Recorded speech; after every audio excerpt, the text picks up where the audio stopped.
Welcome to the third annual complete first round mock draft on Locked On Senators. I'm Ross Levitan alongside Brandon Pillar.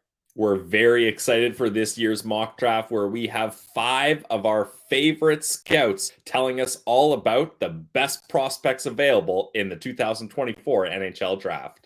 Not only do we make picks, each scout has been assigned to put their general manager hat on. This is not a mock draft how we think it's going to go in Vegas. It's what these scouts would be banging on the table, making sure it was known that they think these would be different makers for these teams. So we've got lots of opinions, lots of analysis. We also asked the scouts about their philosophy before getting into the picks. So that's all what's coming up. This is officially draft week on Locked On Sens. I'm Jake Sanderson. I'm Tim Stützle, and you're listening to the Locked On Senators podcast. You're Locked On Senators, your daily podcast on the Ottawa Senators. Part of the Locked On Podcast Network, your team every day.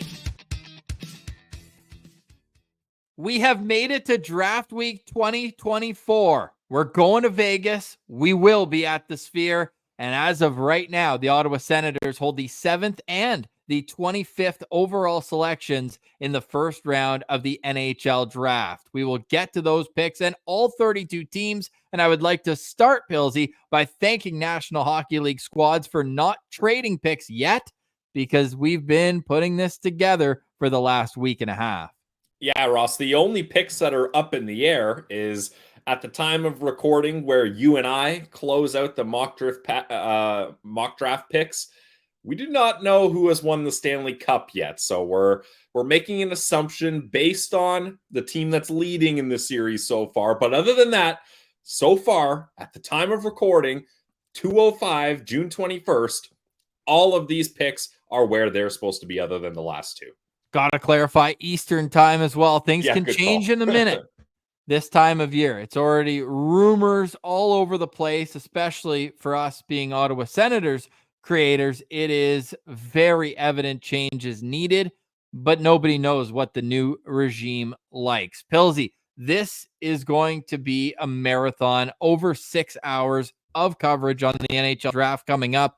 How, for you, has this draft year compared for the last two that we've been just as equally immersed into? Well, first off, 6 hours of content in one video just goes to show everyone how much of absolute sickos we are for the draft. Maybe people are like, well, I mean, Locked On wants every team to do a 6-hour mock draft video. No, this is completely bonus. We just can't get enough of it, and we want to provide you with the best draft content from some of our favorite analysts that we can. So just wanted to get that out of the way. Ross, for me, the 2024 NHL entry-level draft, what changes this, or what makes this draft class different than previous years, is the crop of high-end talent defensemen. If you are a team that is lacking young talent on the blue line in your prospect pool, my goodness, this is the year for you to fix that. In the top 15, we have 6 defensemen that we really love. Ross might tell you he has 7. I've got 6. But if you're not picking in the top 15, there's a second back half of defensemen that are still really good prospects that you can get if your team needs a defenseman. So for me, the first round, especially, Ross, is all about where are all these defensemen going to fall and who's going to start the D-man train. I feel like we're going to have 2 defensemen picked, and then every team's like, I'm not about to leave this first round with one of my favorite defensemen, and then we're just going to see a run of D-man going. And even in the mock draft coming up, it just shows how volatile these rankings are from team to team and person to person, how these top 6 defensemen are tiered. I have 6 in my top 13 as well, but I also have 5 more later in the first round. So that's 11 of my top 32 players are defensemen. So I agree behind Artyom Levshunov, who for 95% of scouts would probably tell you Levshunov is the top right shot defenseman and maybe even the top defenseman in this draft, but there are a wide range of opinions. So we'll talk about that with Jerome Berube from hockeyprospect.com. Scott Wheeler will join us for picks number 9 through 16. Scott's work is all with The Athletic. Then Cam Robinson makes his triumphant return to the Locked On Senators mock draft. He joined us 2 years ago, our first full mock draft. He'll be back for picks 17 through 20. Then Rachel Doerrie with ESPN will have picks 21 through 24. And then our guy Brock Otten from McKeens will be picks 25 to 28. As I said, we will have analysis from a wider range of topics when we get on with those scouts, and then we'll turn our attention to the mock draft. I learned that this draft from about 2 to 9 is going to be quite the dramatic moment. And then also from about picks 20 to 40, I heard Ottawa Senators head scout Don Boyd said there's 60 kids in that 20 pick range who are all thinking they're going to go there. So it is a crapshoot. You're either going to be a late first rounder or you might not even be a second rounder. That's how wild the range is of opinions on this draft. So what do you say, Pillsy? Any final thoughts before we get to it? Ross, I don't think we need to delay this anymore. We have hours of content for you. So if you're sitting at home and you're like, man, what am I going to do today? Watch a movie, maybe watch a TV show, go outside for a hike? No, don't do any of that. Sit down and watch. I was about to say endless. That's not factually correct, but watch pretty much an entire day's worth of draft content with your pals at Locked On Senators podcast. And if you're enjoying it too, you want to make it endless, go check out our draft profiles. True. There's 80 of them individually on top of the hours coming up with our very gracious scouts. Please make sure to show them some love for doing this out of the kindness of their heart. Make sure you're grabbing the draft guides at hockeyprospect.com, getting the Elite Prospects premium package, getting McKeens premium, and The Athletic. Our guy Ian Mendez is on top of everything Senators, but just the draft coverage in general on The Athletic is very awesome. Loved Scott's Scouts poll, where again, it peels back the curtain, much like the industry chatter section of the Elite Prospects draft guide, where it's like, yeah, we can watch all the film we want, but these people who are making the decisions, what do they think of the players? Because ultimately, that's what matters on draft night. Today's episode would not be possible without our friends at eBay Motors. Passion, drive, and persistence. Look, when you're with eBay Motors, you know that you're going to be getting taken care of by the best. They want to keep your ride or die alive with eBay Motors. They've got superchargers, roof racks, exhaust kits, LED headlights, and more. So whether you're into speed, power, or style, eBay Motors has got you covered. They've got over 122 million parts for your number one ride or die, so you'll always find exactly what you're looking for. And with eBay Guaranteed Fit, your part is guaranteed to fit your ride every time or your money back. Because with eBay Motors, you're burning rubber, not cash. With all the parts you need at the prices you want, it's easy to make your car the MVP and bring home huge wins. So keep your ride or die alive at ebaymotors.com. Eligible items only. Exclusions apply. eBay Guaranteed Fit is only available to U.S. customers. This mock draft is also brought to you by our friends over at Ultimate Hockey GM. Ross, I couldn't think of a more appropriate ad read for this video, because if you're watching a 6-hour-long video on a mock draft, you're probably really interested in the NHL and the draft, and you think you can be an NHL GM and manage a franchise. Well, you can do that with the Ultimate Hockey GM mobile game. Do you think you could run the Ottawa Senators better than Steve Staios? Well, your dream can come true, and this game is most definitely for you. You manage every aspect of your team. I'm serious. You play through the whole season. You hire the coaches and staff. You trade players or draft picks. You navigate through free agency and, of course, the draft, all in a challenging and realistic game world. As Sens fans, you know there's no offseason. GMs are constantly making moves at every point of the year to improve their team's chances, and that's why you're going to love this game. Ultimate Hockey GM is completely free and playable offline, so you can play on the go as you want, wherever you want.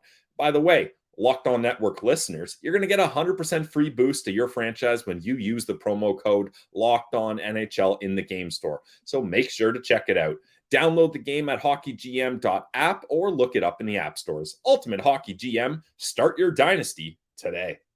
And also make sure to subscribe to Locked On Senators on YouTube while you're here. It does go a long way to helping the show grow. You can follow the show on Twitter at Sen Central. And yes, we will be in Vegas as of Thursday night. So you'll get all sorts of behind the scenes content. And we're going to make sure to have some fun over on Twitter at Sen Central. Okay, it's time here from hockeyprospect.com. It's Jerome Berube kicking off what is going to be a marathon of knowledge here at Locked On Senators. It's the third annual complete first round mock draft.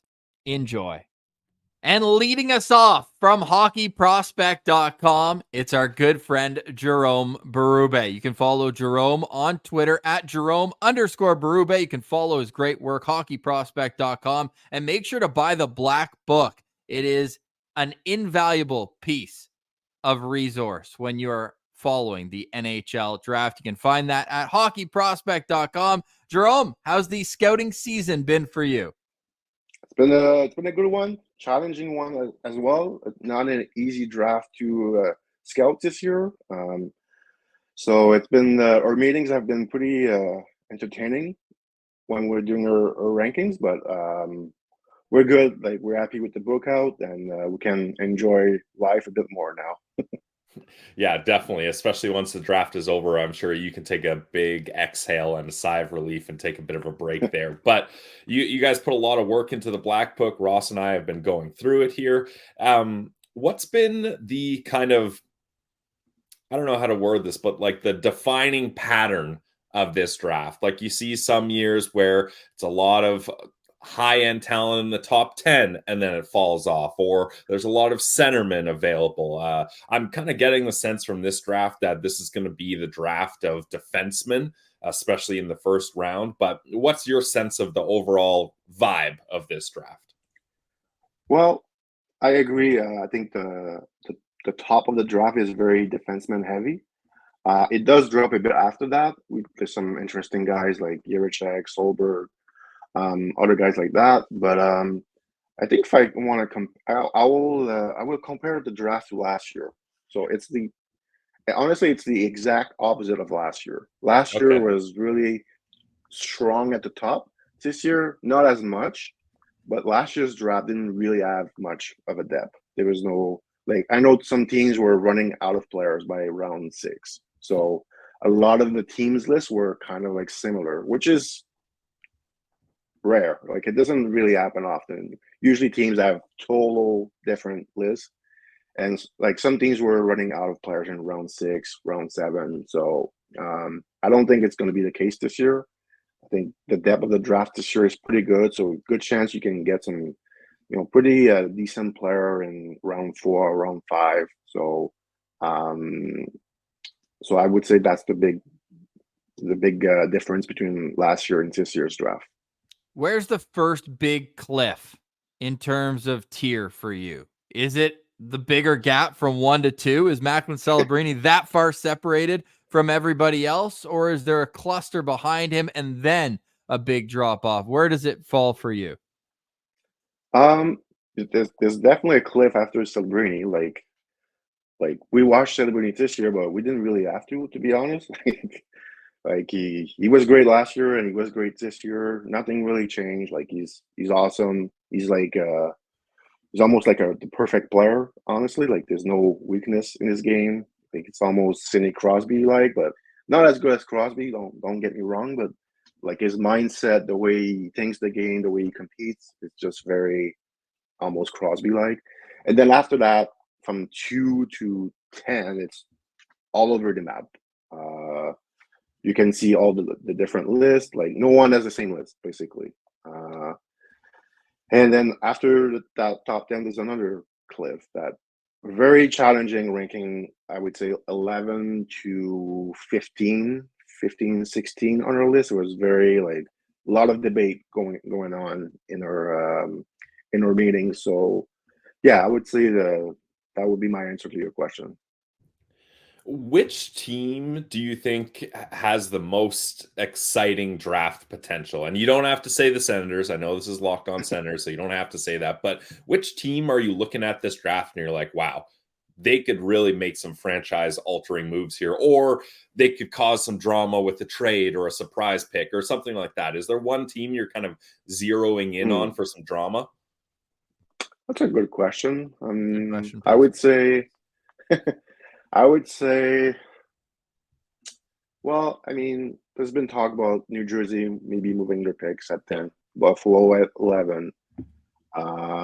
So I think that would be the case. It's really hard to answer because it's really hard to really mock this draft. Like I sent you guys my mock draft, and I'm like, this is really hard to do. It's really hard to. I guess the easy answer would be San Jose. They have the first pick, and they have, I believe, the 14 pick. Yeah. So, like, technically, they're gonna get 2 players from their top 10. Like, there's a good chance that the player they pick at 14 might be in their top 10. So, you get out of the draft, you have 2 top 10 player. I think you're quite happy with that. Yep. There's some teams that traded out from late 20s, Winnipeg to Montreal at the deadline, and a few others. Are those teams going to be regretting it? Do you think we're going to see a couple gems in the late first round, or how do you feel like the end of the first? Obviously, with the Sens having 25th, I'm asking for a specific reason. How good of a player are they going to get there? I think you can get a good player at 25 or like the last third of the first round. I think like I said, there's some good depth in this draft. Some interesting players that could go in the 20s that maybe in 3-4 years we'll look back and like, whoa, like almost I don't want to say Wyatt Johnson because that's really easy, but like one interesting thing about this draft, like the players in this draft are very young. If you look at the month they're born, a lot of them are born in June, July, August, September, and that makes the projection very interesting because they have a lot of room to grow still, and so that makes the projection of us scout very difficult. So I think we're gonna have a lot of surprise in a few years where we have guys rank, and that ranking might not look as good in a few years, I think. Well, we've been following this draft from mid-season rankings through now. Everybody updating their list. They've seen the World Championships. In this specific case, I want to bring up Stian Solberg was like a mid-second round pick on a lot of lists, and now all of a sudden he's almost guaranteed to be a first rounder. What happened? Did scouts just get more eyes on him? He was playing in Norway. The curious case of Stian Solberg, and where do you think he ends up going and numerically in this draft? So I'm gonna be honest with this one. Like, we had him in the first round since last year. He was a first rounder for us, and we saw like rankings where he was in the 50s, 60s, and I was like, I don't know what people are watching, but it is what it is. He's really good. But not everyone is a believer. Like, he's probably the guy we had the most, debate amongst our staff. Like, someone like me has him really high, and he's not like super high on the list. I believe he's 24. So I didn't win that battle, but really like this player. Like, I said in September, he's kind of like Alex Romanov, and now like six months later, I can say he's better than what I thought he was in September. Like the puck game, the poise just got better, but he's really fun. He's a really fun player to watch. Physical, tons of energy. Can be a shutdown guy. Good skater. The puck skill have improved. Like, he's not going to be a power play guy, but playoff time, you want him on your team. We're going to get to Jerome's picks shortly, starting with the San Jose Sharks, Macklin, Celebrini. I'm not even giving you a chance to create drama on that one, Jerome. It's Macklin, Celebrini. We'll get to why in a minute, but first, couple superlatives I want to get to you, Jerome. who is the most physical player in this draft? And I'm not talking about a guy who's going to go in the 6th, 7th round. Let's keep it till the top 50 or 60 picks on your list. I would say Cayden Lindstrom. Just Okay. he's a freak athlete, and he's nasty. His coach compared him to Eric Lindros. So that was an interesting, thing to say because a lot of people, Lindstrom was 1 year old when Lindros retired, so it's pretty funny when you think about that. But he's he's a great skater. He's super physical. He's built for playoff hockey. He's nasty. He will take some bad penalties sometime, but who cares? Honestly, he's gonna learn from it. And I would say Yakimchuk as well. Him and Lindstrom they went at it this year. When I watched those two play against each other, it was pretty fun to watch. Both guys are pretty nasty. So I would say those two are at the top of the ranking for a physical player. All right, and we're going to go through these in kind of a rapid fire order here. So I'll ask, who has the best hands in this draft class, in your opinion? I think you have to go with Demidov. What he does with the puck is pretty special.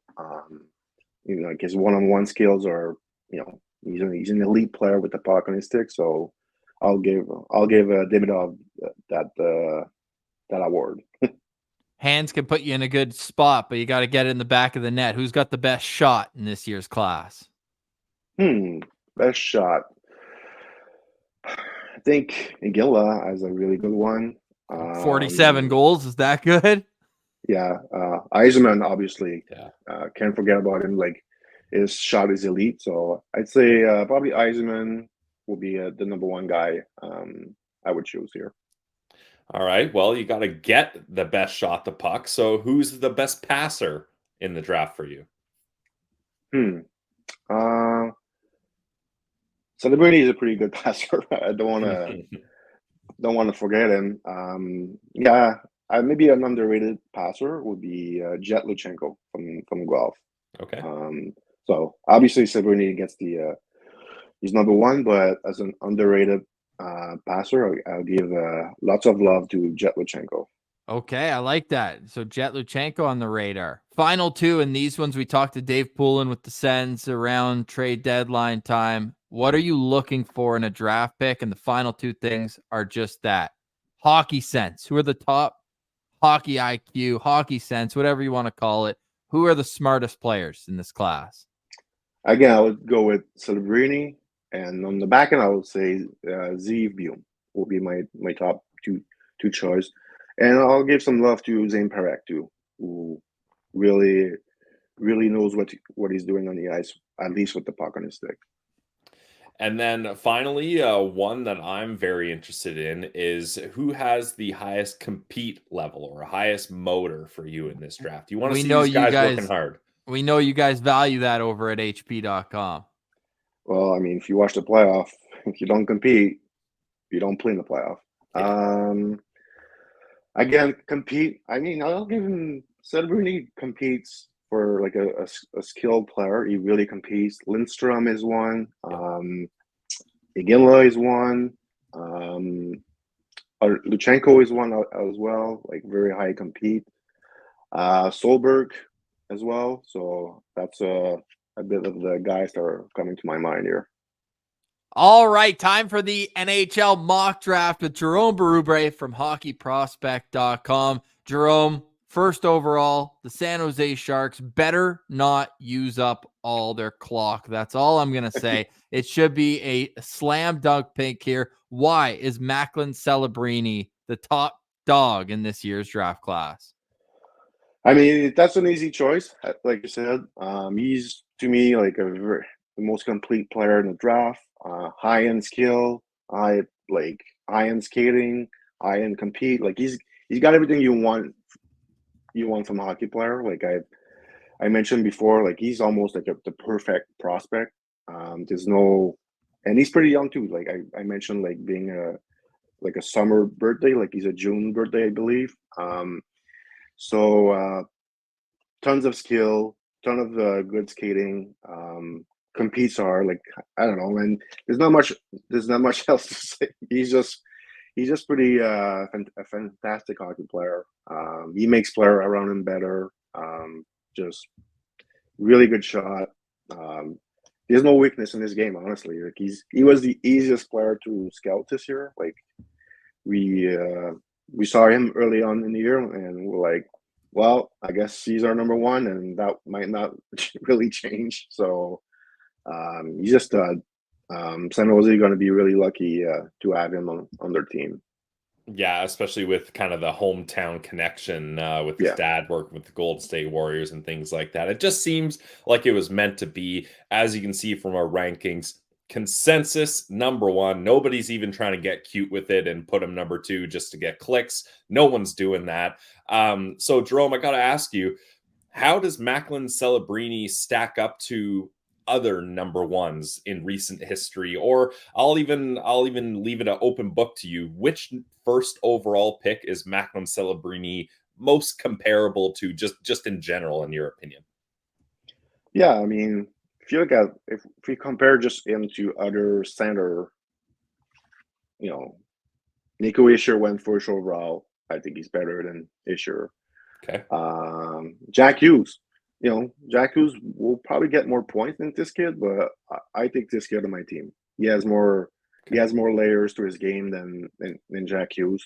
Like, one thing I've noticed with like NHL playoff, the more layers that you have on your game, so offense, defense, physicality, playing PK, and all that, the more you're going to be successful in the playoff field. So if you're just a pure offensive player, which is good, but I think what I noticed, which is somewhat of a trend in the playoff, the more complete you are as a player, the more successful you're gonna become. So I think Celebrini is pretty high up as far as like recent first overall pick. Like, I would take him over Owen Power. I'll take him over Safkowski, Bedard. That's a tough one because Bedard is like an elite goal scorer. But Celebrini is more complete. So somewhere in between Jack Hughes and Connor Bedard. That's pretty high. That's fair. Yeah. Okay. So how long have we known Macklin Celebrini was the top guy, if not a top two? Like, did he come onto the scene like Bedard did when he was like 11, 12 years old, or was he a little bit later? Because I remember hearing far out, it was like this Aaron Kiviharu. There were other names towards the top of this draft class. When did Celebrini stamp himself as the top guy? I think since he played at Shattuck St. Mary's, I think he was 14 or 15. That's the first time I've heard about that kid. One of our former scouts at Hockey Prospect did mention it to me. Like, if I'm guessing that was 3 years ago, 4 years ago, and he just said, "That Celebrini kid he's not coming to the WHL, but he's a stud." So he was playing with Cole Eisenman there. I think Zeev Buium was on that team also. So so he's not new. Like, he was well known for when he was 14, 15. And if you were the advisor for Macklin Celebrini, would he be going back for his sophomore season at Boston University or turning pro for next fall? That's a tough question, honestly. I mean, going back to college is not going to hurt him. But first season in the NHL, and San Jose is drafting first overall for a reason. They were not good, so and likely not going to be good next year. They already signed Will Smith, so they're going to have a 19 years old Will Smith on the team next year. That's a tough one because there's going to be some struggle. So, like, we saw Slavkovsky struggle at 18. So Jack Hughes struggle at 18. NHL is a really tough league. But if I was him, I would still go NHL next year because you have to go through this anyway. Like, it's not going to kill your career next year if you struggle. We saw with Jack Hughes. We saw with Slavkovsky.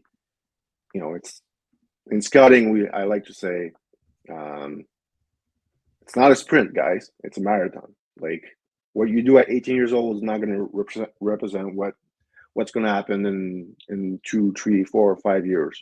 So yeah, sure. If he plays at 18, there might be some struggles during the year, and we don't. At the same time, we don't know what San Jose is going to do in the summer. Like, are they going to get some good veterans to support him and Will Smith? I don't know, but if I was him, I'd probably go and just yeah, I might struggle, but I'm going to learn from it, and that's going to make me a better hockey player in the next few years. Now, you answered it a little bit there, but I want to get more in depth at our final question for Celebrini, because like you said, everybody knows about this player. We can mostly move on, but we asked, is he going to go from college to the NHL? Is he ready? So I'll ask kind of the inverse question. Are the San Jose Sharks ready for him to come in? Because like you mentioned, this is a bad team. They don't have a lot of good veterans. They don't have a lot of tough veterans that can kind of protect him. Like we saw the Chicago Blackhawks went out and tried to get a bunch of tough veterans to protect Bedard. Could Macklin Celebrini be looking at the Sharks and being like, I know I can play in the NHL, but this team does not have the pieces around me for me to be successful yet? Yeah, I mean, that's the question that we don't really have an answer, right? We don't know what they're going to do in the summer. I believe they have to spend a lot of money to hit the minimum cap, I believe. So they have to sign some players. So yeah, it's a tough question to ask because we don't know what they have in store for in the summer for free agents or trades. So it's tough. That's a tough one to answer. But as of right now, yeah, they're probably maybe not ready for him. Yeah. So Macklin Celebrini from Boston University is the first overall pick in our Locked On Senators NHL mock draft, featuring Jerome Berube for the first 8 picks. Stay tuned for the complete full first round, all 32 picks. On the clock, the Chicago Blackhawks. The draft starts here. Jerome, who will be Connor Bedard's running mate for years to come? So controversial pick, maybe. My pick is Cayden Lindstrom from the Medicine Hat Tigers. I know a lot of people, and that's right now very likely that Levshunov will be that pick come draft day, but we at Hockey Prospect don't see Levshunov that high on our list. Like, he's 10 on our list, so I was not going to mock him at second overall. So my reasoning for this is Lindstrom. Like, I look at what Chicago has with their forward group, like the younger guys. Bedard 5'9", Nazar 5'9", Oliver Moore 5'11". Like, their biggest forward amongst their young crew is Lucas Reichel, and he's 6 feet. They also talk about they want speed with their forwards. Nobody has more speed than not Demidov, than Lindstrom. So, and I feel like they really need that big body to go along with Bedard. Whatever they see, I think it's a really good 1-2 punch, and you can also put Lindstrom on the wing if you need. You might put on the wing to start his NHL career, a bit like Quinton Byfield is doing with the Kings. But I think eventually, he's going to be playing down the middle, and I really think he's the best fit here. And unfortunately, his injury really kind of like hurt. It didn't hurt his draft stock, but I think he's a slam dunk second overall pick if he's healthy. If you look at how he played in the first half, like, he was on his way to score 55 goals in the WHL. Like, you're going to tell me that a 6'3" freak athlete built for playoff hockey that scores 55 goals in his draft year is not a slam dunk pick for second overall? Like, I really have a hard time believing that. And he's also really raw. Like, he's not a finished product. He's going to keep getting better, keep adding layers to his game. So to me, if he's healthy and my team's doctor don't have an issue with it, I'm going with him at number 2. Slam dunk number 2 for me. And is he a guy who's knocking on the door to be an NHLer, or because of the missed time, only 32 games played plus 4 in the playoffs, would you have him at least one more year and have him hopefully be a huge part of Team Canada at the World Juniors and help the Medicine Hat Tigers, who should be good next year, right? They've got that next great young prospect, Gavin McKenna, there, so they should be on the rise. Yeah, exactly. I would give him like an extra year in junior at least. Medicine Hat is going to be really fun to watch. You mentioned McKenna. They also have Andrew Basha, who's likely going to be a first-round pick as well. Definitely the lost time in the second half probably hurt his chance like to really play in the NHL at 18. But again, not a sprint; it's a marathon. So be patient with your prospect, and good thing will happen. Yeah, and it's not like the Blackhawks are in a rush to start competing anytime soon anyway, so they can afford to wait. Now, looking at the points, sure, small sample size, but obviously 46 points in 32 games. Cayden Lindstrom can put up points.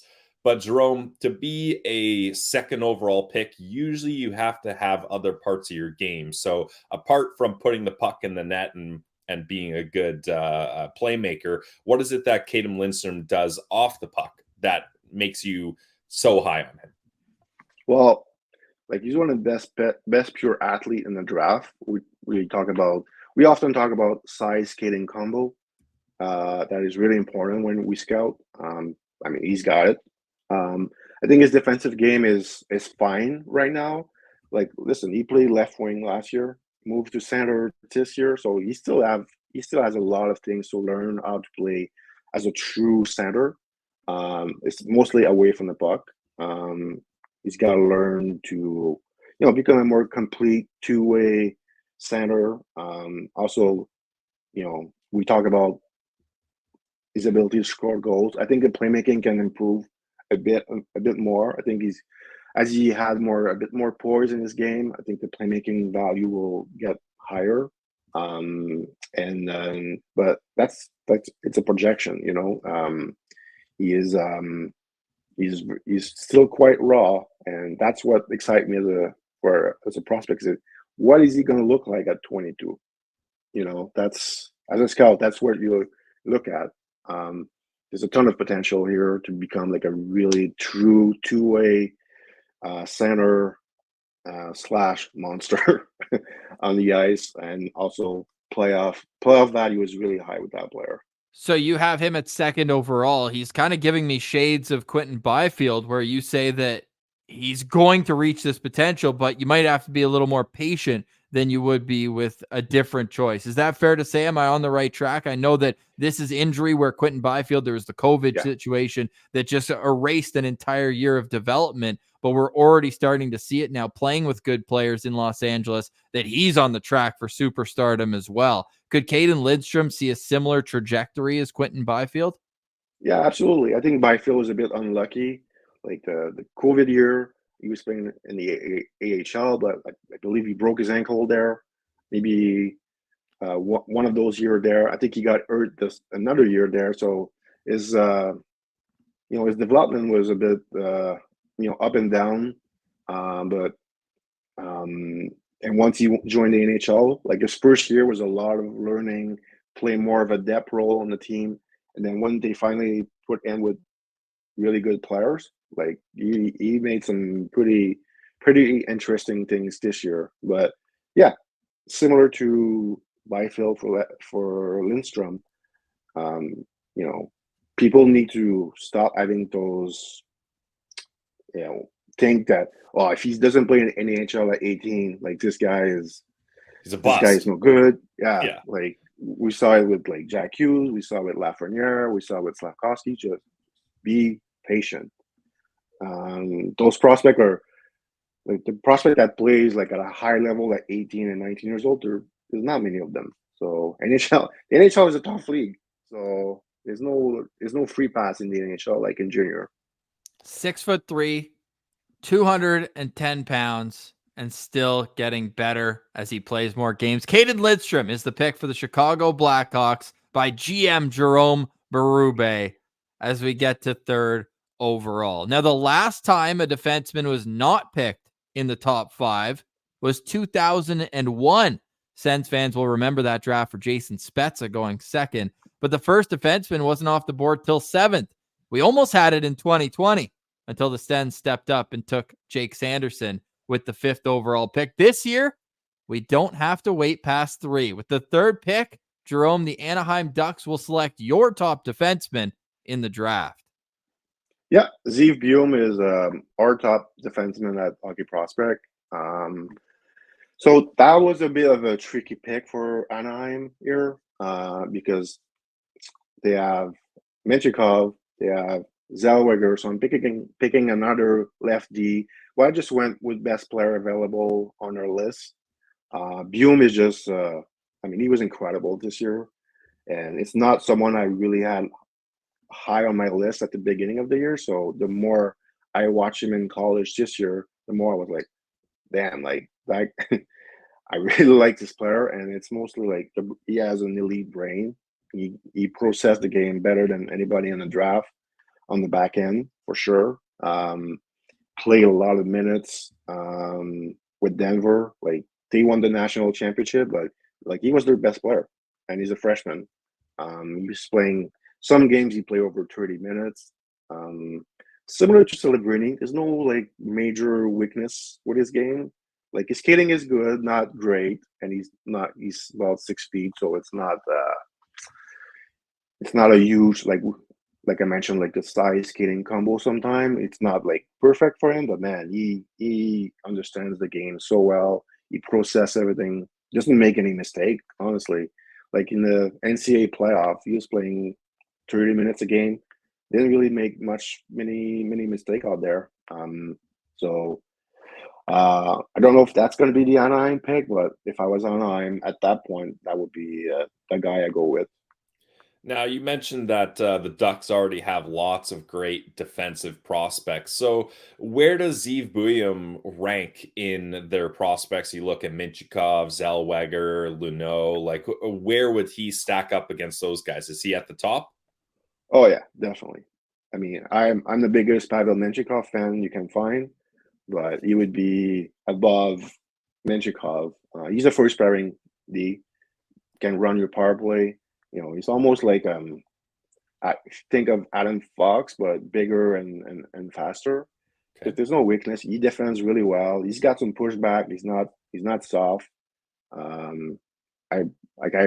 saw his brother play in the 221 draft, and I was a big fan of his brother. But they're pretty different as player. His brother was much bigger, but Zeev got some. He's got some jam in his game, so which I like. So yeah, he'd be definitely number one on Anaheim's D list.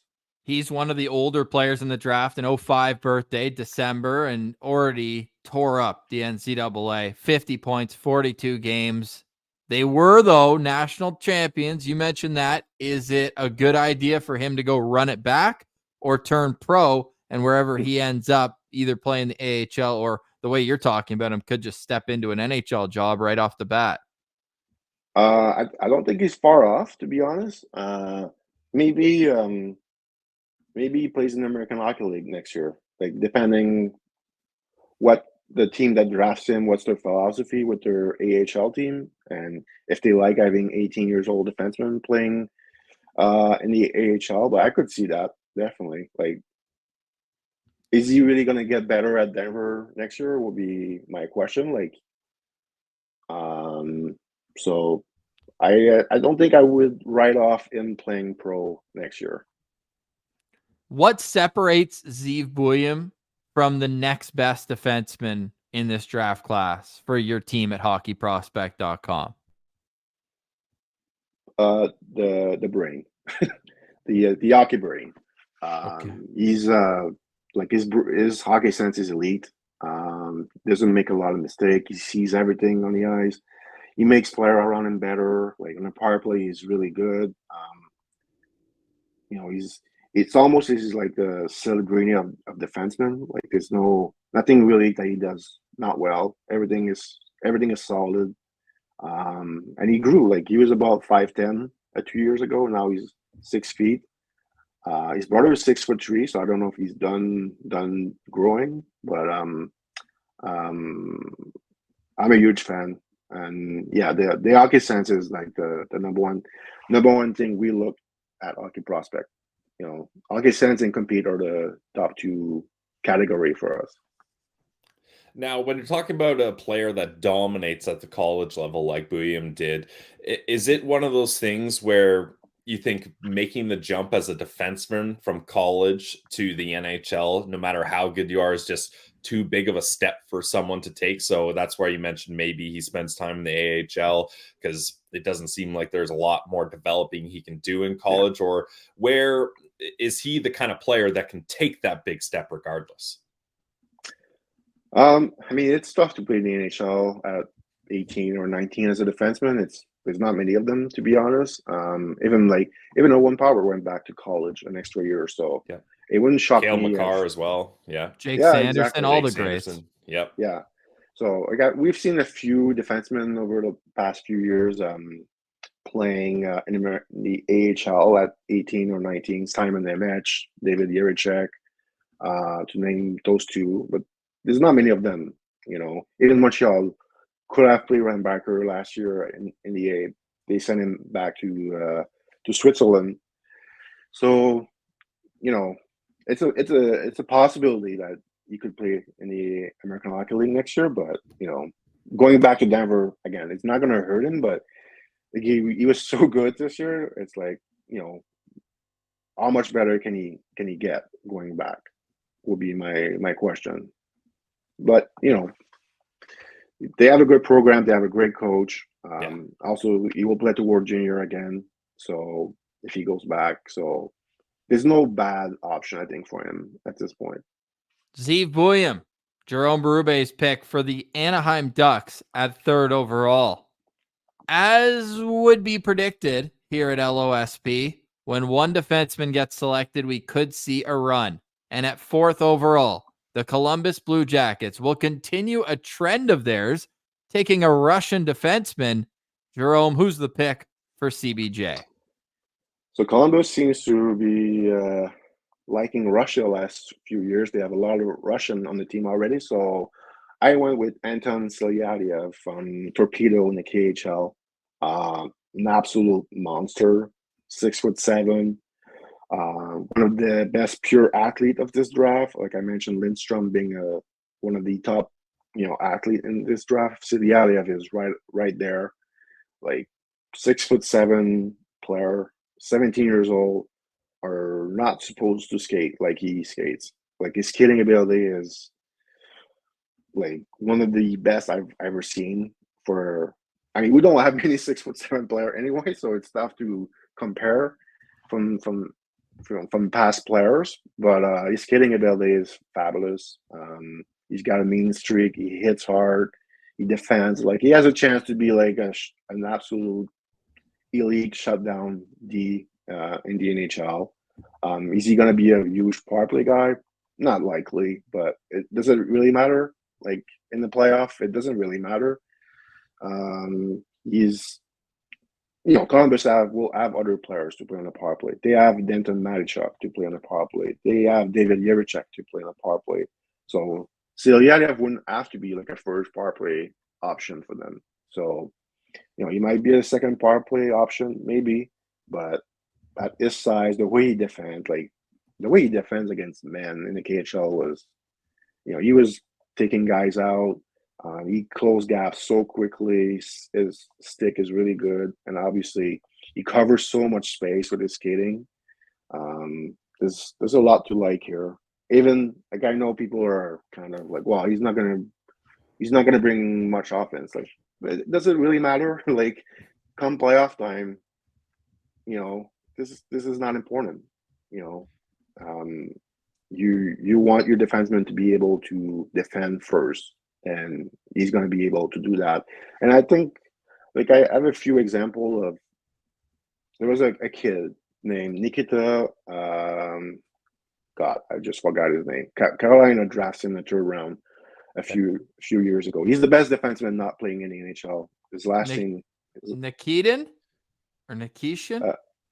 Nikishin. Nikita Nikishin. Alexander Nikishin, sorry. I saw him in his draft year. I've never expected him to become what he's become. Like I thought he was dumb. I thought the skill level was average. I just love his size, his skating ability, and his physicality. 4 years later, he's the best defenseman not playing in the NHL. When he joins the NHL, he's going to be awesome. He's going to be like one of the best defensemen in the league. So I hate putting like a limit on some potential. Like Silayev, I'm not going to put a limit on his offensive potential because you never know. Like I'm not expecting him to become this stud defenseman offensively, but if he becomes like a 30-point, 35-point guy in the NHL, I'm okay with that because I know he's going to be like an elite shutdown D that will play 25 minutes a night, and nobody is going to enjoy playing against him. Nobody. If you have the puck, you know he's on left side. You're gonna try to go on the right side because you don't want to go one-on-one against him. So there you go. That's my take on Silayev.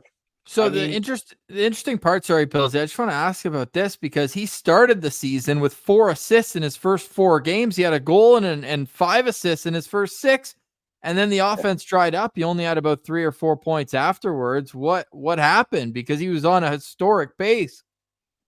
Yeah, well, it's the KHL. I think of all 17 years old defensemen that play in the KHL, nobody has ever played as much as he has. So the points early on in the year were a bit lucky. Like they didn't really tell the whole story. So I'm not too worried about it. And the second half of the season was a bit less good than the first half. But like we're trying to project what he's going to look like at 21, 22, 23, and we think he's going to be quite of a unique defenseman in the NHL. And like I said, like NHL team, all they want for the defenseman is that are they big? Can they skate? Can they defend? Can they move pucks good enough? And he does all that for me. This is the part of the draft where people are going to start asking, where's Artyom Levshunov? So I have to ask you, why Silayev ahead of Levshunov? Better hockey sense, better compete. And I know people are critical of his hockey sense, but I think I'm fine with it. Better skater, more consistent. Levshunov very up and down. Like the biggest issue we have with Levshunov and why he's ranked 10 is the compete level is really up and down. The hockey sense very up and down as well, and like his skill level, like it's good, but it's nothing special. Like he's not. It's not similar to Parekh. It's not similar to Yakinchuk. It's not similar to. Kind of similar to Dickinson, I would say, but Dickinson is much younger and is much better at defending. So honestly, if you look at all the points Levshunov had this year, like it's not that impressive. It's weird that he's almost a point per game player, but it doesn't. To me, it doesn't. It's not all that impressive. So obviously, they're different. Levshunov and Silayev, they're different.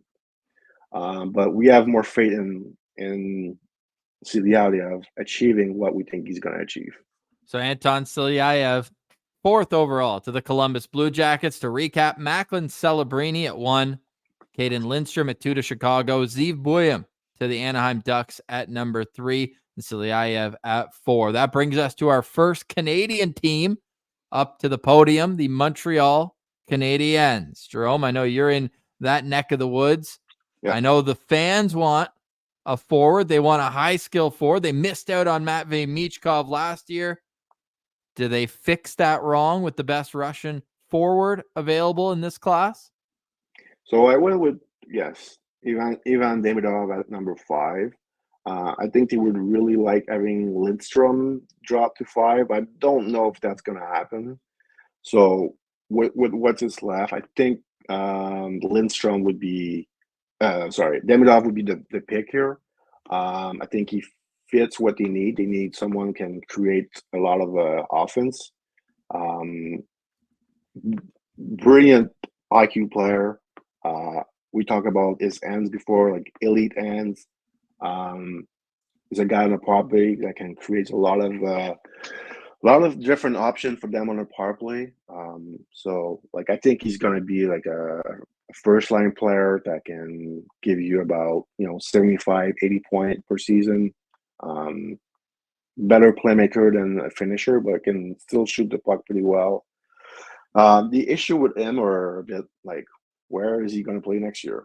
So, or is he going to play in the KHL? And then he has 1 year left on his deal, so he can't be loaned to, let's say, Sochi like Michkov was.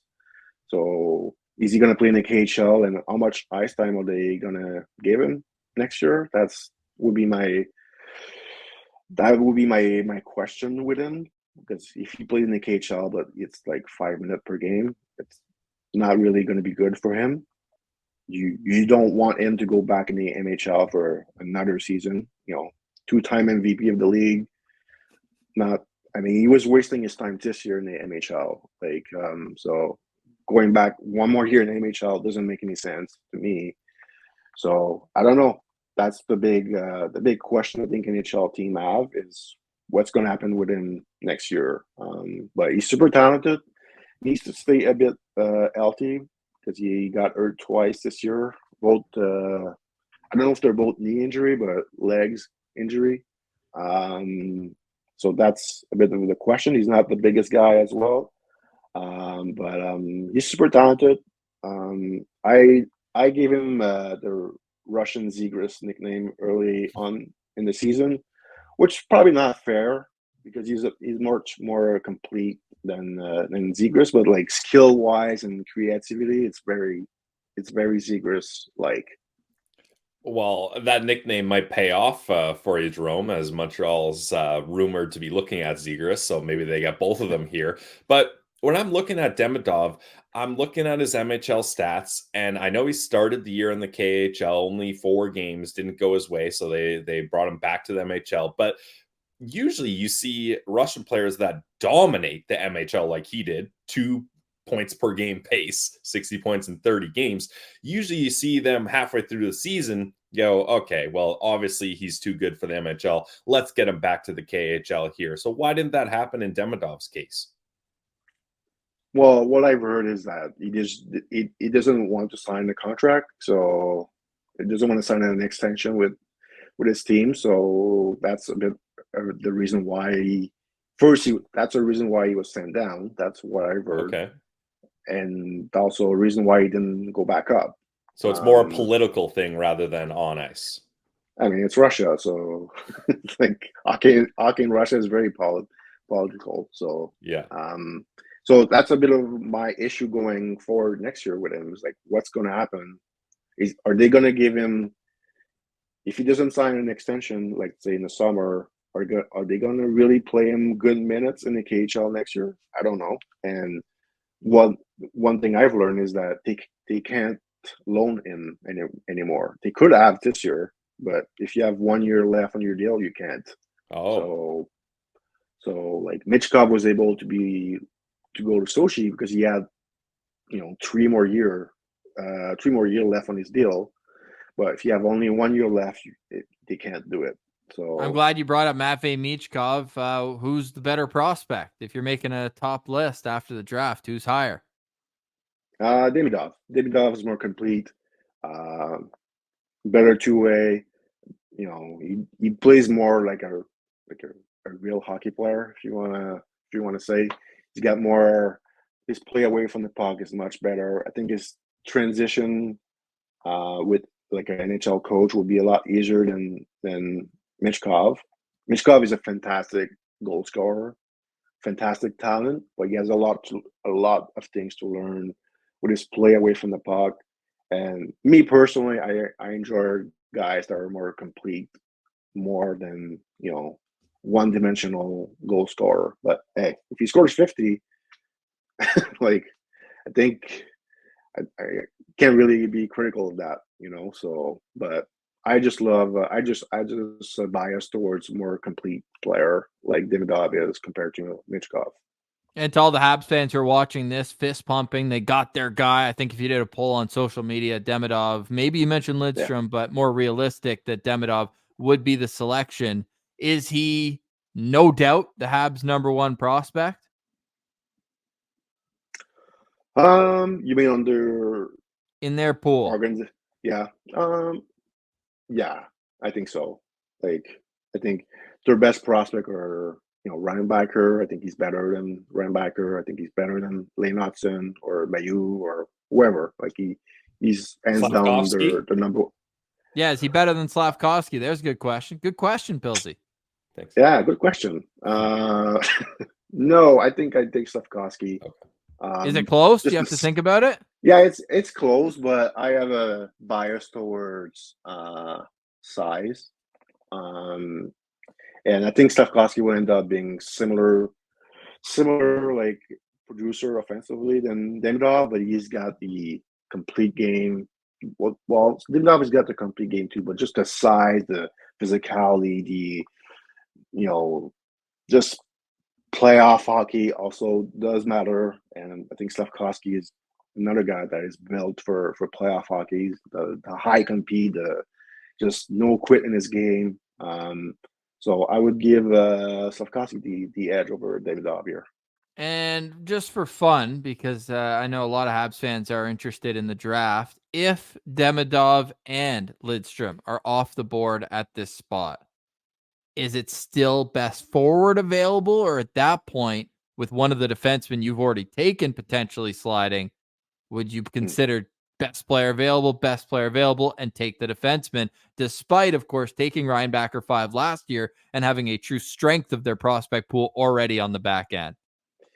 Yeah, so that's been a bit of the talk lately that if Demidov and Lindstrom are gone, what do Montreal do? I mean, if Zeev Buium is there, I think it'd be hard to not pick him, even though Montreal is stacked with young defensemen.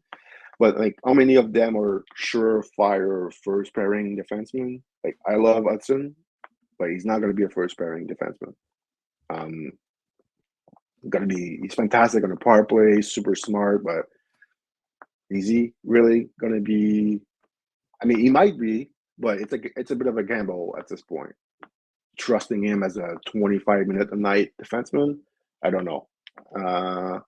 And then, so yeah, Buium could be that. So I think Buium could be a real option here. And after that, I don't know if I would pick Parekh. I don't know if he fits what they want, because Parekh is a lot more similar to Hudson. So if not, I think you have to look at Iginla, Seneke. So that would be probably the next two on the list, I think. Okay, well, your pick, though, for the Montreal Canadiens is Ivan Demidov from Russia. And that brings us to the first pick in Utah Hockey Club franchise history. However, we can still get a bit of a read on what they like because the management staff, everything is staying the same from what we've seen in Arizona. They went Russian heavy in the first round, so maybe they're banging the table upset that you just have two Russians off the board. They went with Simashev and Daniil Boot in last year's first round. Who does Bill Armstrong, or should I say appropriately, GM Jerome Berube, going to take for Utah at 6? So I have Iginla going at 6 here. So yeah, last year they took the two big Russian unicorn in Simashev and Butte. I think Iginla fits really well with what they have here. He's a forward, play most on the wing.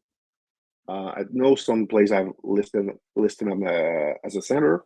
Well, I've never seen him play at center. So, but I've heard that Kelowna wants to play him at center next year. So that's an interesting development if he can really be a true center. Fantastic year for him. Great goal scorer, high compete, skating improve over the year. Like everything, like I think Lindstrom are two of the players that have improved the most since last year. I watched Iginla play at the U17 last year. Liked the player, but didn't think he was going to be a top 5, top 10 pick. So he made a lot of improvement. Moving to Kelowna was a good decision for him. And you see his birthday. He's an August birthday. Really young. He has more development coming up. We have him really high on our list. Kind of like similar to what we did with Seth Jarvis back in 220. So Jarvis, we had him, I believe he was 6 on the list or 7, and he went 13. Don't think it's gonna happen with Iginla. I think he's gonna go probably top 10. It's just how can you dislike this player? I mean, Jerome was one of my favorite players growing up. Tidge was one of my favorite players in this class. Just yes, he has a great shot. Yes, he can score a goal, but he creates a lot of things. Like his forecheck game is excellent. He's not huge like his dad was, but he goes through the net. He creates, havoc in front of the net. He wins. He doesn't lose a lot of battles. Just phenomenal player. And I think he fit, like I'm talking early on about players that have different layers, more complete. Like he's a complete guy. His defensive game improved during the year. Like early on in the year was a bit fishy. Like he was maybe cheating a little bit sometime, but then that got fixed. There's so much to like about this player, and if he actually can play center, that's another huge, his value goes even higher for me. But I've never seen playing center, so I can't really, judge him for it. But he's a terrific young player.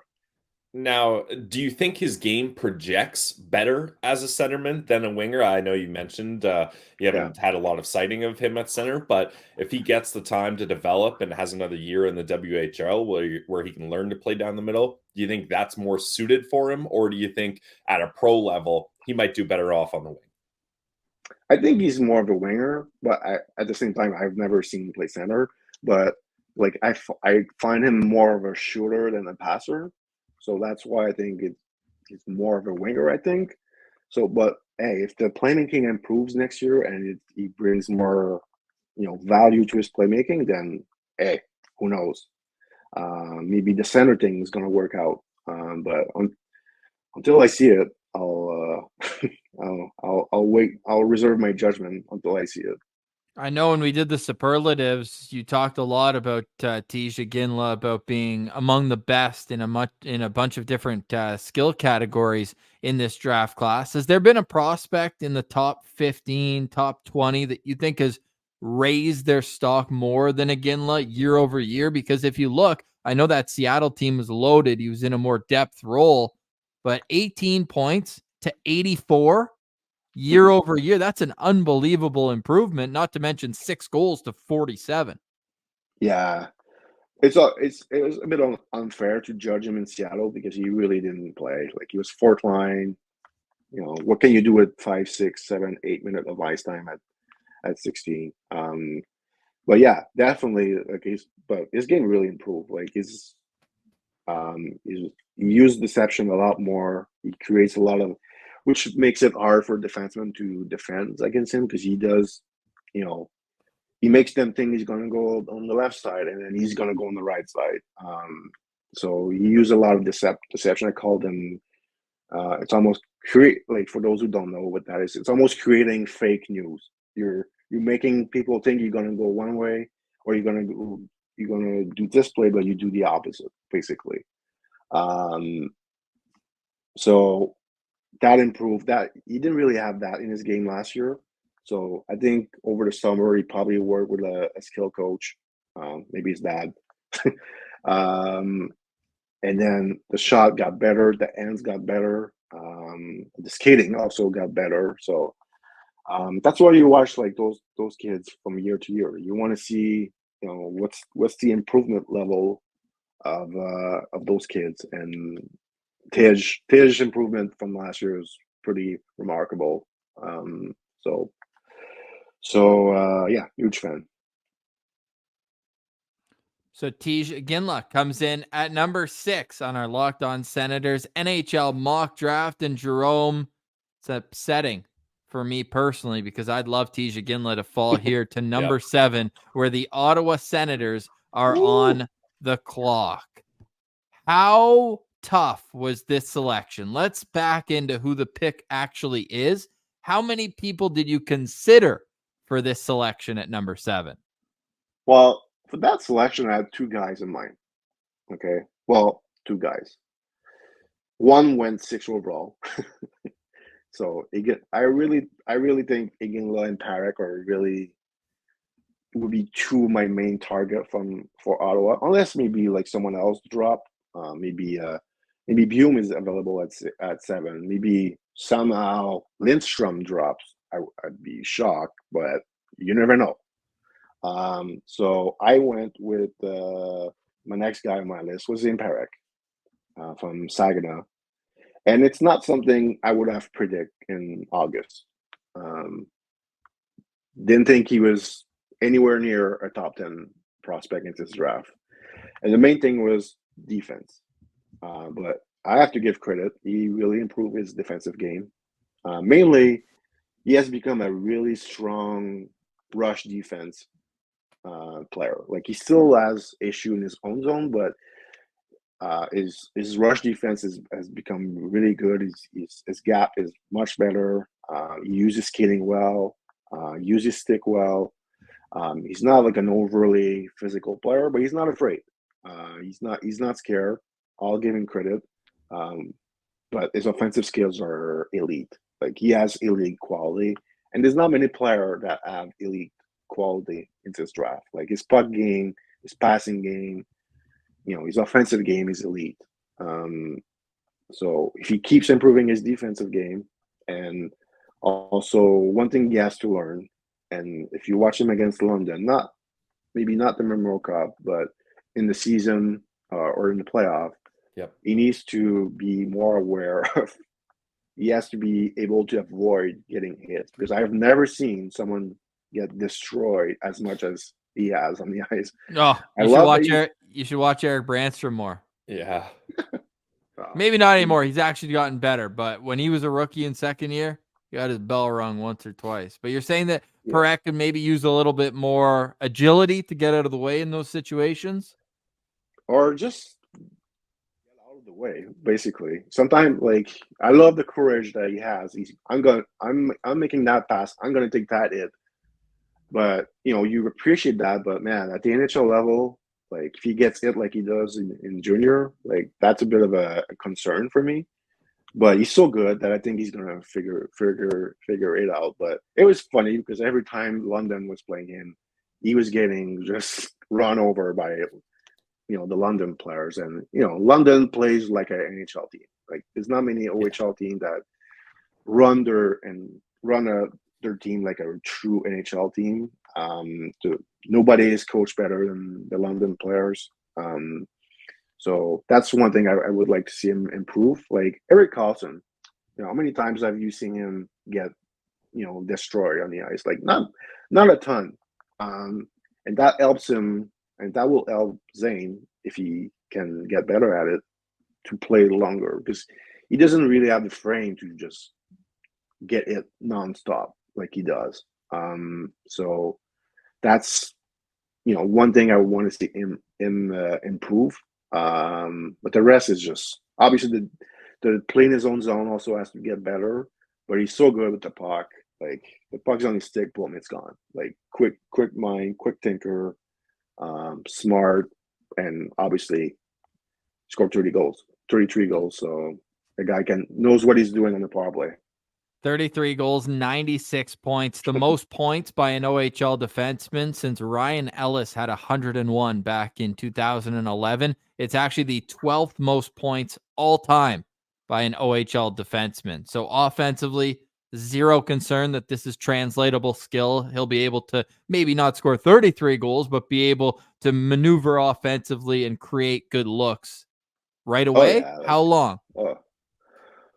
Well, I don't think it would be a good idea to play him at 18. I would give him like an extra season in junior. He might not put the same number next year, but it's not a big deal. Saginaw is going to lose some players, so I'm sure Saginaw will not be as good next year.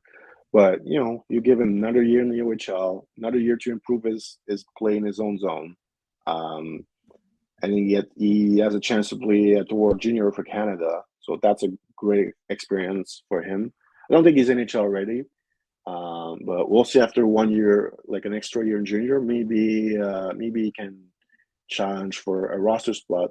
But at the same time, I don't know if Ottawa is like. It would make sense for Ottawa to rush Zayne Parekh next year. Like, I don't need to tell you guys, but they have to win. So I don't know if having an 18-year-old defenseman is the right approach here for them. Now, how risky of a pick is this, Jerome? Like I love this pick of Zayne Parekh here. I think he's the right fit, the right need for the Ottawa Senators. They get their top pair right shot defensemen that can put up points. But is this the kind of thing where, to put it in baseball terms, it's either going to be a home run out of the park or it's a fly out at the warning track? Like, what if he's not able to make that step to the NHL and produce points at an NHL level? Is he going to be a player that kind of falls by the wayside? Like Jerome, if he has 40, if he's averages 40 points at the NHL level, is his all-around game good enough that it's still valuable, or is he does he have to be above a 50-point guy to produce this level of value? Well, what I would say is what I saw, like his improvement in his own zone and in his rush defense from August, September to now, huge improvement. So, you're like, okay, well, what is it? If he makes the same type of improvement next year, then, is he ever going to be a shutdown D? No. But he doesn't have to be. Erik Karlsson is not a shutdown D. But, if he's a point per game player, you're fine with that. So I look at how much he improved this year defending. And if he can do that again next year, then, I think his defense will be fine for the NHL. I think the offense is just too good. So if he's only at 40 points, which would be shocking, honestly, if he's only a 40-point defenseman in the NHL, because the skill level is ridiculous.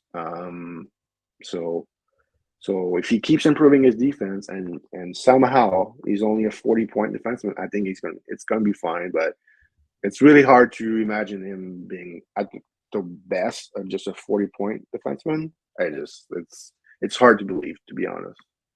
Now, Sens fans are looking at drafting a right-hand shot defenseman, and they're already starting to think, okay, he's going to play with Jake Sanderson. Okay, he's going to play with Thomas Chabot. How important is Zayne Parekh's D partner to his ultimate success? And I guess a better question is, would you suggest putting him with a guy like Jake Sanderson, more of a two-way, strong skating defenseman? Or do you just go all offense and put him with a guy like Thomas Chabot? Or if you're the Sens, do you got to go out and get a legitimate elite shutdown defenseman that can help mop up some of the defensive woes that Parekh has? Yeah, I think in best case scenario, I think you put him with Jake on the first pairing when he's ready to play that role, and I think it makes perfect sense. Jake's an incredible defensive player. I think Jake is going to be, when it's all said and done, he's going to be a shutdown. I mean, I don't want to say he's going to be only a shutdown guy, because I know he's got the offense, but like he can be a shutdown guy. So I could see him being paired with Parekh, but Parekh will have to be, good enough defensively to play with Sanderson, because they're going to play against, the McDavid, the McKinnon, the Matthews. So that's going to be a tough matchup for Parekh, but maybe not at the start of his NHL career, but when he's ready to really play those big minutes, I think that could be a really solid, duo. I don't really see the fit with Chabot, to be honest. Like, I don't think Chabot is all that good defensively. So I don't think that's a good fit. So, if I have to pick between Chabot and Sanderson, I prefer seeing Parekh being paired with Jake Sanderson.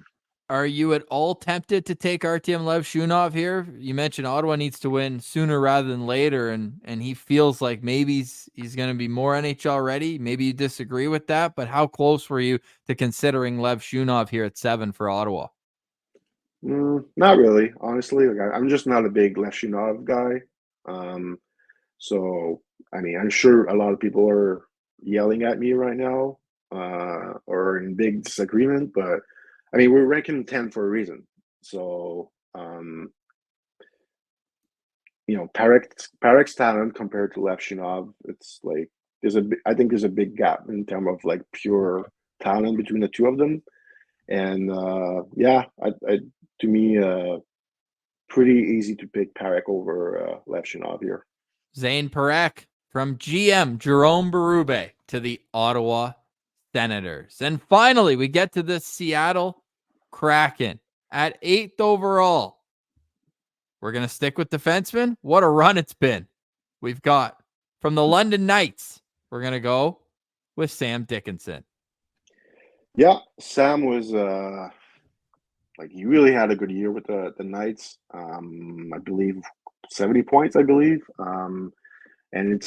didn't really expect him to produce as much this year. Like, I thought he'd be like probably a 55-point guy, but this is a guy who has played a lot of hockey the last 2 years with the Knights.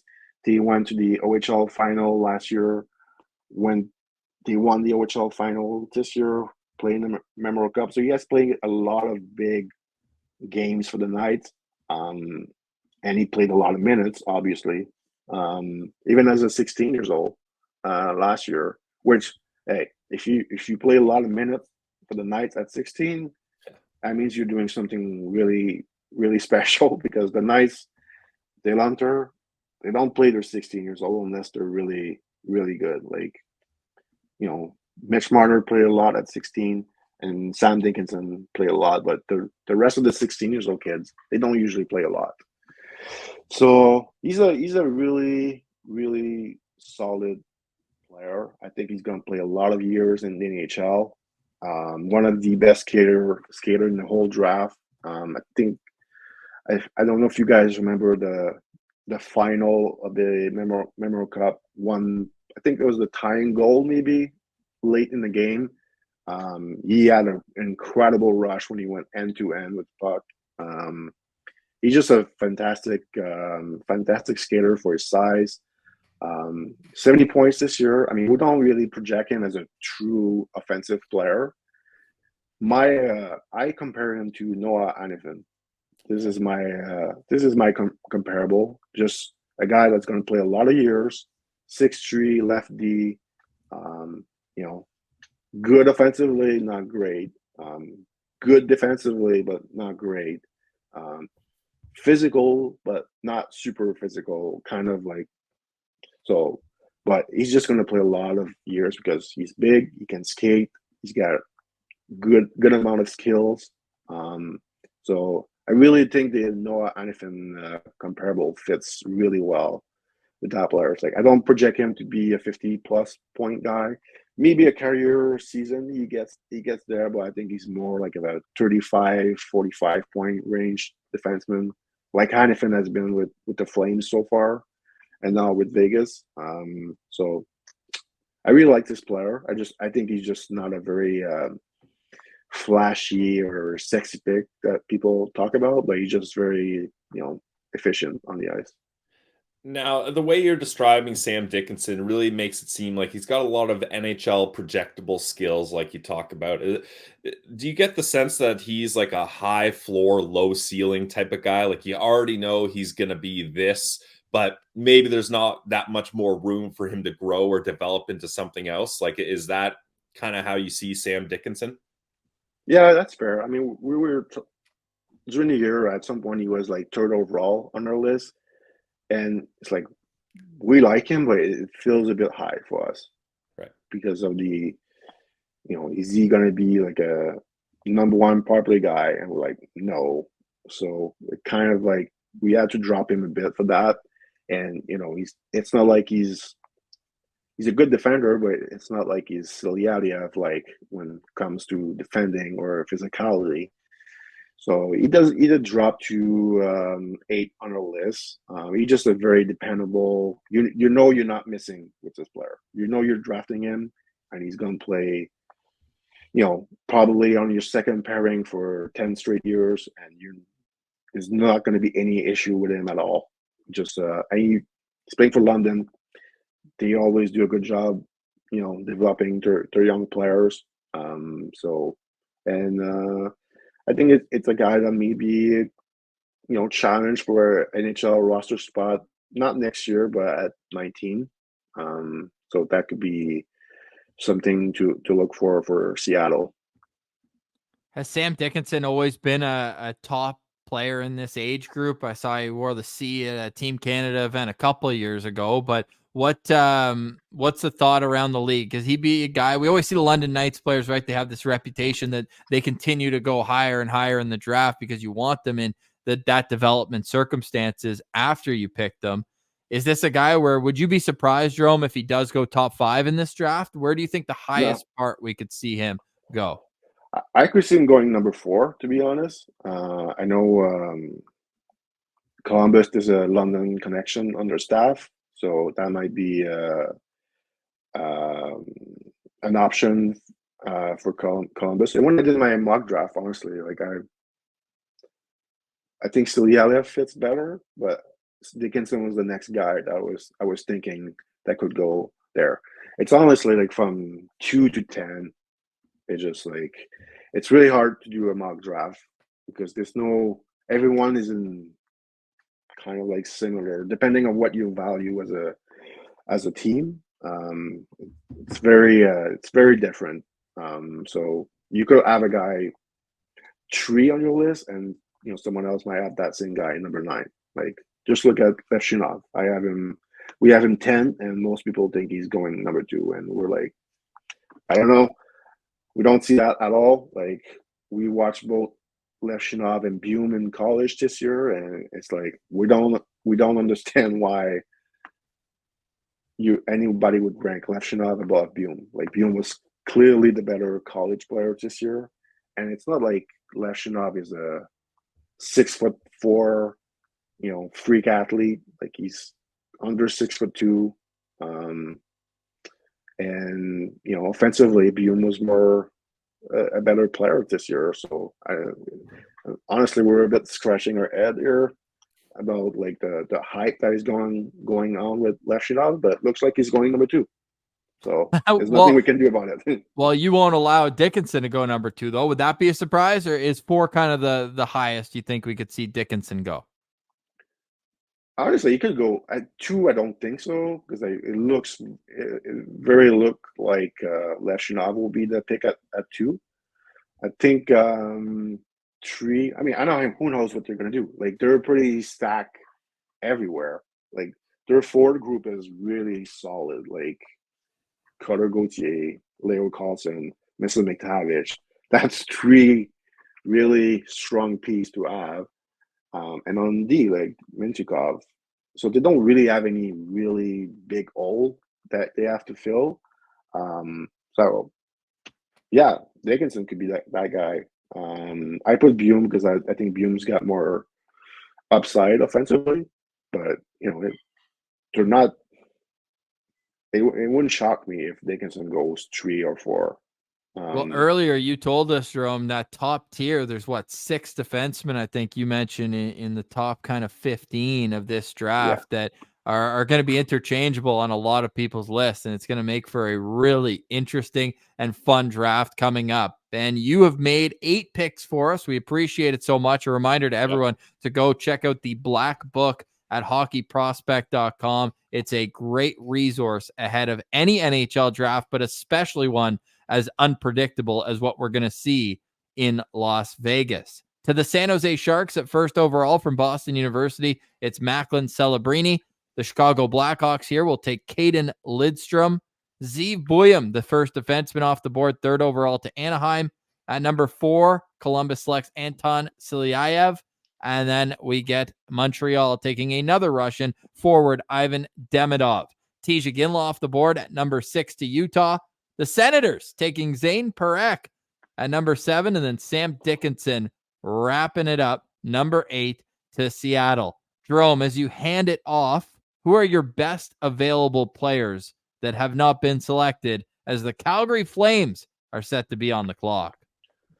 Good question. I believe Beckett Seneca is the top ranked player that has not been picked yet. And he could have gone like 6, 7, 8, to be honest, but I did kind of go with needs a bit more with those last 3 picks. So I could see Seneca could go, Seattle for sure. He could be an option at, I was going to say Arizona, with Utah at number 6. So, Beckett Seneca is probably the biggest riser of the draft in the last few months. And I'd be shocked if he doesn't go in the top 10, honestly.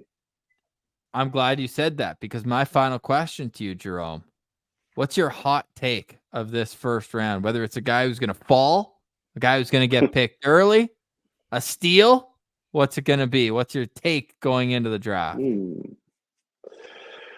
That's again, good question. I mean, Levshunov out of the top 8 is a take. I know you don't think that that's how it's going to play out. That's how your list would go. We're going to make sure that that's clear before we get into this. But what do you think will happen rather than what you would do? I think people will be surprised. If you look at different lists out there, Jet Luchenko goes in the draft. That will be my hot take of the day. All right, Scott, the $1 million question. What would be an A+ draft for the Ottawa Senators? Honestly, I'm of the view, the more I've thought about this class, that sort of top group that everybody talks about, the players who are likely to be available at 7, the more I come back to the same 2 kids, and that's Zeev Buium and Zayne Parekh. Zeev's obviously a lefty, and they've got things to figure out in terms of the lefties and Shabbat and Chikrin, and they're going to have to decide who's going to be a part of the puzzle long term. We know that Jake's going to be there. But Zeev is he checks a lot of boxes. Increasingly, I think he might be there. I thought there was a chance coming out of the Frozen Four that Zeev might be a sort of top 5 guy. But just after spending some time asking around in terms of who he met with at the Combine, the teams he met with a second time at the Combine, Zeev didn't have a dinner at the Combine, which is sometimes telling of that sort of top 5, top 6 range. My scout survey, I just finished it, released on Monday at The Athletic. The question in the survey this year was asked about 20 scouts, sort of the group of the top 6D, who's the one you like the best and who's the one you like the least and why. And Zeev was an interesting one in that he was the only player amongst the group of sort of 6 top D in this draft who wasn't given a single vote as the best and wasn't given a single vote as the least, which sort of speaks to exactly that range where the Sens are, where everybody clearly respects him as a player. Everybody likes Zeev as a player. Everybody's high on Zeev as a player. I've got a feature coming out on him at The Athletic that will sort of really get into the incredible season he had. One of the best draft eligible seasons ever by a defenseman in college hockey history. And I think he could be there. So if they're comfortable taking a lefty, I think Zeev might be the guy for me there. He's 4th on my board. I think getting him at 7 would be a sort of a real boon, if you will. And then Zayne, I think, just makes a lot of sense for that sort of high end offense. He's a righty, and he just I was just in Saginaw for the Mem Cup, and he just sees it at a completely different level. Like just the little offensive plays, identifying guys that he needs to get pucks to before the puck even lands on his stick. Like I think you're talking about a potentially special player, and Parekh was a player who appeared multiple times at number 1, which actually surprised me. I thought it was going to be the Levshunov and Silayev show, if you will, for the top of that poll that I sent out to NHL scouts. And Parekh got, I think it was three or four votes as the best D in this draft, which speaks to the belief that some have in the star power there offensively. So those two guys feel like they're 4 and 5 on my list, and they're probably going to be the best players available when they pick. And I think there's a fit with either one of them, even with Zeev being a lefty. Now, something you referenced with both those guys is they had extended seasons. How much has that either helped Buium and Parekh or hurt a guy like Levshunov who hasn't played since like early March? Well, it certainly helped Buium. I think it helped Zayne too. I think people wanted to see Zayne because of some of the questions about his defense and his competitiveness and sort of how lackadaisical he can look at times. People wanted to see him in a high stakes, high pressure environment. So him playing all the way until the last game of hockey that was played this year at any level was the Memorial Cup final, right? So all eyes were on him. There was no other live hockey for teams to be watching. Men's Worlds were already done. So that piece of it was, I think, important for both of them. Zeev's case, like he played his best hockey of the year in the Frozen Four. Like he was absolutely unbelievable, and not just unbelievable offensively in terms of taking over games, but locking guys up defensively. I think that really sort of solidified him as one of the true top D prospects in this draft. I know David Carl, who's going to be quoted in my Zeev Buium story, the head coach, obviously at Denver, believes he's the most impactful player in this draft, regardless of position. And I trust that that's not just him pumping his own guys' tires. But yeah, no, it hurts some of the other guys. That last impression can matter. It's been a long time since people have seen Levshunov play. Now, Levshunov is meeting as we speak, or as this is aired at least. Is meeting with people again at Gold Star's Combine in Fort Lauderdale. Gold Star's welcoming all of those Russian kids, and he's a Gold Star client. So he's going to be on the ice there, and teams are going to see him again and get another chance to talk to him, and that never hurts. But yeah, guys like Levshunov that haven't been playing for a while, it's a factor. And it helped Dickinson too, to that same point there. Dickinson played in the last game of the season as well in the Memorial Cup final against Parekh, and Dickinson was the best player on the ice in the second half of that game. Now, London lost that game, but Dickinson created 2 of their goals and was dominant, especially in the second half of that game. So those things matter. These lists aren't set 2 months ago; they're set in the final days of the process. Now, if the Ottawa Senators decide to go a different direction at number 7 and don't go with a defenseman, Scott, give us 2 possible names you like in that range for forwards at 7th overall. Yeah, the forwards that I like in that range, just expecting that Cayden, Lindstrom, and Ivan Demidov are likely to be gone. The sort of next forward in that group that I'm highest on is Berkly Catton of Spokane. Berkely's skating is dynamic. His creativity is dynamic. As part of the player poll that I did in my anonymous survey, I asked 88 players in this draft class for the player that they believed was the most talented player in the draft class, not the best player. That answer would obviously go to Macklin, Celebrini, but pure talent. Who was the player that you've played against in this draft class that was the most purely skilled? And after Celebrini, second in votes in that player poll was Berkly Catton. So he's just, the skill wise, it's there now. 5'10", 5'11" center. There's natural questions about how competitive he'll be defensively once he's in the NHL. I think he checks virtually every box you look for in terms of a center, other than the size box. He's led the WHL in penalty kill, shorthanded goals this year. Like he's got some defensive instincts to his game. The speed and skating are major factors. But Catton's probably the top forward there. Now, if Ivan Demidov is available, Ivan Demidov is 2 on my board.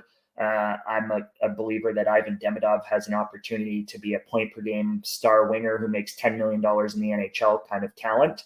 I think that's what we're talking about with Demidov.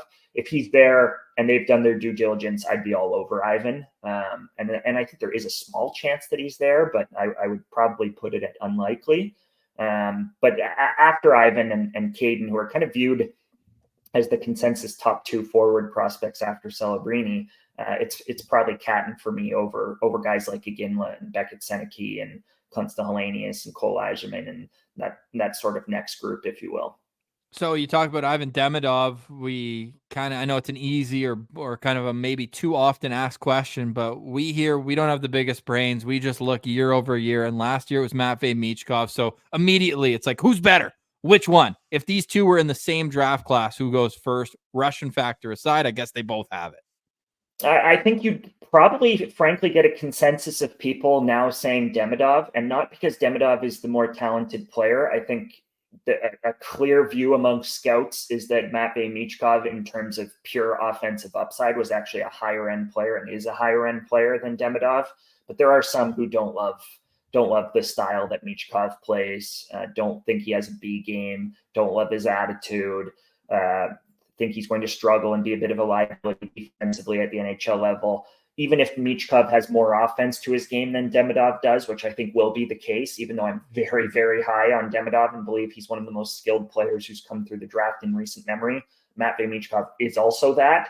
I think people just have more respect. Scouts, by and large, have more respect for the style that Demidov plays. He's off the puck. He's a competitive kid. He gets after it. He's got a B game. He's just a more well-rounded player than Michkov. So it's an interesting debate. I think both have first line wing upside. Like, I think both have star power.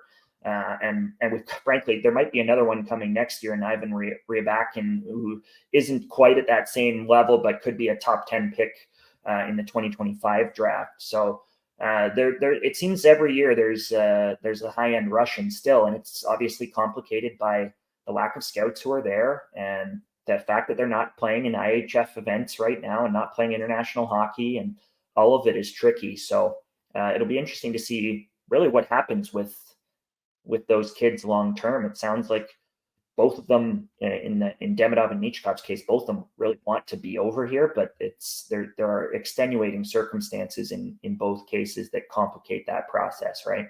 Seems like the whole top of this draft is complicated in and of itself. Where do the tiers go for you in the 2024 draft? How big is, let's say, the second and third? Because I'd imagine Macklin Celebrini stands alone for you at number one. Yeah, there's Celebrini at one. Then I've had sort of a really small second tier all year of Artyom Levshunov and Ivan Demidov have kind of bounced and swapped between 2 and 3. I had Levshunov at 2 for the majority of my lists that were published at The Athletic this year, but Demidov finished at 2. So I view them as really close. After them, I think that the drop off between them and that next group is actually quite slight. Like I wouldn't knock a team for not taking a player second or third overall who's not one of those two. But after them, I think it's really a group that goes to 11 and then another group that goes to about 17. So there are 17 prospects in this draft. That's the number that I've used most often when I've got this question. There are 17 prospects in this draft that I believe have sort of true top 6, top 4D upside, like true first rounders in any draft, if you will. Typically that number is actually a little bit smaller. Typically there are 14, 15 kids in every draft that I really, really get excited about. So to have 16, 17 in this group it makes that group a little bit deeper than normal. But it also makes it harder to pull through the weeds and sort of decide, okay, who's in that 17, who's in that sort of top 10 conversation versus who's in sort of that 11 to 15 conversation.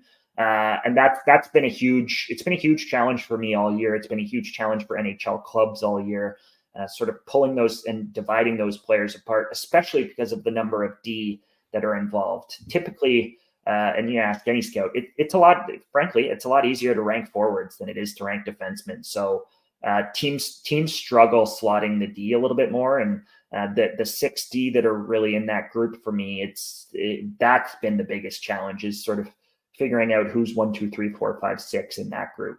Levshunov, I think, has established himself as number one for me in terms of upside. But Levshunov has a couple of warts and a little bit of risk in terms of whether his brain and different pieces of his game are going to develop like some of those other kids. So it's close. It's going to be awesome to see at the Sphere in Vegas. You're already subscribed to The Athletic. If not, get there right now. It's unparalleled draft coverage from Scott Wheeler. Corey Pronman does some good work there as well. And that Ian Mendez guy ain't half bad either. We really do use The Athletic as one of our number one resources when we are diving in to the NHL draft. And not to mention the interface, being able to do all the collapsing and expanding. It's been a game changer. Nice. Over at The Athletic. And as Scott already referenced, go check out, there's a scouts poll up and a whole lot of things more than just lists. But we are list guys here at Locked On Senators. We like making them. We like getting mad at them. And for our third annual NHL mock draft, I'm not surprised Scott picked 9 to 16 after hearing that tier drops off after 17. Jerome Berube from hockeyprospect.com made the first picks, and we do have to put the caveat that these picks are made with GM Scott Wheeler, GM Jerome Berube in the seat. This is not to be, what we expect to happen. Jerome knows that Levshunov will go second overall, but he did have some concerns about the hockey sense. But how quickly are you running up to the stage here at 9th overall, Scott, and picking Artyom Levshunov for the Calgary Flames? Yeah, I'm falling out of my chair and tripping up the steps. Or down at the Sphere. I think my hand is shaking when it's got the mic in it. That's the visual of what's happening here. The Flames have done a really good job drafting strong forward prospects into their pool without having a top 10 pick. Connor Zary, obviously, we saw break into the league this year. Samuel Honzik was their first round pick a year ago. Matt Coronado played some NHL games this year and was one of the best players in college hockey, played at the Olympics. They've got some guys coming at forward, and not premium star guys, but they've got some good players coming at forward. On defense, they've clearly tried to prioritize sort of filling it in a little bit better. They went out and made the trade with the Vancouver Canucks to acquire Hunter Brzustewicz, who's probably their top D prospect at the moment. Brzustewicz was one of the best D in the OHL this season with the Kitchener Rangers. But they don't have that. The Flames don't have that premium prospect on D, and the opportunity to get Artyom Levshunov, a player who I believe is the top D prospect in this draft and has been number 2, number 3 on my board, as I mentioned, sort of all year. I wouldn't even hesitate. There would need not be a conversation at the table as to the players who were left. It would be Artie all day. I think he's got first pairing upside. He's a physical specimen. He's got an excellent transition game. He plays the game very freely, and his defense has really come a long way this season to sort of round out. And he was an excellent. I talked about Buium having one of the best seasons in the history of college hockey by a defenseman. Artie Levshunov had a comparable year. Artyom Levshunov had one of the best seasons, a better season than guys like Luke Hughes and Owen Power. Owen Power was a first overall pick. We're talking about a stud here who has a lot of qualities you look for in a top D. Now, you've made it very clear that Levshunov is in that top tier of defensemen like you talked about. But Scott, if he's a left shot defenseman and that height and weight starts at a 5 foot something and 100 and something pounds, does that knock him down your list? Or it's not about just being a big right shot defenseman that makes him such a tier above? Well, certainly, I mean, his physique is something that really strikes people. Once you get into a room with him, I visited East Lansing to do a feature on him and an embed with the Spartans in the fall. And the very first thing that blew me away was sort of his chest and his shoulders and the way that he just sort of popped out of his clothing. Like this is a extremely physically advanced kid. There were actually questions to MSU about whether he was actually 18 years old throughout this draft process. Like, that's what we're talking about. The hairline, and it's a hairline that we share, was also part of that. So no, part of it is the size. Like you can't ignore it, but that's not to take away from the talent level. Extremely talented player. I don't think he maybe has the finesse of a Zeev Buium or a Zayne Parekh, but he is extremely talented. He makes plays. He joins the rush. He's an excellent skater. There's legitimate power, like PP1 upside there as well. So it's not just about the defensive upside in terms of the physicality and how strong he is and how well he skates. It's also the way that he plays the game offensively. Plays it with a lot of freedom, as I mentioned, maybe a little bit too much freedom at times. He plays on instinct. He's just out there playing hockey and skating around at times, but he's got the tools to be able to play that kind of a game. So, and that's exciting too. When there's a lack of refinement, there's potential there, right? Like he's not, despite the fact that he's closer to a finished project physically, he's not maybe quite there in terms of the way that he thinks the game. He's only been in North America for 2 years. He played in Belarus all the way up. This is a kid who's only played in USHL for a season and the NCAA for a season. So he's still got a lot of learning to do. And I think that piece of it is really exciting. Your GM, Scott Wheeler, I almost said Scott Conroy up in Calgary. What's your next move after drafting Levshunov? Are you sending him back to MSU for another year? Are you trying to get him to the AHL right away? What would be your development path in an ideal form? Because he is an October birthday. He's one of the older kids in this draft. Yeah, I've actually spoken with his camp a little bit about this. And my take to them was sort of go back, give the kid some continuity. Now he could play in the AHL next year. He's in a unique set of circumstances, right? Like he could play in the NHL. Physically, he's there. I think there would be some learning that he'd have to do in the NHL, but I think he'd make plays. I think you'd see the potential. By year's end, he'd probably be a really good player on a team already. I think he would figure it out really quickly. He could also play in the AHL. Now, it's very hard. Even players like Simon Edvinsson, David Jiricek, some of the top deep, Simon Nemeth, some of the top deep prospects in the world, they spend 2 or 3 years post-draft playing pro hockey in the AHL or playing in Europe or staying in college. D almost never make the immediate jump. And I just think some continuity, like more time to just be around the same people. It's been such a whirlwind for him. He hasn't gone home to see his family in 2 years. Playing in the same place for the second year in a row, being a huge part, number one defenseman at MSU on a good Spartans team under a good coach in Adam Nightingale. Like it just, I think the decision is to go back. He could play in the AHL next year, and I think that would be positive for him as well.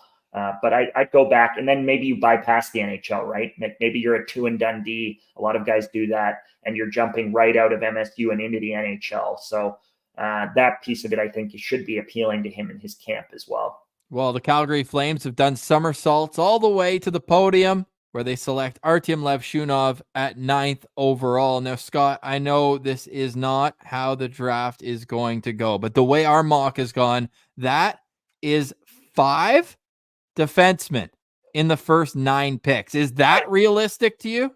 I think it is. I think that's the expectation. You talk to people from around the league. I expect that Seattle's going to take a defenseman. I think there's a good chance Ottawa takes Zayne Parekh. I expect that Levshunov and Silayev will go early. Like all of those things are going to happen. I think those 5D are going to be gone in the first 9 or 10 picks. Yes, absolutely. It's going to be awesome for a team that needs a defenseman like the Ottawa Senators to get, hopefully, their hands on one of these great talents. Coming in at number 10, the New Jersey Devils, with the asterisk that when you're listening to this, they may have traded the pick for a goalie. But if they do decide to make the pick at 10th overall, who does GM Wheeler like in this spot? So here's where things I think really start to open up. I think you get into they're really the last defenseman of that group who's left, who's in that consensus group of 6 is Carter Yakimchuk. In my survey, I learned pretty clearly and unequivocally that he is viewed widely as the 6th. He was the most common defenseman to receive that sort of last place vote in terms of that group of 6. But in saying that, my follow-up to NHL scouts was also often, okay, if Yakimchuk's your 6th, who's your 7th D in the class, and are they close to Yakimchuk? And the answer was also unequivocally often no. So even if Yakimchuk is viewed as the consensus 6th D in that group, he's also, frankly, viewed as a much better prospect than the next best D, which means he's going to go early. So I thought about him here for New Jersey, but ultimately, I think with the way that they're built on the back end, with Simon Nemeth and Luke Hughes coming, with what we know Seamus Casey even might be able to become offensively as an offensive defenseman, the idea of them taking Yakimchuk, a player who is been purely mostly an offensive defenseman. He's got some bite and some competitiveness and physicality and all of that, but has really struggled at times. And the knock on his game is his defense. The idea of taking another power play guy, another points guy, when they've already got 3 of those young guys, plus obviously Dougie Hamilton on a big ticket contract. There's just only so much power play time to go around. I think even with the guys they already have, they're probably playing 2D long-term on at least one of their power plays in New Jersey. So Yakimchuk didn't become the pick for them. And then suddenly it's okay. Who are the forwards that I like there? And I just kept coming back, as I mentioned off the top, to Berkly Catton. I think Catton is that sort of next best forward. The skill, skating package, the creativity, his brain and the way he thinks it, the way he processes the game, the problem solving. I think he's a dynamic talent. He has been a better player in this age group than many of the players who've frankly been taken ahead of him. He's been a better player all his life than Cayden Lindstrom, for example. Now, Cayden has the size and things that people project out, but if you're talking who's been the better player in the WHL, or even internationally for Hockey Canada, it's Berkly Catton by a mile. We saw it last summer when they played together on the same team at the Hlinka, and Catton was like, it wasn't even close that Catton was the best player on that team. So I'd be excited about Catton if I'm the Devils. They're obviously deep down the middle as well. Jack Hughes, we don't know whether Dawson Mercer's kind of bounced between center and the wing, but obviously Jack Hughes and Nico Hischier are kind of their 1-2 down the middle. So maybe Catton becomes a wing there. That's obviously already a conversation that teams are having about him regardless. But if he's not a wing and suddenly and Mercer moves to the wing or whatever it may be long-term, those are good problems to have. And I think he's the most skilled player left. Yeah, I like your thought process on this one, Scott, just because the New Jersey Devils, their back end is pretty set. Now, still, you got the two-headed monster of the centermen in Hughes and Hischier, like you mentioned. But is Berkly Catton a guy that you could see come in and start out as a third-line center just because he has so many other spots to his game that maybe when he starts, he can be that third-line center and get a little easier matchups and then either progress to being a top 2 center if they decide to switch things up or move to the wing? Like, is that a guy that could help them on an ELC while they're still trying to contend or while they try to get to a spot to contend? I think in that scenario, he's probably more likely a winger. Despite the fact that he does work hard and he is a competitive kid, I do think it's going to be a bit of a challenge for him defensively in terms of potentially playing kind of a checking classic third line role. The one player, if they are going to consider going that route, if they're looking to find an excellent third line center or middle 6 center who can check and is reliable defensively, that player would be Konsta Helenius here, frankly. Like, Helenius is one of the smartest players, if not the smartest player in the draft for me. He's also got a motor. He's excellent on sort of board battles, stick lifts, all of that. He's going to be a much better defensive center at the next level than Berkly Catton, and would really fit in that sort of third line role behind a Nico, for example.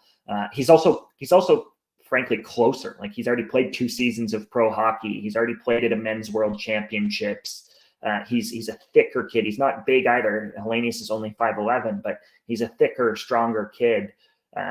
So he'd probably be in the conversation here if that's the way that they're thinking about building out their roster.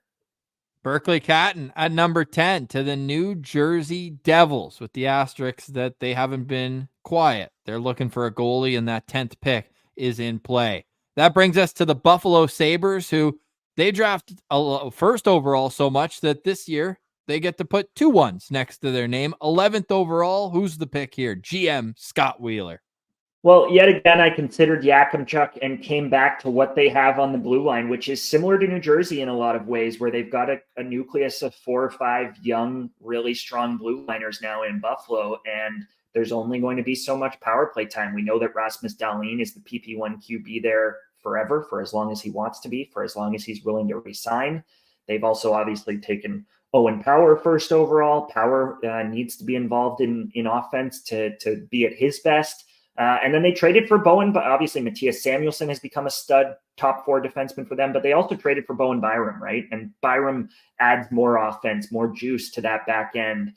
So suddenly that's 4 guys who are all in their 20s, all very, very good players, all legit top 4 players. And then Yakimchuk, where does he fit in if that's their nucleus long term? Now, they also have a strong group up front. I mean, we've seen the development of Tage Thompson, of Luke Tuck, Jack Quinn, JJ Peterka was excellent this year. They've got Matt Savoy coming, Zach Benson coming. Like they've used a lot of high picks in recent years. We all know the story with the Sabres. They've been bad for a long time. As a result, their pool's in a really good spot. And as a result, if they keep that pick, and I think there's an opportunity, they may also trade that pick to upgrade their NHL roster. But if they keep that pick, I like them to take a swing. I like them to take a sort of real cut. And that brought me back to Cole Yzerman. Why not go after a player with true goal scoring upside, a difference maker? Jack Quinn's a well-rounded player. JJ Peterka is a well-rounded player. Peyton Krebs is a well-rounded player. Matt Savoy, despite his size, really gets after it. Zach Benson, despite his size, really gets after it. Why not look for something maybe a little bit different, a pure finisher? And I'm still a big believer in Cole Yzerman and his upside. I know NHL scouts are pretty divided on Cole. It's been a hot button. He's been a hot button topic. There are scouts who think between the ears he maybe doesn't make good decisions on the ice. Bad body language, doesn't have a B game, a bit of a liability defensively. But nobody shoots the puck like Cole Yzerman in this draft. Nobody scores more goals in this draft than Cole Yzerman. He, as your screen points out here, is an August birthday. There is a lot to be excited about with Cole Yzerman. I think he's going to continue to fill the net at BU. I think he's going to score a ton of goals in the NHL. And I like the idea of adding him to a group that is targeted really competitive forward prospects.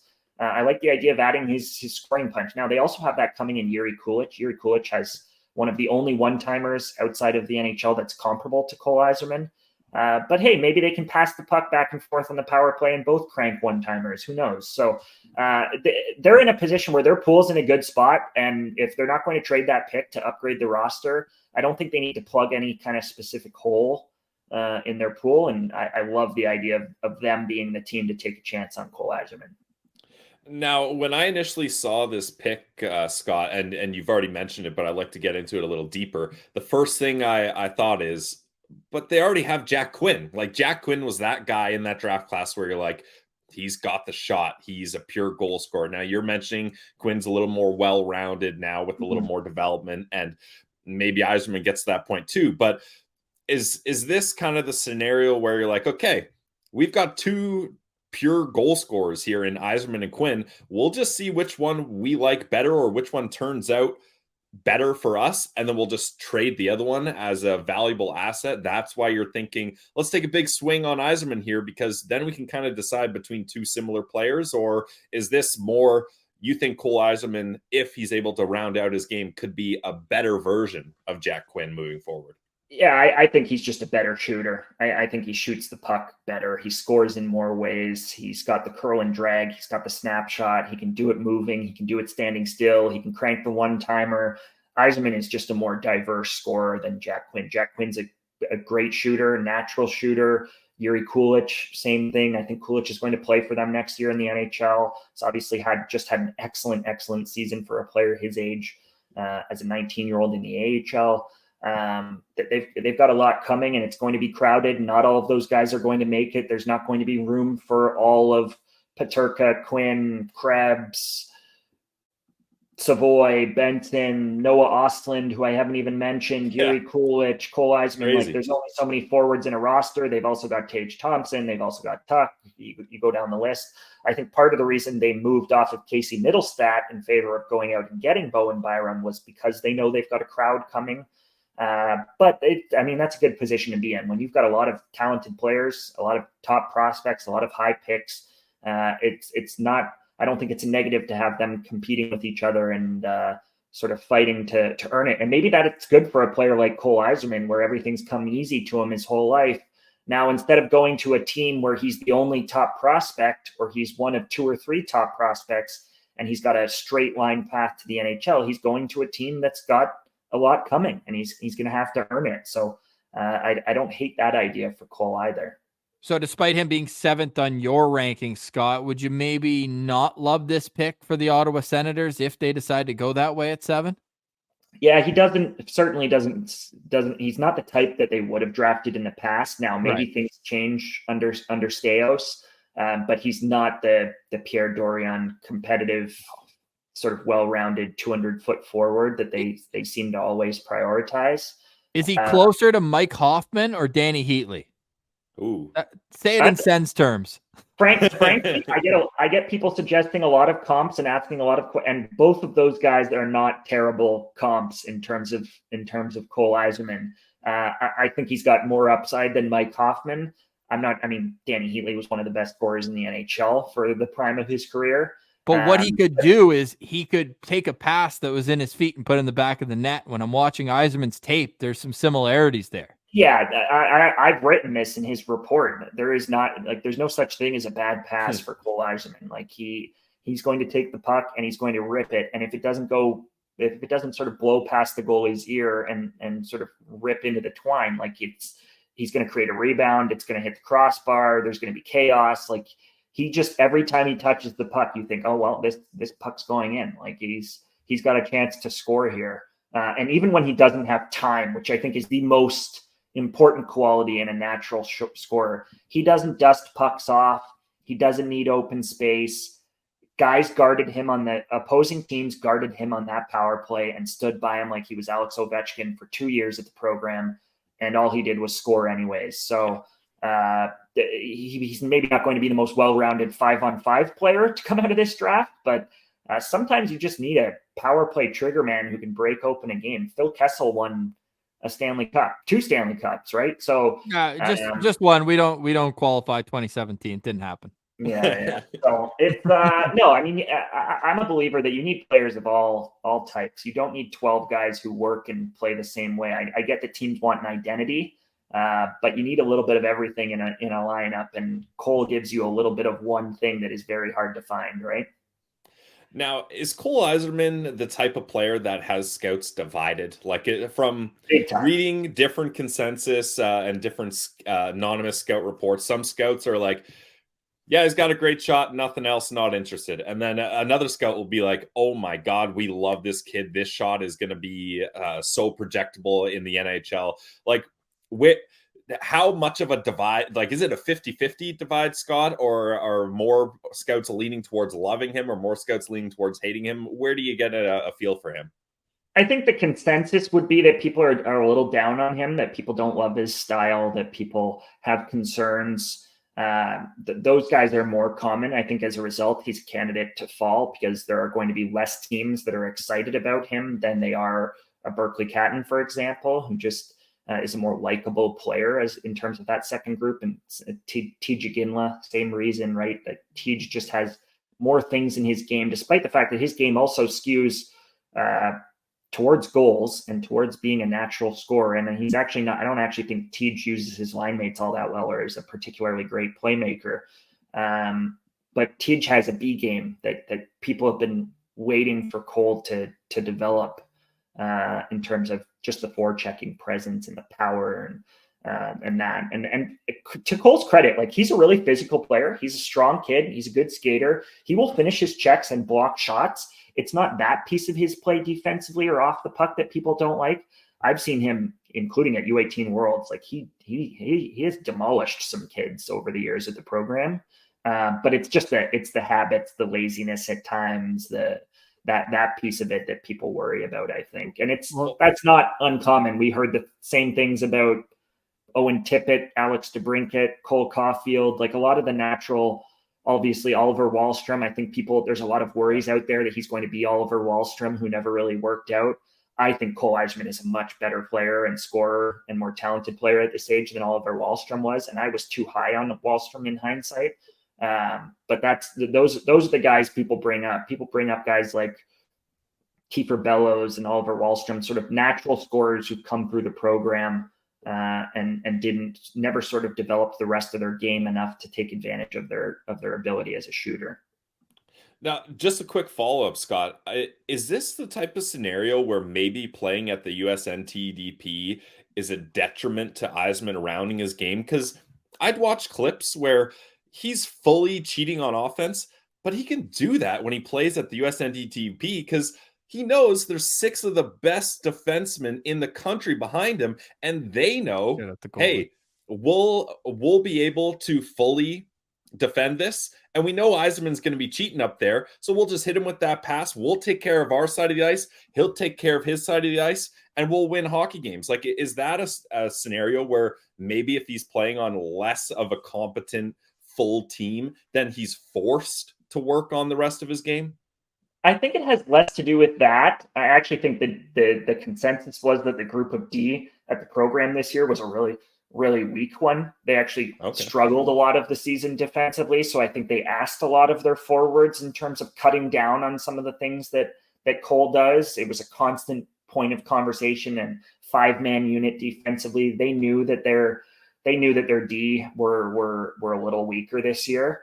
But I do think that one part of the NTDP that works against him is just the over scouting. I think it's bitten a lot of guys over the years at the NTDP. It's something that I've talked about with people. It's something that is quoted in my feature that I did on Cole Yzerman earlier this year. He has been watched as much as any player in this draft. You go to Plymouth, you go to USA Hockey Arena in Plymouth, there are more scouts there for every single game he plays in a season because they're watching everybody on the NTDP than there is for even Sam Dickinson with the London Knights, or a big game in college hockey between Denver and BU. Like, they're there all the time. Most teams have scouts in Michigan strictly because of the NTDP, and they are there all the time. And as a result, I think guys get picked apart and nitpicked. And when you've watched a kid play 60, 70 times instead of 5 to 10 times, it's a lot easier to go, okay, I know what this kid does well. What doesn't he do well? And I think, frankly, that's been a problem for a lot of players who've been over-scouted over the years. Guys who burst onto the scene early, I think in their draft year, if they don't dominate, if they don't take off like people were hoping, they're often nitpicked more than the shiny new kid who's just having a good year for the first time. We saw it with Brad Lambert, Atu Ratu, Shane Wright, Jacob Chikrin, frankly, went way lower than he was expected after people started nitpicking him in his draft year. Those guys that are names that have been around a long time, it's harder for them to continue to prove it than if you're a Tej Iginla who was a healthy scratch in Seattle playing on a deep Thunderbirds team last year, and then basically only had his draft year in Kelowna to show people what he has, or a Beckett Seneke or a Stian Solberg who really took off in the second half of this season. People get excited about that because it's new and they're seeing that level of play for the first time. People have been watching Cole Yzerman fill the net for 2 years. I love that. I love how it turns into a philosophical debate on certain players like Cole Yzerman, no doubt. I think as humans, we can all agree meeting up with his old buddy Macklin Celebrini, if he falls to 14 and the Sharks, would be just a picture-perfect story. We know Cole Yzerman going to Boston University, but will Macklin Celebrini be there? Your guess is as good as mine. Coming in at number 12 on our Locked On Senators mock draft, GM Scott Wheeler stepping up to the plate for the Philadelphia Flyers, who many thought won last year's draft just by getting Matvei Michkov to drop to him at 7. What do they do for an encore? Well, yet again, for the third pick in a row, I considered Carter Yakimchuk and didn't take him. I think the acquisition of Jamie Drysdale makes that less of a pressing need, and the loss, frankly, of Cutter Gauthier heightens the importance of going out and getting someone who can play with Matvei Michkov long-term. They're a team who has some good players at forward, but frankly, when your best players and on the NHL club at forward are Owen Tippett and Travis Konechny, you're clearly missing that sort of true top end guy. So I like the idea of them trying to get another one of those guys and potentially someone who can be a running mate to play with Matvei Michkov. And so I came back to Consta Helenius here. I think if Berkly Catton's here, they'd be all over Berkly Catton as well. But Helenius, just that sort of player that I talked about earlier, that defensive conscience, I think could really work off of a player like Matvei Michkov, who doesn't have much of that. So there's a lot to like about that potential fit. He's an extremely intelligent player. Matvei Michkov is one of the most intelligent offensive players I've ever watched at his age. Helenius has an intelligence that I think works and operates at that level. I think they can play off of each other really well. That line would probably lack a little bit of size. You'd probably want to go out and get a third player for that line who's got some meat. But otherwise, I think that the fit for Helenius to play alongside a player like Matvei Michkov, to support a player like Matvei Michkov, I think there's a lot to like about that potential fit. And frankly, he's one of my best players available here as well. So that if I'm the Flyers and Catton's off the board, I'm zeroing in on Helenius here, I think. And we're gonna get more insight from Scott about the pick, but I mean, look good, feel good, play good. That has to be one of the best photos of any of the draft profiles we use. We know that it's the leading scorer on the team gets a gold helmet. How does that work, Scott, in Liga? Yeah, in Liga, and not just in Liga, but in the Champions Hockey League that they also play in. Whoever's the leading scorer on both teams, so there's 2 gold helmets in a game.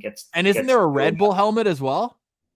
That I don't know if the Red Bull helmet is still probably a sponsorship thing. But certainly the gold helmet is a big thing in Liga and in the Champions Hockey League. And Helenius led them in scoring in the playoffs this year with 6 points in 6 games in the Liga playoffs. So he got the honor.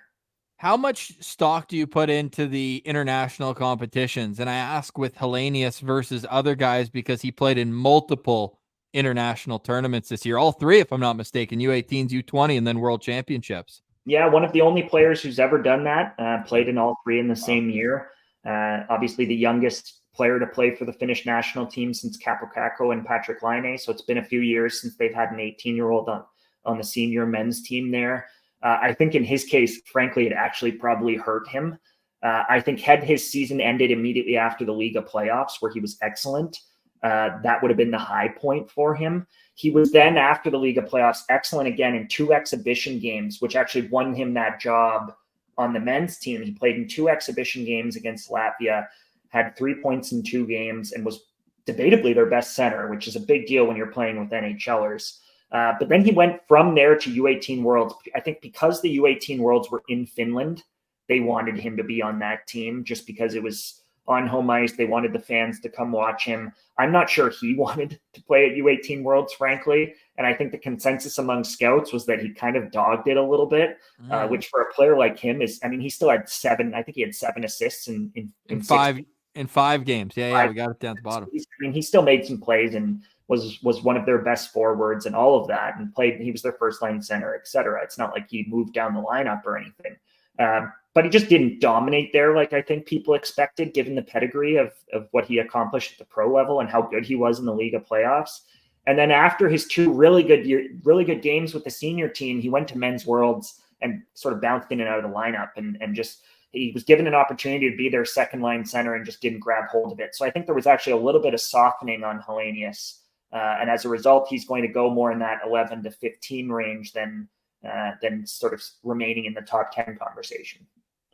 Now, how impressive is it to you, Scott, that Helenius was able to play the entire season in Liga, apart from all those international contests we talked about? Now, is that, I'm seeing he was on a loan to Ukraine there. Is that more systemic thing? Like there just wasn't another spot for him to go? Or was it purely because of his on-ice production that they were like, there's no need to send you to a U20 league in Finland. You're going to stay in Liga the entire time here. Yeah, it wasn't just this season. He basically played 2 entire seasons there, right? Yeah. He was one of the best players at 15 years old at the U20 level. That's extremely rare, obviously. The loan had nothing to do with performance and everything to do with the team that owns his rights. Okay. They are an annual contender. They're a veteran team. They play older. They have a higher salary than anyone else in the league. And as a result, they wait on their guys and often give their guys opportunities to go play elsewhere. So it had nothing to do with that. I think he would have played in Liga regardless.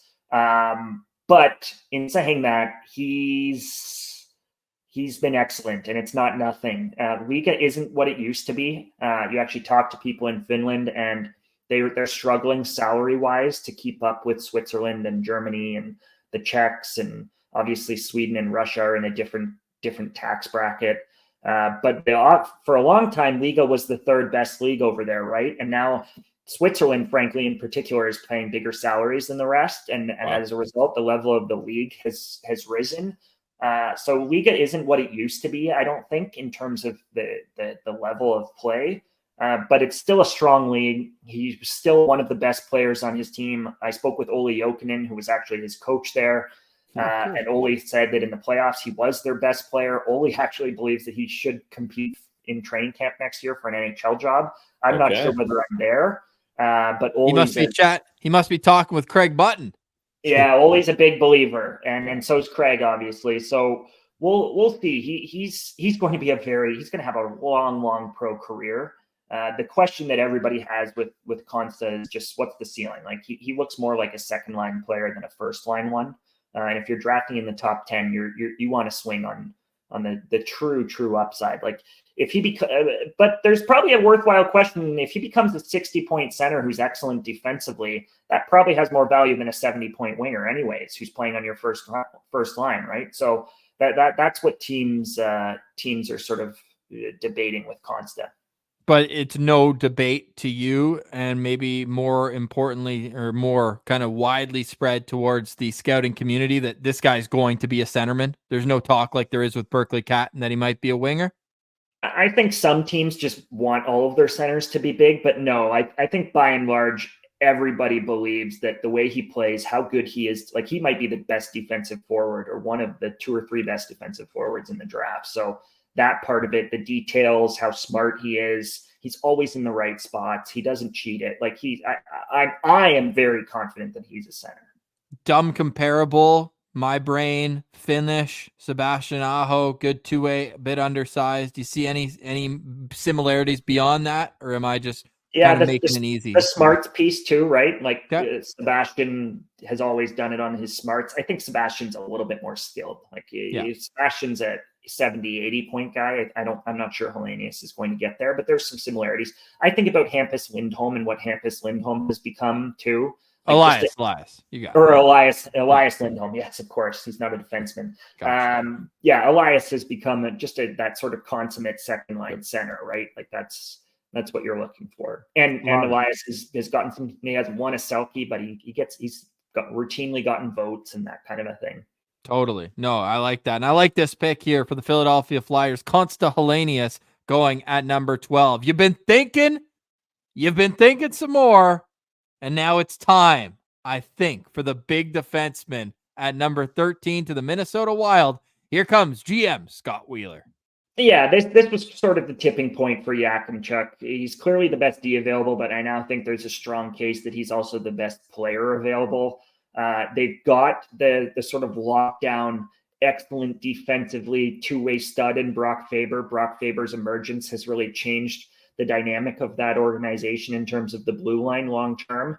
But behind Brock, they really struggled. They had a big group that they've drafted with high picks, first and second round picks, who came into Iowa this year in the AHL and had a really tough go of it in the AHL, like 3 or 4 D prospects that were promising players that they liked, guys who've played at the World Juniors and that kind of thing, been top players in junior hockey, who just didn't live up to expectations. And I think as a result, they've realized maybe they don't have a lot coming on the blue line. Like, maybe those guys are fighting to be 6-7s rather than 3-4-5s kind of thing.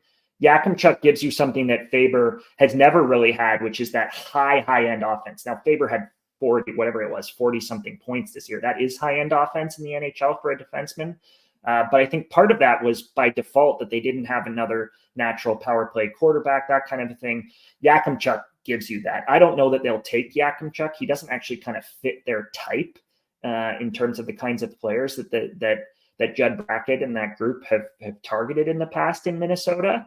But for me, the idea of him as the all-offense guy opposite of a Faber and as the power play guy who can just go out and make plays and rack up points, and that piece of his game, which is what Yakimchuk is going to be, that That's really appealing to me. Now they also need a first line center. That's the story as old as time in Minnesota. They've been looking for it for 5 or 6 years and haven't been able to add it to their group.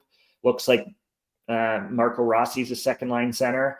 So that's a hole they need to fill. But frankly, I don't think that guy's here. Like with Catton off the board, with Cayden Lindstrom long gone, there just isn't that guy. So I don't think you have to take a center here just to try to fill a hole. And I think they got into trouble when they took a center for depth down the middle last year with their first round pick in Charlie Stramel, who had a horrible year in college and doesn't even look like a top 50 pick, let alone a first round pick now. So Yakimchuk's the best player, and I think there is a natural fit there with just the skill level, the goal scoring. I think the idea of him and Faber as your 1-2 or your 1 and your 3, if Yakimchuk's more of a 3, that's the start of a real blue line there. Now, Yakimchuk seems like your prototypical offenseman. Like, I even feel like saying the word defenseman doesn't seem right here. He's an offenseman to me. So would you look at Yakimchuk and be like, all right, we know you got the offense. We're going to give you full reign on offense. Do what you can, but we're going to set you up with an elite shutdown left shot defenseman? Or do you say, look, you can't always be on offense like this in the NHL. It's just not going to work. We're going to have to really pull the reins back on you offensively to try to round out your game and limit his offense a bit to try to up that defense? Or what's the philosophy you go with Yakimchuk's development? Well, I think the first message after you draft him is the skating's got to get better. Like, you need your summers need to be about mobility, need to be about skating. Now, I know he's already doing that. I've spoken with Doug Crashley, his strength and conditioning coach. The gym and the mobility and the ladder exercises and the footwork, like, it's been something that they've been prioritizing. But that's his issue. He skates well going forward. He'll pull away from guys. He's good in transition. He'll make guys miss with the puck. Skating backwards, the pivots, it's tough. Like, he doesn't move all that well. You see him at the combine, both the CHL Top Prospects game combine, which was on the ice, and he finished 33 out of 35 players in testing there, and the combine, which is obviously off ice in Buffalo. Like, he's just not, I don't think he's a natural athlete. But the hope is you've got a 6'3" kid who's really mean and strong already. He defends hard. He's physical. If the mobility can get there, like if he can be even an average skater, then there actually is some real defensive upside. So, like, I don't think he's going to be a liability necessarily. Now, is he going to play like he has, which is when he makes mistakes, he tries to get a piece of guys and he takes a lot of penalties and he ends up in the penalty box a lot because he can't keep up defensively? Or is the meanness going to be while staying out of the box, right? So that's going to be a balancing act. I think he's always going to come with, like, he'll whack a guy in the back of the leg skating up the ice and he'll cross-check a guy in front of the net. Like, he's always going to put himself in the box a little bit. But can the rest of the D-zone play sort of clean up, especially defending the rush, frankly, in terms of the footwork? And I think there is room for progress there, but some guys are just never, like, hockey isn't a sport that's filled with the 300 best athletic hockey players. Like, there are a lot of guys in the league who are not great athletes. And I think he just may be one of those. It's just interesting because you see 6'3", 200 pounds and mean and physical. You think, oh, he's going to be a defensive defenseman. And then you look at the stats. I mean, 30 goals, -6, and say what you want about plus minus, but you also more eloquently stated that, look, the skating, the pivots, he's just getting beat. If you put, let's say, Zeev Buium's skating on Carter Yakimchuk, is he a top 5, top 3, top 2 pick in this draft? Absolutely. Yeah. So I mean, hockey sense is there as well? I don't love the hockey sense.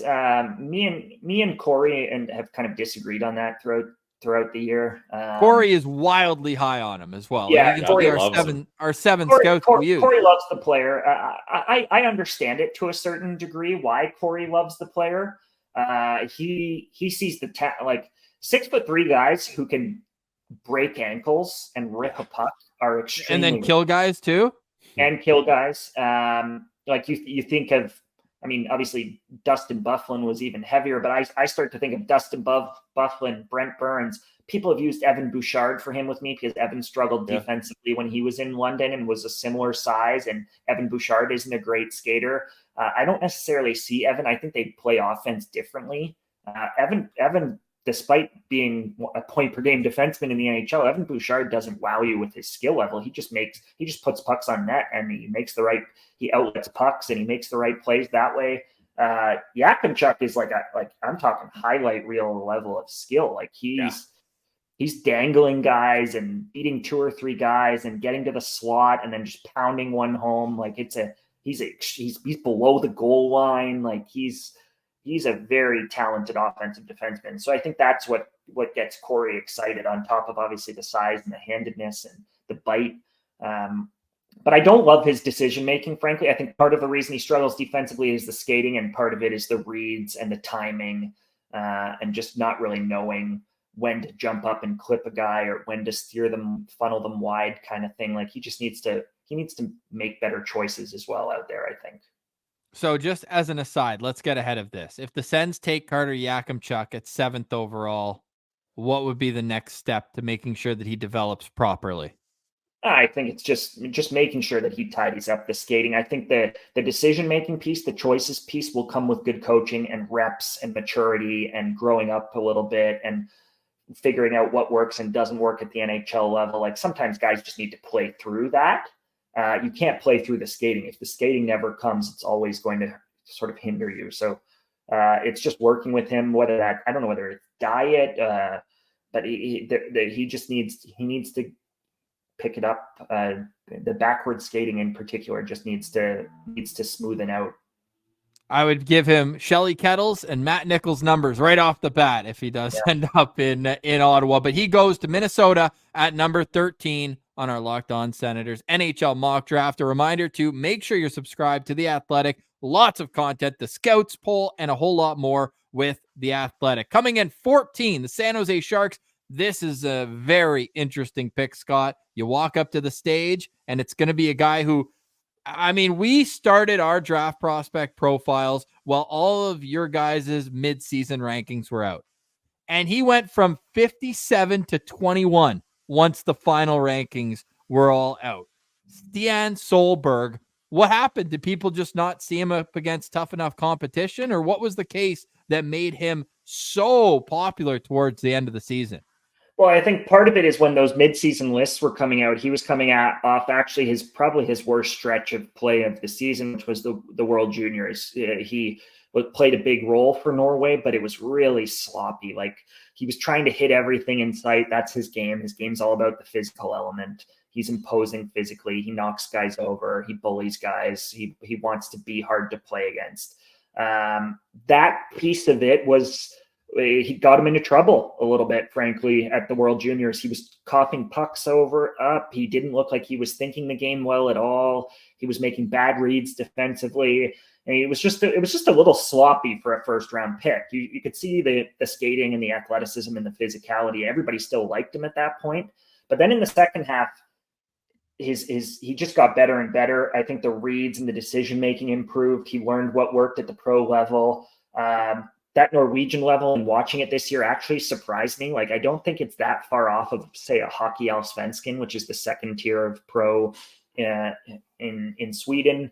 I don't think it's that far off of the levels that are played in the Czech Republic or the Slovakia at the very top levels there. Not a great league, but I think it's better than a lot of people realized, and is a better league than I realized.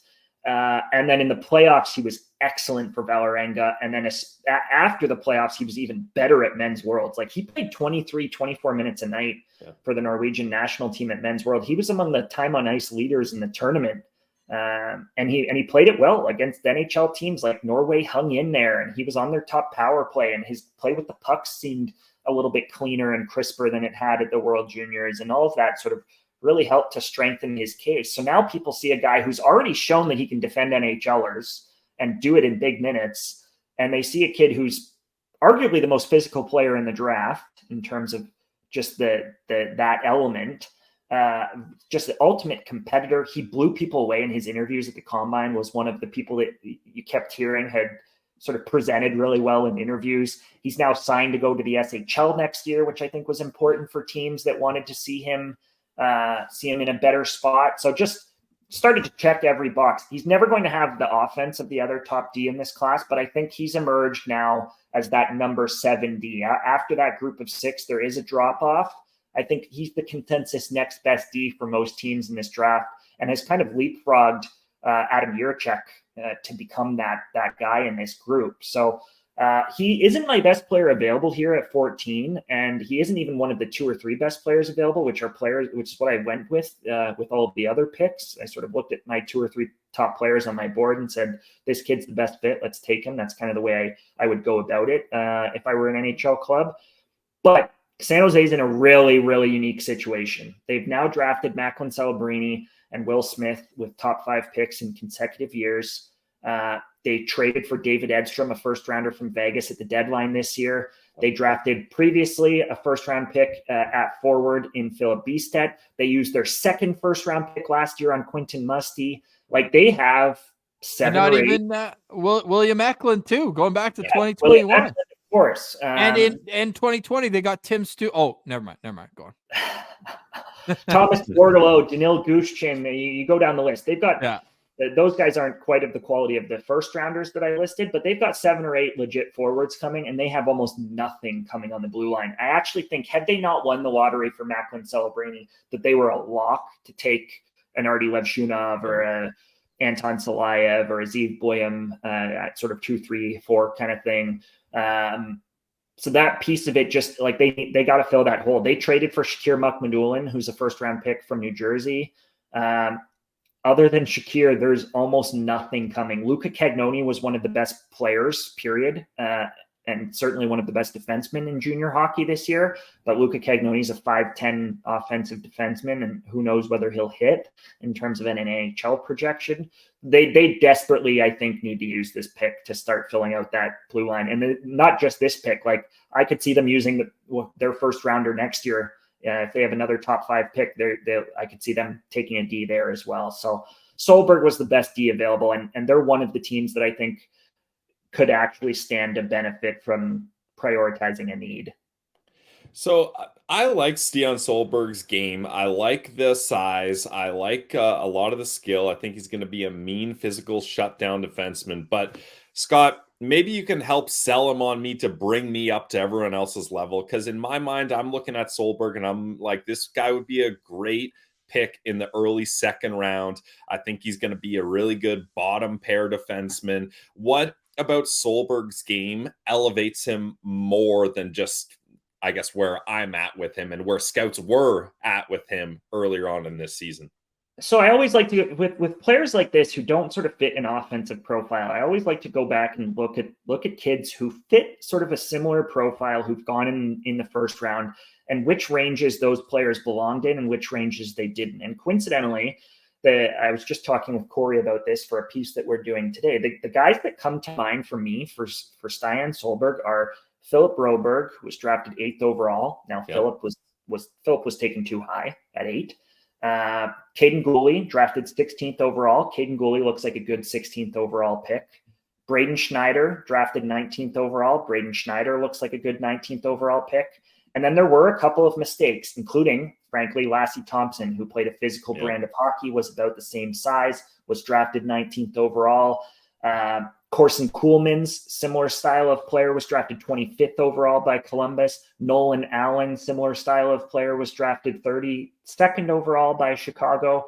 Now, I think, and I think most teams believe this, he is in more of the Cayden Gooley, Braden Schneider, Philip Broberg tier than he is in the Lassie Thompson, Corson Kuhlman's, Nolan Allen tier. So as a result, I think he belongs in that kind of a range. Now, Broberg was taken too high, so that leads me to believe that Stian Solberg isn't a top 10 pick or shouldn't be a top 10 pick like Broberg was.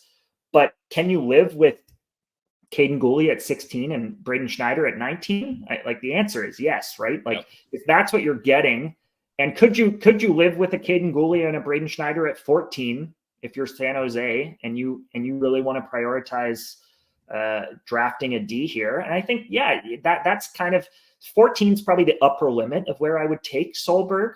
But I think if you asked the Montreal Canadiens or the New York Rangers if they drafted Cayden Goulet or Braden Schneider 14th instead of 16th and 19th, would they still be happy with the pick? I think they would both answer yes. And I love the comparison for the New York Rangers because in that draft, they also had the first overall pick, just like the San Jose Sharks do here. 14th overall, Stian Solberg goes to San Jose. The Detroit Red Wings, a team that has been, nobody's been more screwed by the NHL draft lottery than the Detroit Red Wings. But this year they take a step in the right direction. They're right on the fringe. Some would say they were just a couple wins against Ottawa away from making the playoffs. They couldn't do that, but they go up here at number 15 overall. And to me, it just, it's too easy of a pick, but you went a different way. So I'll argue with you after. Who's the pick for Detroit here at 15 overall? Yeah, so I think there's two ways of thinking about the Detroit pick. First, I've argued for years that they have prioritized, frankly, a little bit like the Sens did for a little while, that the Red Wings, in terms of the forwards that they've drafted, have prioritized the work ethic, the two-way play. So you already know that who I'm leaning with the pick. You're leaning Michael Brandt-Segnigaard, who looks a lot like the Detroit Red Wings have drafted.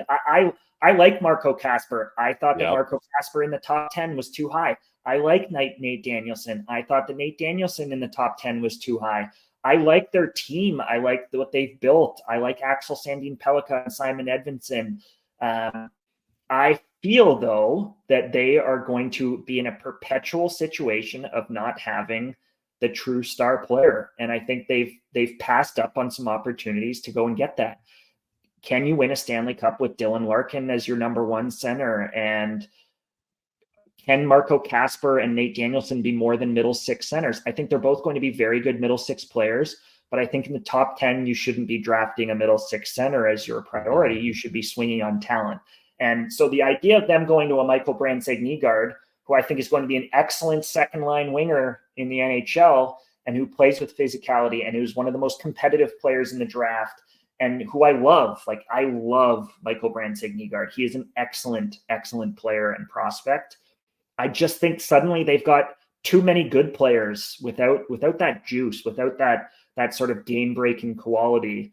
And so I went with Beckett Seneke here, who I think has, frankly, probably lingered too long. Beckett Seneke is going to be gone in all likelihood before the Detroit Red Wings pick.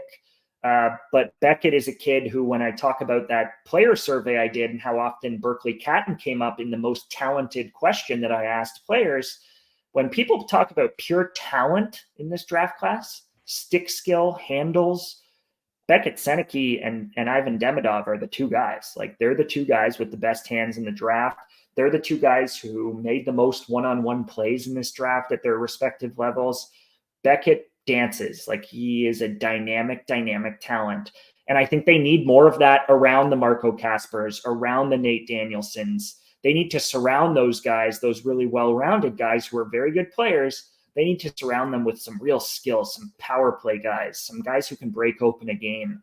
And I think Beckett offers that, on top of the fact that he's 6'3" and he's had a growth spurt in the last year, and he's got some room to fill out, and there's a lot to get excited about in other ways as well. His pure talent on the puck, like, he's actually has an opportunity to be a first-line winger in the NHL, and there just aren't players left on the board at this point in the draft who have that kind of skill level.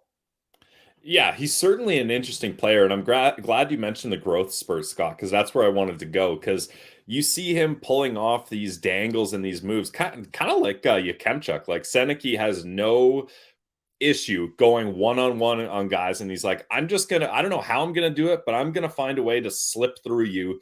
But he ends up looking a little bit like Bambi out there, where he's stretching his arm, he's leaning over, he's got one foot in the air, but somehow he makes the play work and he's able to recover.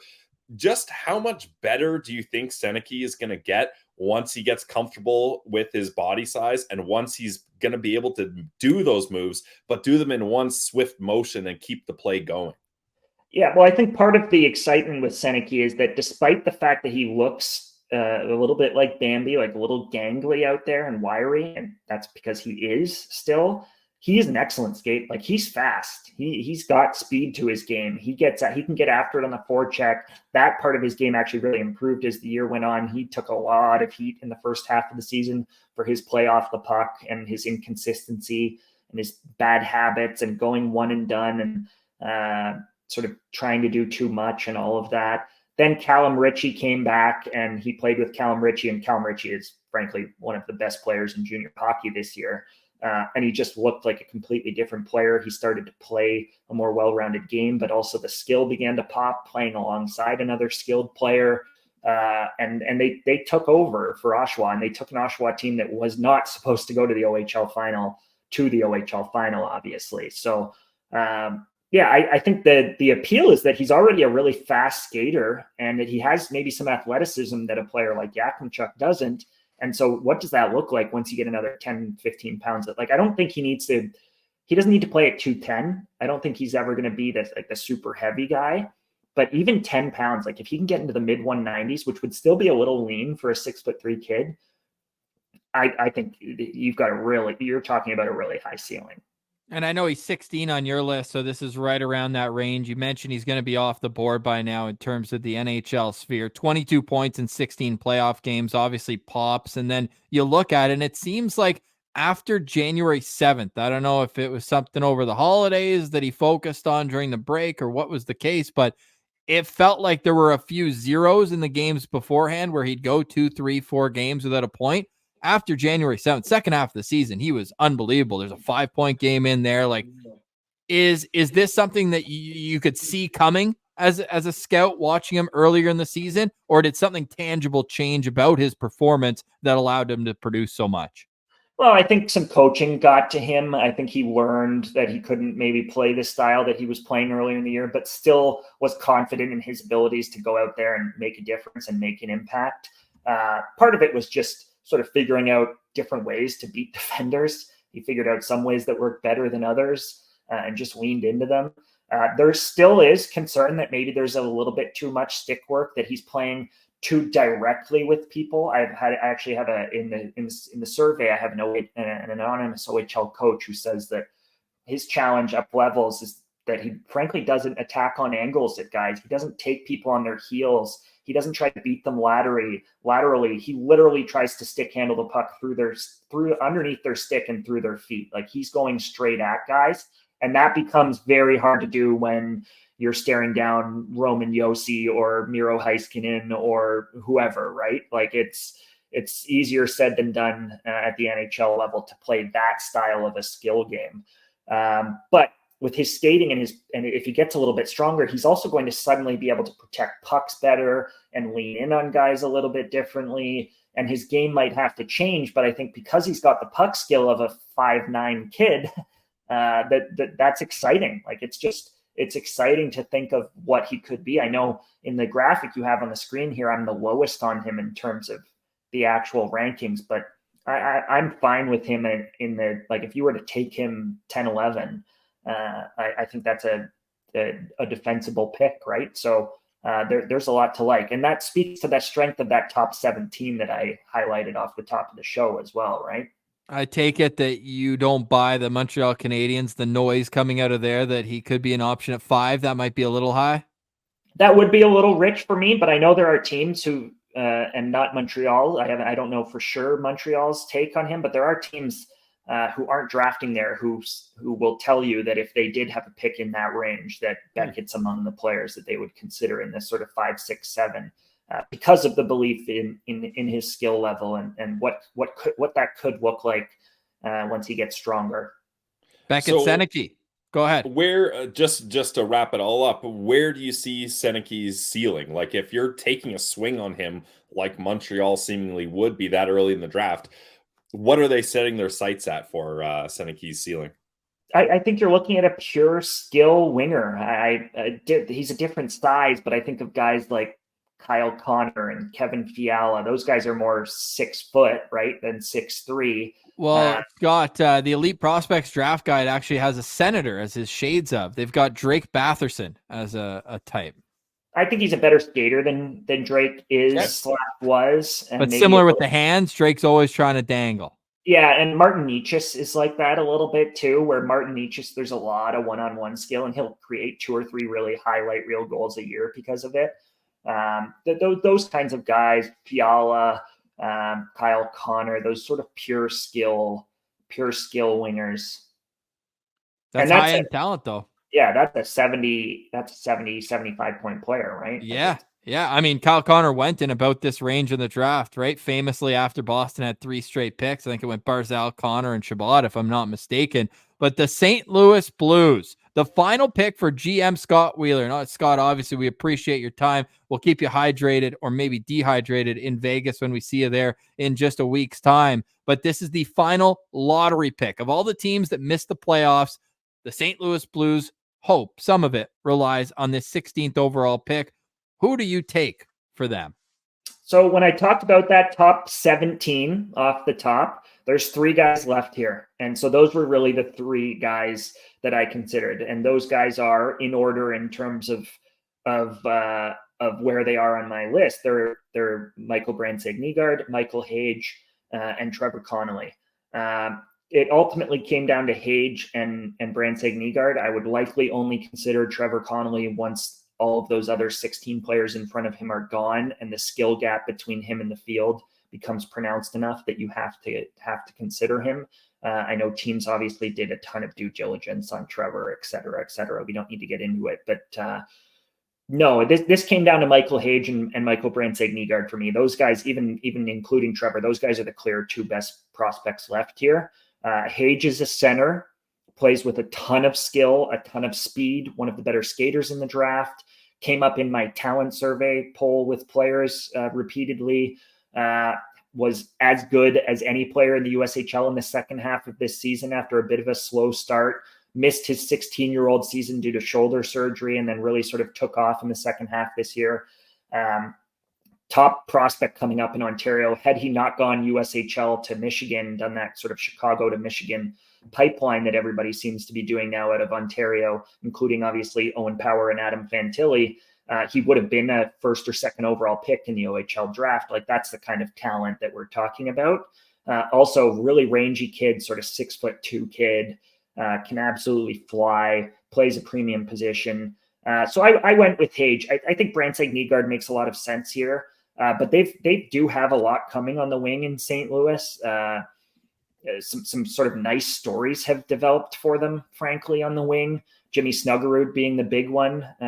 Jimmy's one of the better wing prospects in the sport right now. So the idea of them sort of really prioritizing a speedy center, even at the NHL level, they've got guys like Jordan Kyrou on the wing, et cetera. So the idea of them taking a swing on Hage here, I think made a little bit more sense for me than Brandsegg-Nygaard. Now, I'm interested to hear your opinion on this, Scott. Maybe not just with Hage here, but as overall, you mentioned there's a lot of Toronto area kids deciding, I don't know if the CHL, OHL is the right path for me. I'm going to take my talents to the USHL, then college route, et cetera, et cetera.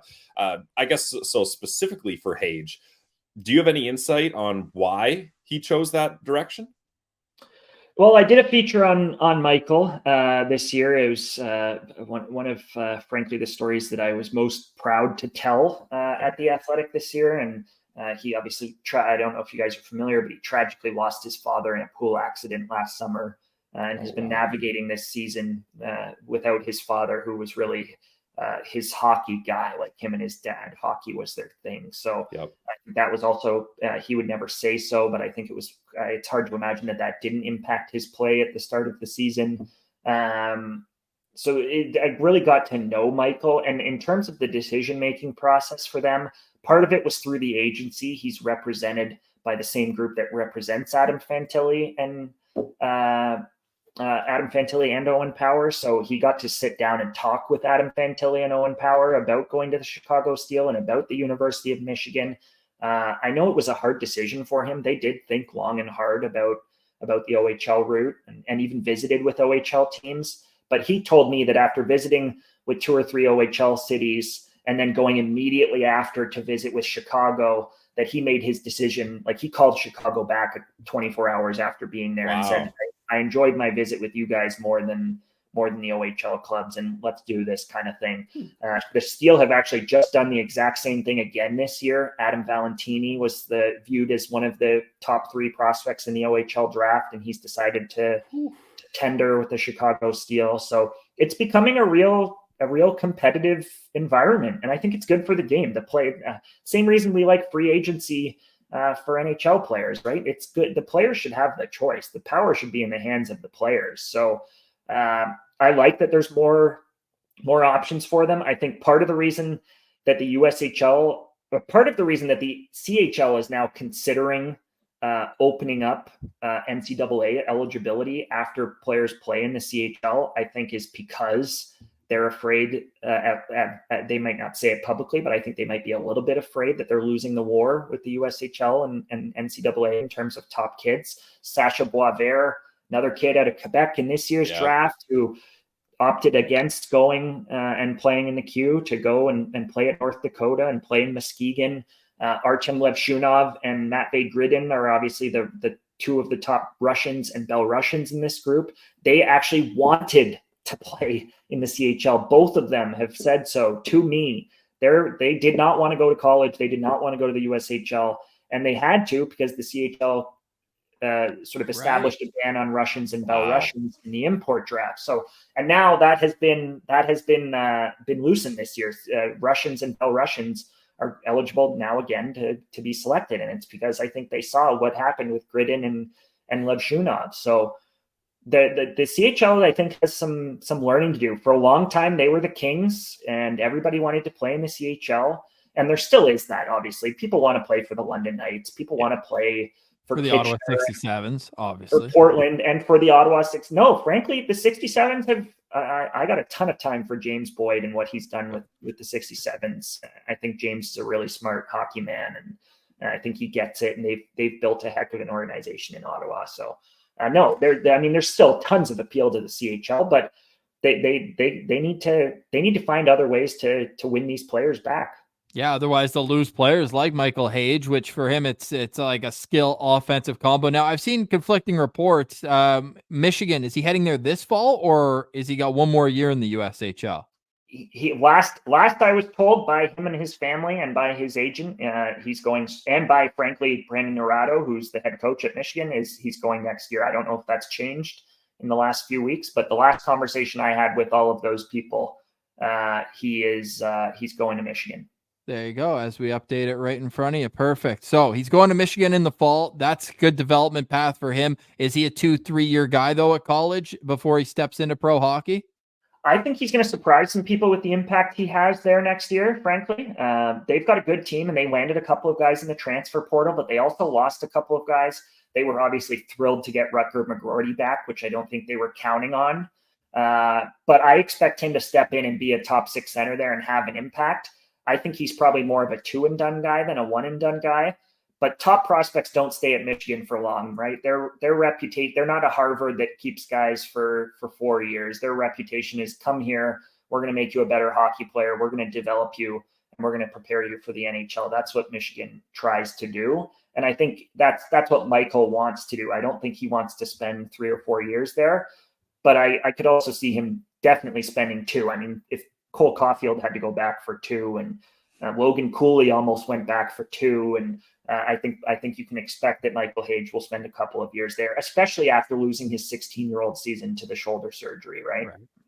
Now, with Michael Hage, what would you define his top attribute as? Because I see kind of a couple different things that I see he shines in. So for you, Scott, what's that number one thing you're telling St. Louis Blues fans if they've just drafted him? I think it's the blend of skating and skill. Like, he's got some of the better skill in the draft, and he's also one of the better skaters in the draft. The skating is probably even a higher quality than the skill level. He's very talented, but he flies. So I think the skating is going to be the real sort of calling card if you're just talking about one attribute. Michael Hage comes in at number 16. Scott Wheeler's picks are complete. Now, Scott, final question, and I want to remind everyone one final time, the work at The Athletic is second to none and deserves your subscription, so go check them out, The Athletic online. Who are your best remaining players? Cam Robinson from Elite Prospects is standing by. He's got 17 through 20. Who are the top available players? The last two of that group of 17 that I talked about, which is Michael Brandstad-Nygaard and Trevor Connolly. From a skill standpoint, Trevor Connolly is the most talented player remaining here. And as a hockey player, Michael Brandstad-Nygaard is the most complete player remaining here.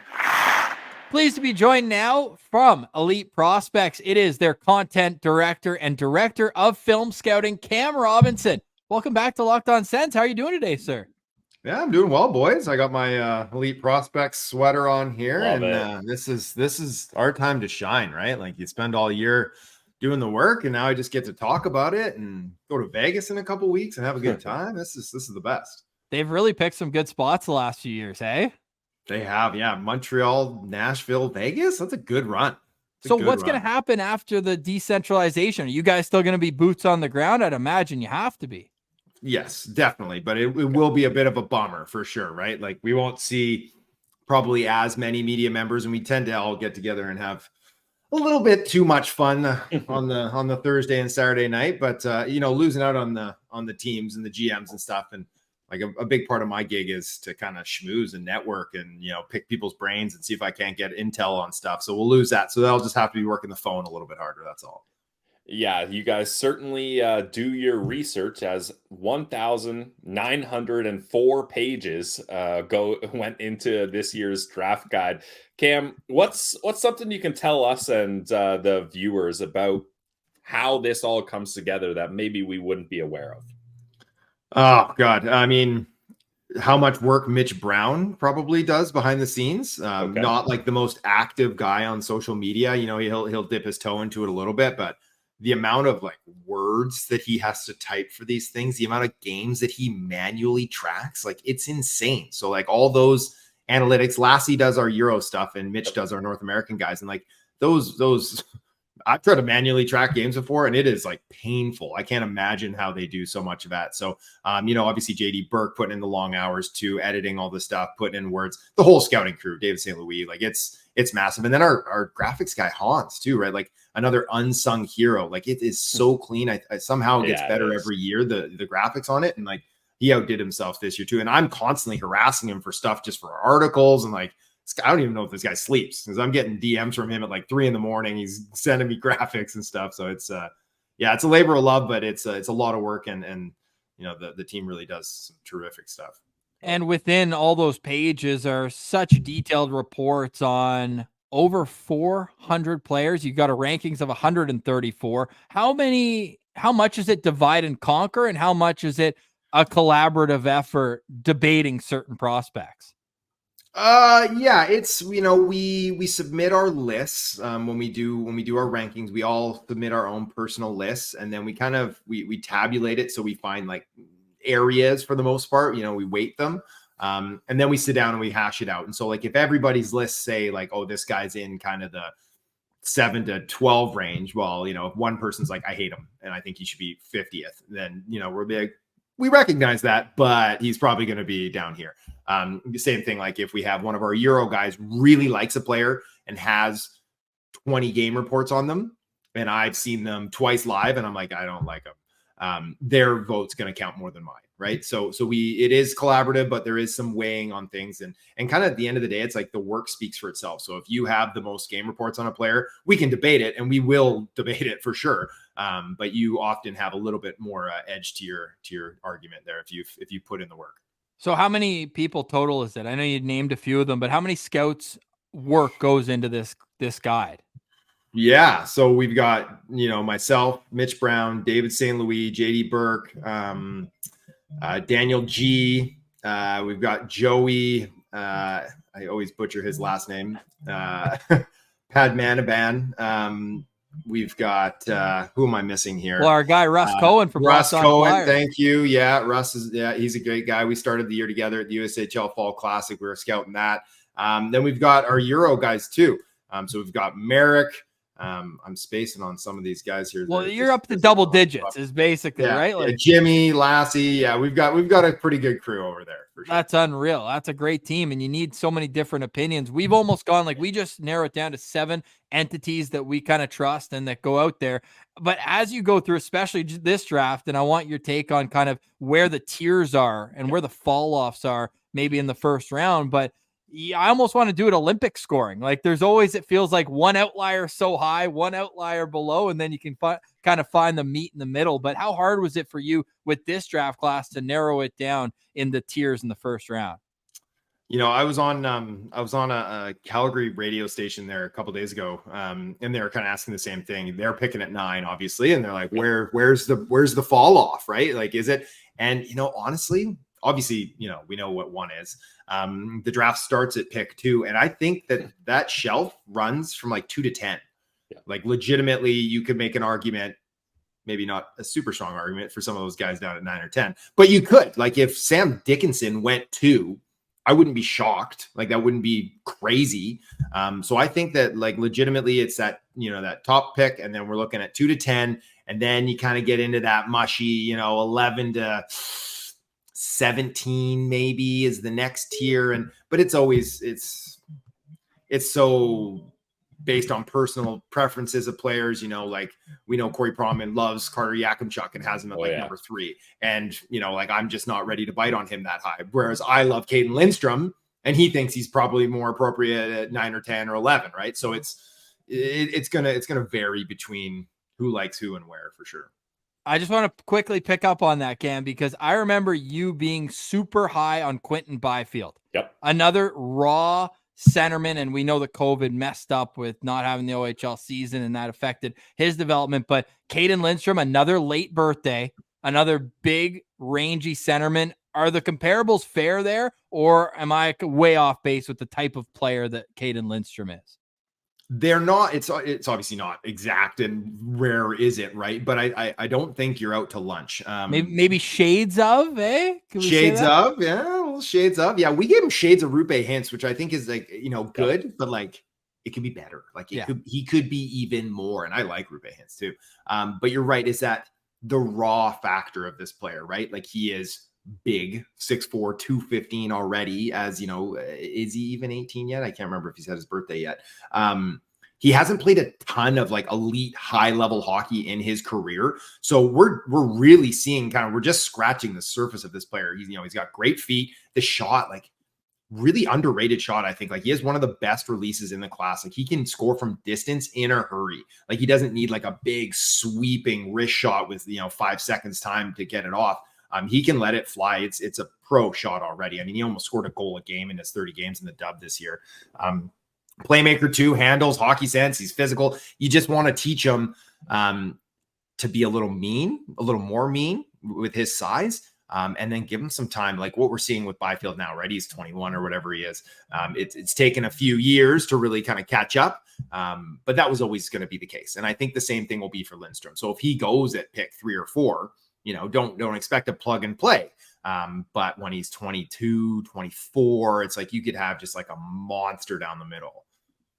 Now, one of the reasons we love the draft so much for people that get really invested in it is the drama that goes on the day of. You can have your list, you can check it twice, and you can think you've talked to all the scouts, you know what's going to happen, but all it takes is one wild card and the whole thing is totally crazy. Cam, which team or maybe even what range of the draft do you think things could go off the wheels here based on consensus lists? I always kind of look at the Ducks, that they play by their own game. That we saw them take Carlson ahead of Fantilli, which wasn't crazy, but the vast majority of people preferred Fantilli. They went Carlson. They went Mason McTavish earlier than almost anybody except for myself had him ranked. So I'm picking up what Pat Verbeek and that crew is putting down. We heard a lot of rumblings that they took a long look at Matvei Mishkov last year at 2-2. But I think that he kind of indicated that he wasn't really interested in going to Anaheim. I mean, who wouldn't want to play in Anaheim though? Oh, Dadonov, we know right? that. We actually know that far too well. Touche. Yes, yeah. But I mean, like, I can use a tan. Like, get me in there. That sounds all right to me. Yeah. But especially if you're coming out of Russia. But no, I look at the Ducks. I'm really curious to see what Columbus does with Donnie Waddell there. And they've got, some super smart cats in that organization. Like, I can't say enough good things about Cam Lawrence. Josh Weisberg, they've got really smart guys there too. So they, again, will do what they think is best, right? Like, they took Denton Matejchuk much earlier than everybody thought they would a couple of years ago too. So there's gonna be some people that step up, I think, and maybe shift the boat a little, rock the boat a little bit, and kind of mess with everyone's list, as we see every year, which is, like you said, Brennan, it's half the fun is when somebody goes, yeah, right. Kotkaniemi goes 3 and everyone, ooh, right. Yeah. So it's, I'm hoping we get some of that too. Demidov's the guy to watch, right? Like, if he goes 2, everyone will be like, yeah, he went 2. And if he's still sitting there at like 6, everyone's gonna be like, how far is he going to slide? Yeah. And another wild card for us is Steve Staios, an entirely new regime in Ottawa. And we know drafting's been a huge sore spot, especially in recent years, not even having a first round pick in back-to-back seasons. We know they're going to miss one of their next 2. Before we get into this mock draft, I just want to ask you about Steve Staios, just in hockey circles, because it's steady Stevie Staios, but some fans calling him sleepy now, saying, hey, you've been here a year. All you've done is put Tarasenko to a spot he wanted to go, probably for a little undervalue, and you bring in a waiver attempt with Boris Kachuk. We don't know what he wants to build in a team, but as a guy who's been covering leagues that he's been in junior for the last number of years, what's either the reputation or the style of Steve Staios? Well, we know he's got the Blackberries coming in, so he's tech savvy, right? Like, that's exciting. Simmer's the best, man. That was great. So, I mean, I kind of think about Brian Burke a little bit when I look at a new GM that has a long leash, clearly, right? When they get freshly hired and it's someone who comes with a strong background and coming up the ranks a little bit, is that there shouldn't be much pressure to just like start ripping Band-Aids off and moving pieces for that first year. And I always respected that with Brian Burke, is that he saved his big move for the end of his first season or the beginning of his second, right? Drafting Chris Pronger, doing all the Sedin twin stuff. Like, he picks his spot going to get Scotty Niedermayer in Anaheim. Like, he has some big plays. And so I expect that Staios is going to be active here, whether it's at the draft, free agency, in trades, or is something early on next season. That, because, eventually it's like, you got to shit or get off the pot, right? Like, you got to make some moves. You got to make the team better. You got to fix the goaltending. You got to do something, right? So I would imagine that, who's to say if that pick's in play? I think that's probably some teams are calling about number 7 there to see if it's available, because it would make some sense maybe to move that for a more impactful younger player. And there's some teams that are probably interested in doing something like that. Like, is Carolina open to moving Nakash? That's something that includes that 7th overall pick. I mean, I'm not Eric Tulsky.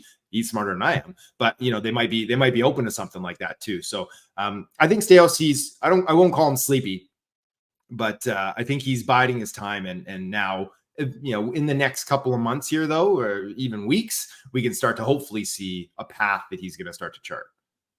All right, Cam, we've made it to pick 17 on our mock draft. Now, this has gone off the rails quicker than I think even the night at the Sphere on June 28th will go. But you're up here with the playoff portion. We're through the lottery. All 16 teams that missed the playoffs, or at least the position that they would have drafted in, have been taken. And Scott left you with one clear next best player. And I think GM Cam Robinson with the Washington Capitals is going to step up and make that pick right now. Who do you like here at 17 with what's available? I'm going with the Norwegian with the verified EP profile there. Ooh. Michael Brandtzig-Nygaard, right? Like, there's a world he's sitting there at 17 in Vegas here. I'll be a little bit surprised unless there's a couple of fallers that kind of push him back. But as far as like guys that are nearly NHL ready, like, he pushes right near the top of that list, with Celebrini, maybe Levshunov, maybe it's Konsta Helenius. There's a couple guys that are really close to being NHL ready, and this is absolutely one of them. So playing in the second tier in the Swedish Allsvenskan, put up good points. He's just this everything player for you, though. He's heavy. He plays a heavy north-south game. He gets in on the forecheck. He back checks well. He's defensively responsible. So when you ask him to do a role, especially playing against men in Sweden, he plays it well. It's chip and chase. It's go get there and bang. It's, make sure you're not coughing up the puck at your own blue line. You're getting the puck out. And then when he's playing against his age bracket, the skills pop. So I think that he's actually a little underrated in the skill category, just because, the Allsvenskan is the difference between that and the SHL is very little, especially among some teams. So you don't get to see him put up these big counting stats, but if he was playing in the CHL, he probably would have put up 85, 95 points. So I think he's a very talented player. And I think he's just one of these guys that you lock in. It's like, that's going to be a matchup nightmare down the road. He's going to be someone who plays probably on your second line. Maybe it's your third line center if it's a really good team. But that's someone who can match up against top teams' best players, who can play on your power play, who can play on your penalty kill. The Caps need everything, right? They need a full reset here. So I was tempted to give them someone with some really high-end skill that they could just take a big swing on, but I think they need a hit too. And for my money, he's the top player left on my board. So GM Cam Robinson's taken Brandon Nygaard. Yeah, I love this player. I feel like this is a guy teams can make the pick, sit back and be like, oh, we got an NHL player. You don't have to worry about the upside. You're not calling your development coach and being like, let's get working on these things right away. You can just sit back and relax, and you've got a guy here. Now, I look at a player like Brandon Nygaard, and I'm thinking this is a jack of all trades type of player. But I feel like that term has some negative connotation to him when you're like, well, is he actually good at anything? I don't see really any holes in his game, Cam, but if you had to look at Brandon Nygaard here, what would you say the top attribute about him is? A quick kind of, all right, this is the guy you got. This is what you can get excited about. I mean, as far as how we graded his skills, I think we gave his physical profile the highest rating. Then, his skating was next, or his shot and then his skating. So it's that's why that heavy north-south game where it's he skates hard, he shoots hard, he hits hard. And that's kind of that modern day power forward, right? It's he's not an overly dynamic playmaker, I wouldn't say. He'll try some stuff, at the World Juniors. I was a little disappointed being over there in Sweden, watching him at the World Juniors. I was really hoping that he would really step up for Norway and just drive the bus. And, he didn't have a ton to work with, but there were those flashes. But I think look at the whole body of work here. He's not going to be a dynamic playmaker, but he does, the handles project to be slightly above NHL average. The IQ's there. The shot is what's really going to help him drive some points too on the power play. He has this downhill wrister that he can work from the top of the circles. So yeah, I would call him just someone that a team is going to love, right? The fans are going to love him. The coaches are going to love him. It's all details and really focused play from him. And just a hard player to play against, which is what you need, especially come playoff time. And he's one of the older players in the draft too, an October birthday, and seems like he's just signed a 1-year deal in the SHL. If you're in charge of his development, things go well next year. Is he a guy challenging for an NHL roster spot 2 years from now? Yeah, you got to imagine probably at the end of his SHL season that he'll come over and get some looks maybe in the American League to finish off the season, kind of like Lekiramacky did this year. Obviously completely different players, but yeah, he's someone that you can look at as he'll play all next season as a 19-year-old, and then as a 20-year-old, it's he'll have the size. He's already 6'1", 205 or something like that. Probably pack on a couple more pounds even. He'll be ready to compete for a spot. And if he's not, send him down to the American League for a minute and bring him up. He can be one of these up and down guys. But yeah, I imagine he's going to be a full-timer at 2021. And Scott Wheeler did leave him as the best available player, but he also said it took everything in him not to put him at Detroit at number 15. Do you see that natural fit with their kind of preference for that type of player in the past? Yeah. So who do you give him? Who do you give Detroit again? He gave Detroit Beckett Seneke. Yeah. Oh, well, I mean, Seneke's nasty. So he did the right thing there. But I think the real one to watch too would be Minnesota, because, we saw them. And I mean, Bill Guerin fully said it to my face at the draft in Nashville last year that he jumped the list with their first pick because they were looking for a big power center. And so they're like, Gabe Perreault, we'll leave him on the shelf here. Oliver Bonk, we'll leave him on the shelf and we'll go for this big power pivot. And so I think that they're still looking for that. And so Renzik Nygaard could be a perfect fit if he's sitting there wherever he's picking at 12 or 13. That he could be there. But yeah, he's one of these guys that I think could go 8 or 9 too, right? Like if the team liked him enough, because like you said, is that we got an NHLer, we know we've got this kid. He's going to play a big role for us, even if he's not going to put up 65, 70 points one day. He's going to be highly useful. So maybe a team that already has a top end talent in their prospect pool, because for Ottawa, I feel like they're kind of craving that high upside top end talent. So be a little early at 7. Yeah, a little. I noticed you said 8 or 9. I was like, oh, yeah. Okay. And I don't, not even to say I'd love it at 8 or 9. Right. You know, I'll just quickly. I can't remember exactly where I've got him on my board right now. Well, it's in a 13 for me. So, okay. So you know, it's around that zone. Yeah. Well, it seems like of all the players in this range, he's got kind of the tightest ranking between everybody. Kind of feels the same way about him, that he's a high floor type player. So Michael Nygaard comes in at number 17 on the Locked On Senators mock draft. Coming in at number 18, a pick that was just swapped with 20 a couple weeks ago, the Chicago Blackhawks. How much extra value are you getting here, Cam, and who's the pick? Yeah, I forgot about that trade, which was very strange for Kyle Davidson and company. Yeah. Usually you see that happen like on the draft floor, because they're like, our guy's still there that we really like. I mean, nobody's even finalized their boards by the time the boards aren't even done yet. So that maybe should have come into my mind a little bit when I was making this pick, but this is my pick. So I didn't make that trade. I'm airlifted in. But you know, I was, making this pick is that I know they got Cayden Lindstrom in this mock. Love that pick for them at 2. But even if they went like Demidov, if they went and went crazy and did something like Berkly Catton or Iginla, if they went with that forward there, but they went Lindstrom. So I'm giving them EJ Emery, which it might raise some eyebrows from some people here, but the team has made a habit of focusing on smaller, skilled, speedy forwards. Which I totally appreciate. They obviously Connor Bedard, but they went out and they tried to move up a ton to get Oliver Moore last year too. And then he fell into their lap at 19 or wherever they got him. So they were fist pumping all over that place there in Nashville.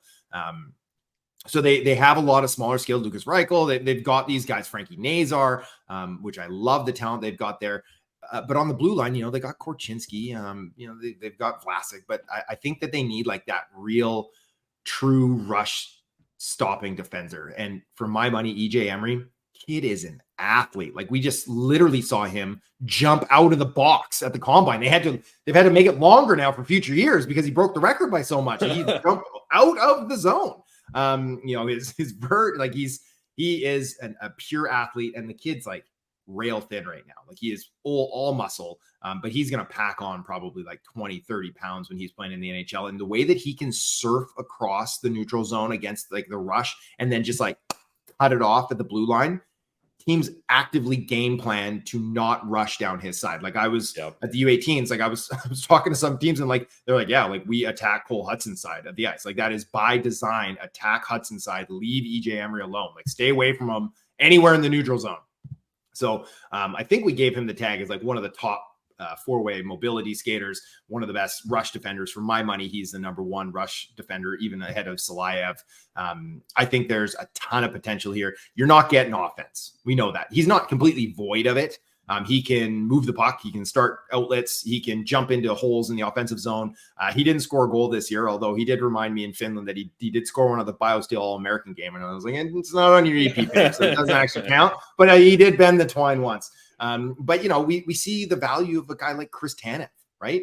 Whose value has only gotten more and more throughout his career here. And that's the type of player you're looking at with EJ Emery here. Someone that is going to go a little unheralded, but the boys are going to love, and the people that know hockey and then like can see like nobody's getting by him. Like he just eats it all up. He blocks shots. He moves pucks quickly.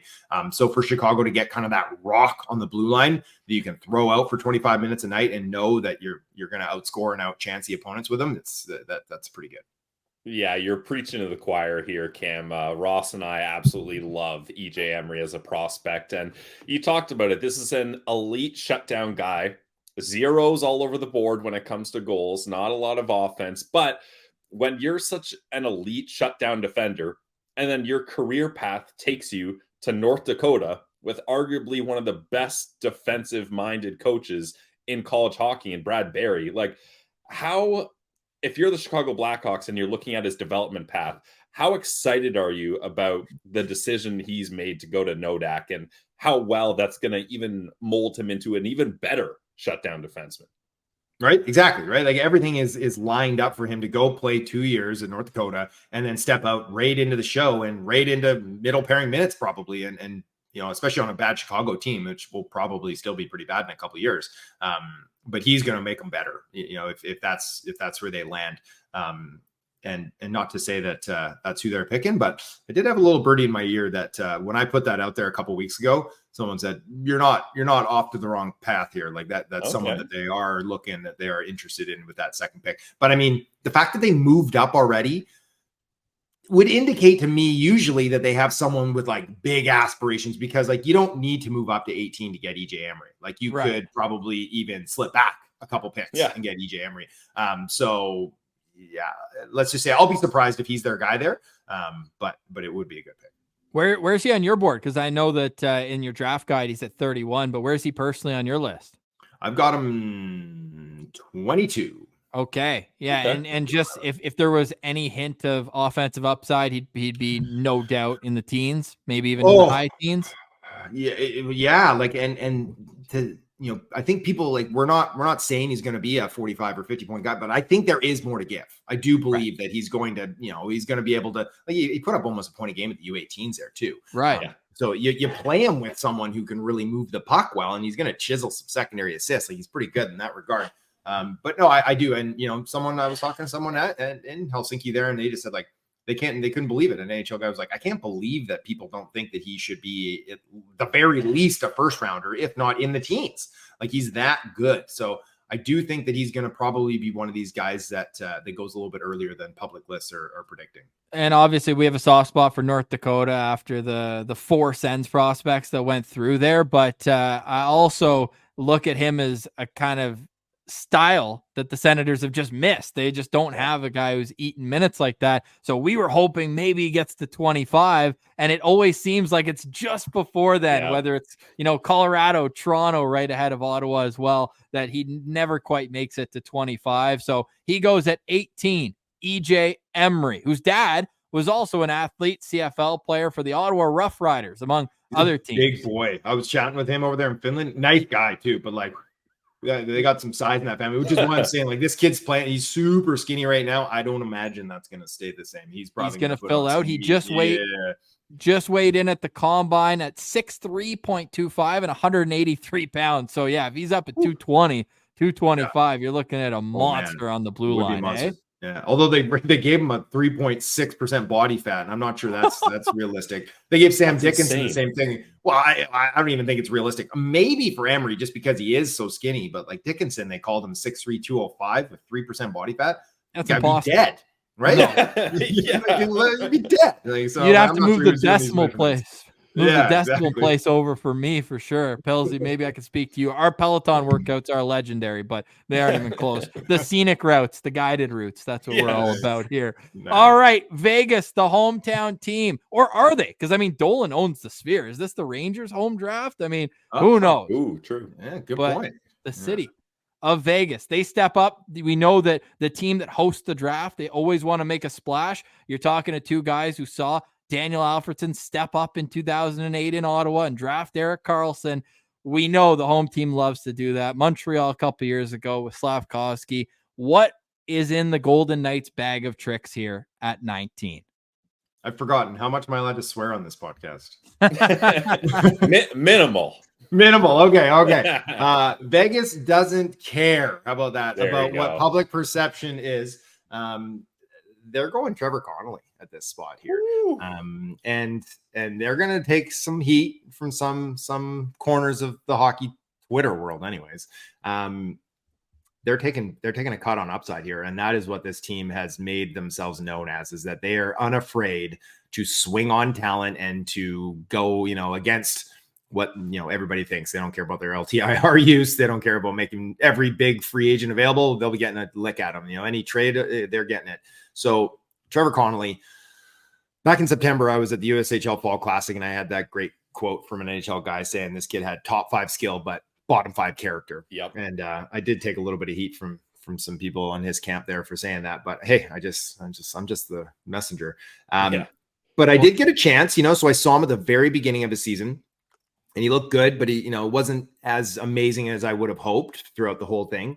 And then I saw him at the very end of the season at the U18s when he got airlifted in with that American team. And I thought he was great at the U18s. I really did. Unfortunate, that he got that 5-minute major at the end and it cost him. And like, oh man, that's what those 2 asterisks are for. You can see on the bottom of the card here. I got his points and then a couple asterisks. Oh man, like I could just imagine being in that room, being one of 2 guys, him and LJ Mooney, right? And Mooney plays at the program anyways, just for the U17s. Those are the only 2 additions, and he's the guy who takes that penalty that costs him gold. Like I felt bad for the kid. He was talking to their coach. He was just like, he was saying he's just in there apologizing over and over. But I did think he played really, really well. Him and LJ Mooney actually were a nice pair. They cycled off each other. They really played well. He traditionally there with Tri-City is that he does everything, right? Like he was the guy with the puck on his stick all the time. And you'd even see like he would try to dipsy doodle the whole team and then go for a rush. He tried to move the puck, but he was maybe even like too creative. His vision was too good. So his guys weren't even ready for him. And then when he moved over to that American team for the U18s, he was playing on 3rd line. And it was like, let's keep the puck and cycle it down low. Let's get it to the net. So it was a different style. And I appreciated how effective he was at it. So this kid is very, very skinny. Like we talk about these guys that are big. He is not big. He has a ton of room to fill out yet.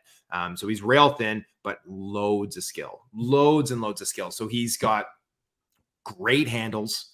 He's got good vision. I like the hockey sense. I like the skating.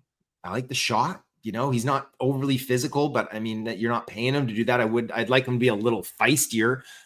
He can flash it at times, I guess, if you piss him off enough, but he's got great highlight reel stuff. And for a team like Vegas, it's like, you could be sliding this guy in on an ELC and maybe impacting on that top 9 in a couple of years. So he's one of these guys that I think that it's going to cause a lot of noise wherever he goes or whenever he goes. But at this stage of the draft at 19, like it's just too much upside to pass up on. Yeah. I hear you there, Pilsy. Go ahead.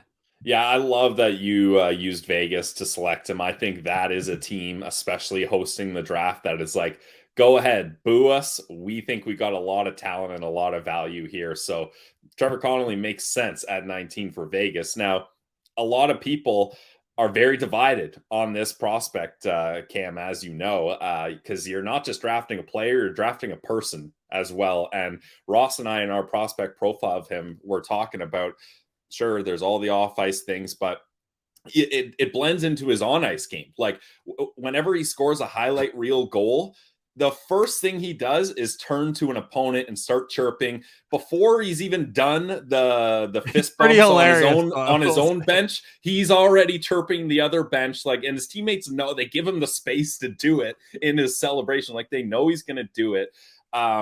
Is this the type of player where half the scouts in the league are like, I don't give a damn if he falls to us at 29th overall, we're not touching him? Or there's teams that are like, we might trade up to get this guy. Like where do you get the sense of the divide between scouts is based on him as a player and a person? Well, first of all, I'm not even mad about him chirping guys. Like I like that stuff. Gamesmanship. It's fun. Like, there's the type of guys who got their C on their chest and they're going to be respected and they're going to respect others and it's all fine and dandy. And usually they're like talented enough that it doesn't matter. They don't need to do that kind of stuff. But I like my guys to have a little bit of snarl, a little bit of jam to their game, even if it's chirping after the whistle or after you score a big goal. Like it's a game, right? Like getting guys' heads. So I got no problem with that. But absolutely, that this is a highly divisive player in NHL circles. We release our board, and I'll get texts from 3 or 4 teams, and everyone's got a different opinion on him. Like, ooh, you guys are really buying in on the skill, are you? I wouldn't be if it was me. But again, like it's easy for us. I'm not sitting on the hot seat. I'm not the guy making that pick and then telling my social media team, like, okay, get ready to mute a whole bunch of things here, right? Like, I don't have to deal with that. I don't have to bring this kid along. And like, I'm sure they've done everyone's going to do all their research into him. Most of his dirty laundry has been aired already. But I had a chance to hang out with him a little bit there in Finland. You know, he did some fun videos, him and Haggins and LJ Mooney. Like, we hung out for a bit, and nice kid, you know, like, obviously he knows who I am. And so, like, he doesn't want to probably say or do anything that I would put out there publicly, but I had no problem with the person. He seemed like he worked hard. I think that it's probably going to be some noise that goes away. Right. You know, it'll get brought up every now and again, but he's one of these guys that I think that the skill level is high enough that a team will swing on him, and probably before 19th would be my guess. But you know, you never know, right? That there are definitely some teams that told me that they won't draft him. And just a quick follow up here. So you got to spend time with him, and so do you believe he's trending in the right direction off the ice? Because I kind of got the sense that he is putting in the work to try to change. He is you know, a lot more calm in demeanor with the media, so it's obvious that he's had some media training from his camp. Like, do you believe that at least it's going the right direction rather than going the wrong direction in that sense? I think there's only one way to go, honestly. Like right. That yes, I do think it's trending in the right direction. It's like, it's one of these things where it's like, yes, he spent a lot of time publicly, like, reaching out to, you know, working with people of color and in sports and like just trying to shed that kind of that moniker that he had, and that he was a bad guy. But at the same time, it's like, there's a lot of reasons to do that, right? And it counts in the millions of dollars, the reasons that you want to fix your public perception in your draft year, right? And so it's hard to differentiate between what's internal. Like, I don't know, like, I didn't do anything like that when I was a teenager, but I'm sure I did a whole bunch of stupid stuff that I'm glad wasn't posted on the internet, right? And so kids do make mistakes. Some are bigger than others and might give an indication of like what their moral compass is, and that's not great. But we're not locked into the humans we are at 15 or 16 years old. So I'm all about giving people second chances within reason. So it's trending in the right direction, and he has a good reason to make sure it does do that. But like I said, it's so tough, right? So if you're an organization that has some like really strict guidelines on the type of person you want to bring in, maybe this isn't the guy for you. You can just wash your hands of it. But I think there's more than a few teams that are going to be like, we can deal with this. We'll take the talent. And it's no surprise that Vegas is one of them. The real question is where they're going to trade him in 2 years for insert superstar who's on the trade block name here. But Trevor Connolly comes in at 19 on our NHL mock draft. All right, Cam, one more pick from you. It's the alternative of the Chicago pick. The Islanders move 2 picks back, get an extra pick a little bit later on, but they need to add prospects to their pool. They are often considered at the bottom of the league in their prospect pool. Who's going to help get this thing turned around? They always need scoring. They can't buy it. They can't find it. I'm giving them Liam Greentree here. And I think it's going to be a great pick if that's who they land with. This kid had some of the best highlights in the OHL this year, maybe in the whole class. Wicked set of hands on him. You know, he loves to get hard into the net. He's got good size, 6'3", whatever, 200 plus pounds. Not a great team. Didn't have a ton of help there in Windsor. And so as a draft eligible to go out there and basically do it all himself for the most part. He did, putting up big points, 90 points or whatever it was. Excellent stuff. So the shot, first line caliber, the passing, top 6 for sure. The puck handling, first line caliber, the hockey sense is there. He's physical. The one thing, and it's kind of a big thing, not a great skater. So a bit sluggish in the boots. The top end speed is fine. Once he gets going, he's like, it's like when you're Bowser in Mario Kart. It takes a minute to get up there, right? So we should have put shades of Bowser in Mario Kart. That's awesome. But instead, we gave him shades of Matt Boldy, which I was a big fan of giving that to because he's one of these guys that he's kind of like a chameleon. It's like, what do you need him to do? What do you need me to do, coach? Like, you want me to go out there like at the U18s, right? For Canada, didn't get the opportunity. I was hoping he was going to get to play with some like really talented players. And we were going to be like, we didn't get to see it in Windsor. Let's see it here and see what he can really do. But instead, they're like, no, you're going to play in a bottom 6 role. You're going to check. You're going to get pucks in deep. You're going to be responsible. And he's like, all right. And he did it. And that was his role. And, as ice time wore down for him and he wasn't getting out there in gold medal game and they're double shifting those top two lines, he's on the bench. And I saw, he's standing up, he's cheering on the boys, he's opening the gate. He's all about that team. So I think he's going to be one of these players that's going to be like beloved in the room. He's going to be able to play on your first line wing or your third line wing. He could potentially grow into being like a penalty killer for you and a power play guy. Like, he's just someone that can move around the lineup and offer that big time skill that the Islanders really need. And so again, too, they got themselves a free second round pick just to slip back to this spot. And they might, get a player that they liked, then went 2 picks earlier. Yeah. More. So I'm giving them Liam Greentree here. And I think that we might see on your board there. Yeah, we're the highest on him at 15, but there's a few organizations I know that like him in that mid-teen level. Yeah, he's certainly an interesting player, captain of the Windsor Spitfires. Now, you mentioned obviously that team not exactly stacked in a rebuilding season in their kind of junior cycle here, only 18 wins in 68 games. I'm interested to see how you approach this. Like, philosophically, I feel like there's different ways you can spin zone an elite player on being on that team. Some people might say, oh, well, he got 90 points in 64 games. He's getting all the best ice time. He's the number one guy in the power play. He's got to be putting up points. Whereas other people might be like, it's amazing he put up 90 points in 64 games with the Spitfires. He had no help. How was he able to do that? So how do you kind of spin zone this season for Greentree being a huge piece of the Windsor Spitfires without a lot of support? Well, I mean, just look at the rest of their stat line. Like, didn't he lead their team by like 30 points, right? So it's like 24 points ahead. 24 points, right? Yeah. So it's like, yeah, of course he got all these points. Like, he's getting all these minutes. It's like, well, nobody else got these points. And this is a kid who was, 17 for half of his draft year too, right? Just turned 18 in the new year.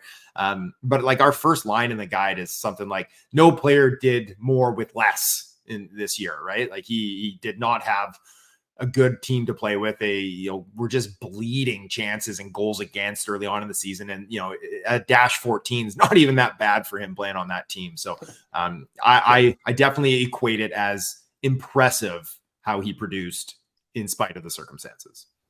Now, if your team looking at Greentree, I really like the way you guys described him in the guide as a power playmaker. So obviously he's a guy with big size. We got him at 6'3", 215 pounds.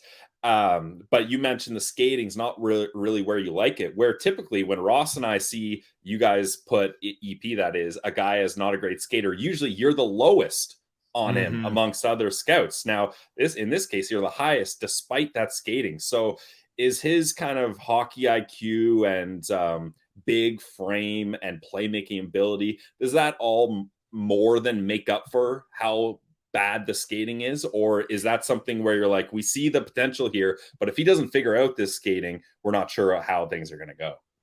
Yeah, that's you're right. It does kind of go against our traditional route. And, there's a player a couple years ago, Francisco Pinelli, who he was super low pace, big body, great skill, but like, I didn't like it. And so I was like, I hate low pace guys that can't skate great. Right.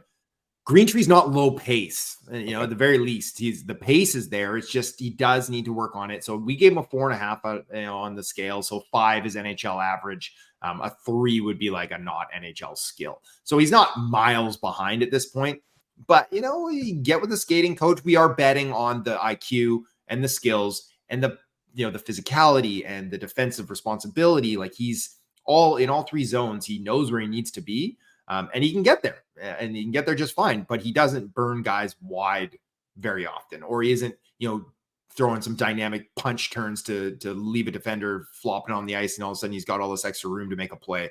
So those type of things. And when he gets to the NHL level, it's going to be less time, less space. So we're going to have to rely on puck protection, getting off the wall with strength. And those are things that he's good at. And the handles are plus, so he can make kind of time and space for himself. He could be a net front guy on the power play, right, where he can battle for that spot. So we are taking a bit of a leap of faith that the feet are going to come along to a level that will be productive for him in the NHL. But like, it's not, especially nowadays, like once upon a time, it was like, if you can't skate, you can't keep up, you're not going to be a player. I think that it's like come along so far in player development that you can fix skating. You can fix it with hard work and kind of intelligence, really. Can you listen to exactly what this coach is telling me to do and then execute it and then do it 5,000 times so that it's just ingrained in you. You know, Bo Horvat wasn't a great skater coming out of junior. Mark Stone could barely skate when he was coming out of junior, right? Like, so guys can fix it. And we do see guys, he's never going to be electric. It's never going to be an elite skill of his, but I believe that it's going to get up to a spot that it's going to be at least NHL average. But if you also ask me to pinpoint, you know, one or two guys that could end up busting in the top 20, he would be one of them. Because of the feet, right? And the other one would be Cole Iserman because of the effort. No risk, no fun. And we're certainly having some on this NHL mock draft. Cam Robinson's pick, I should say, GM Cam Robinson's picks for Washington, Michael Brandsegg-Nygaard for the Chicago Blackhawks at 18, AJ Emery for the Vegas Golden Knights, Trevor Connolly at 19, and Liam Greentree at number 20. Cam, you're handing it off to Rachel Doerrie. Who are your best available players on the board? Yeah, I should have been prepared for this. You got the board up for me here? Oh, I can get see who's got left here. Let's see. I got it coming up shortly. Bang and boom. Okay. Yeah. So there's yeah. Iserman going to Buffalo. I don't love that. I don't love that for them. How about five of the first 9 picks defensemen? You think that's realistic? It could happen. Like, do not, like, if Columbus goes Silayev there at 4, though, I'm just like, what are you guys doing? That's awesome. That's not the pick, right? You know, that's you guys. Rasmus Ristolainen or something? No. Top guys left on my board. I do like Stein Solberg, another defenseman. The kid is violent as all get out. Igor Chernyshov, the Russian. He's got loads of skill. Another power forward, kind of burgeoning power forward. I should probably have my own board open here.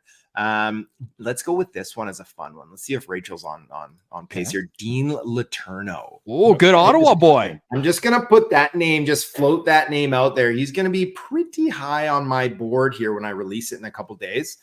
Just the biggest wild card in the draft. And it's like, dude, 6'7", 7-foot wingspan, but handles it like he's 5'10". Like, let's go. Like, we see Tage just dancing everybody, you know, walking downhill there and making highlight reels. Like, this kid the next Tage Thompson? Or is he the next Logan Brown? Or maybe he's the next Logan Brown or Mark Jankowski. We don't know. But the fact that he's going St. Andrews College straight to the NCAA next year, that is going to be an insane level jump. We've seen it before. But I don't think he's as raw as some of these kids that come out of prep school that fully need like a season in the USHL and then 2 more in the NCAA or 3 more in the NCAA and, you know, that type of thing. I bet you we could see him struggle next year and put up like 10 points and then come in and then all of a sudden like pop for like 30, 35 and be like, maybe the team signs him after 2, you know? So he's a definite wild card. He's a lot of fun. So we'll throw him into the mix too. Well, at the University of Connecticut, Tage Thompson was under a point per game as a freshman. So again, maybe the comparisons will continue, but I told you he's an Ottawa boy. So, you know, we're rooting for Dean Letourneau, Henry Muse, and Cole Baudouin, who I know you guys are super high on. I do like him. It's a beast. Oh my God. We were playing a little, you know, soccer outside the rink. I jumped in with the Canadiens there. Like, this kid, I'm in my mid-30s and like lifting all the time here. And he put me to shame. He was built like a truck, man. His legs were like one of his or both of mine. You like him for Ottawa at 25? Could he be a good second pick in the first round? I'd be pumped with that pick for sure. That's another one where you're like, this guy is going to run some people over. He's going to kill penalties. He's going to play staunch defensive hockey and he's got enough skill to play, right? Like, that's the key, is that he's going to be able to, the feet are good enough. The skill's good enough. So anywhere in that kind of 22 to 30 range, I think is just like his sweet spot. And there's teams that like him too, because he's just a specimen. Like, sometimes you look at players like that, we're like, how much bigger can he get? Right. Like, is he maxed out physically? And he's probably near that, but it doesn't matter because he's like just in peak shape. He like looks after himself, the eating, everything's right. And you like that in a player. It's a very mature player. So you don't expect him to be a top 6 for you, but you bring him in to do what he does best. So yeah, I do like him a lot. All that insight and more in the Elite Prospects Draft Guide. It is an unbelievable value play to just get the year-long subscription at Elite Prospects, EP Rinkside. Amazing resource. The director of content and the head of film scouting, it's Cam Robinson. Beers on us in Vegas, my man. We really appreciate all the insight. Appreciate it, boys. Yeah, we'll see you there. It should be very sweaty. It's going to be hot. All right, we're now very pleased to welcome back to Locked On Senators our good friend Rachel Doerrie. You can find her at BetAlytics and all of her draft work over at ESPN. She's also the co-host of the Staff and Graph podcast. Rachel, thanks for doing this. We appreciate you. I'm so happy to be back on Locked On Sens. Boys, how we doing? Well, we're doing great. We're heading to the draft soon, so we're excited for that. Any advice? I know you've been to a draft or two in your time. Yeah, I would say, okay, it's a different animal in Vegas. I mean, I was in Vegas for the Cup final and had to get an IV therapy done. So it can get out of hand. The draft is the biggest party on the hockey calendar because the Cup's been handed out. You've got free agency. So it's kind of like this lull, I guess. And everyone just gets absolutely smashed for 4 days. Everyone hangs out together. There's media parties. There's teams do dinners and things like that. It's just a giant party. Yeah, and what are they doing starting the second day at, what is it, Ross? 8:30 local, in the morning? baby. What, how is anyone expected to be up and ready to go after day one just happened in Vegas? Come on. I feel like they did that deliberately so that people don't find themselves getting in trouble. Because they're like, hey, if you're going to do this, we are... so that none of you are out until 6. Because if it's anything like the Cup final, Jack Eichel was trying to walk through a drive-thru at 5:30 in the morning. It's actually a solid play to walk through the drive-thru. You don't have to worry about anything else inside. However, maybe it's strategic. You start early, you end early, and then it's showtime Saturday night. Yeah, fair. That's what I'm thinking here. But the show must go on. See, a lot of people... Go ahead. A lot of people, so in hockey, a lot of people, teams and stuff, especially this year because it's so close to free agency, they'll fly out the moment round 7 is done. Some guys will go early. They'll just leave in the 5th round. We had 2 scouts when I worked for Vancouver. They pieced out in the middle of the 5th round to catch their flight. So, they're not staying Saturday night. I wonder if it's going to be different in Vegas, although I can't think that the executives are going to stay because free agency is coming up. But for you guys can stay and have a good time. Oh, yeah. Oh, it's green light. I'm trying to convince Pilsy to take McGregor's spot there in UFC 303. He's going to put the palms up ready to go at T-Mobile. But, hey, it's going to be – we're fighting to get through this mock draft because the Senators picked 25. So we have a few names on our board that we're hoping fall through here. Cam Robinson took my guy, EJ Emery, at 18 for the Chicago Blackhawks. But what were your thoughts when you saw who was available to you? If you're GM of the LA Kings here, Rachel, are you sprinting up to the stage with what's left on the board? Yeah, there's definitely a few head scratchers ahead of me where I'd be like, whoa, what's happening here? There's probably three players available that I think I have in either it's my top 20. So I'm pretty thrilled that I'm getting 3 of my top 20 in 21 to 24.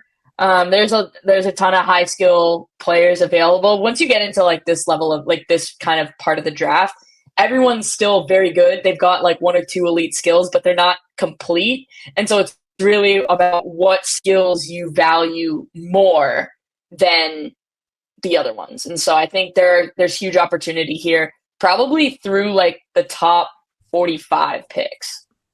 Okay, so yeah, that was my final question before we get to your picks here, starting with the LA Kings. Continuing, Rachel's going to do Nashville, Toronto, and Colorado, and then maybe give us a hint at who she would take for Ottawa at 25. But how does this tiering system work for you this year? There's obviously a drop off after 1. Where are the next 2 big drops for you?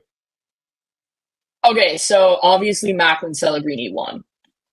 Then I have Ivan Demidov 2.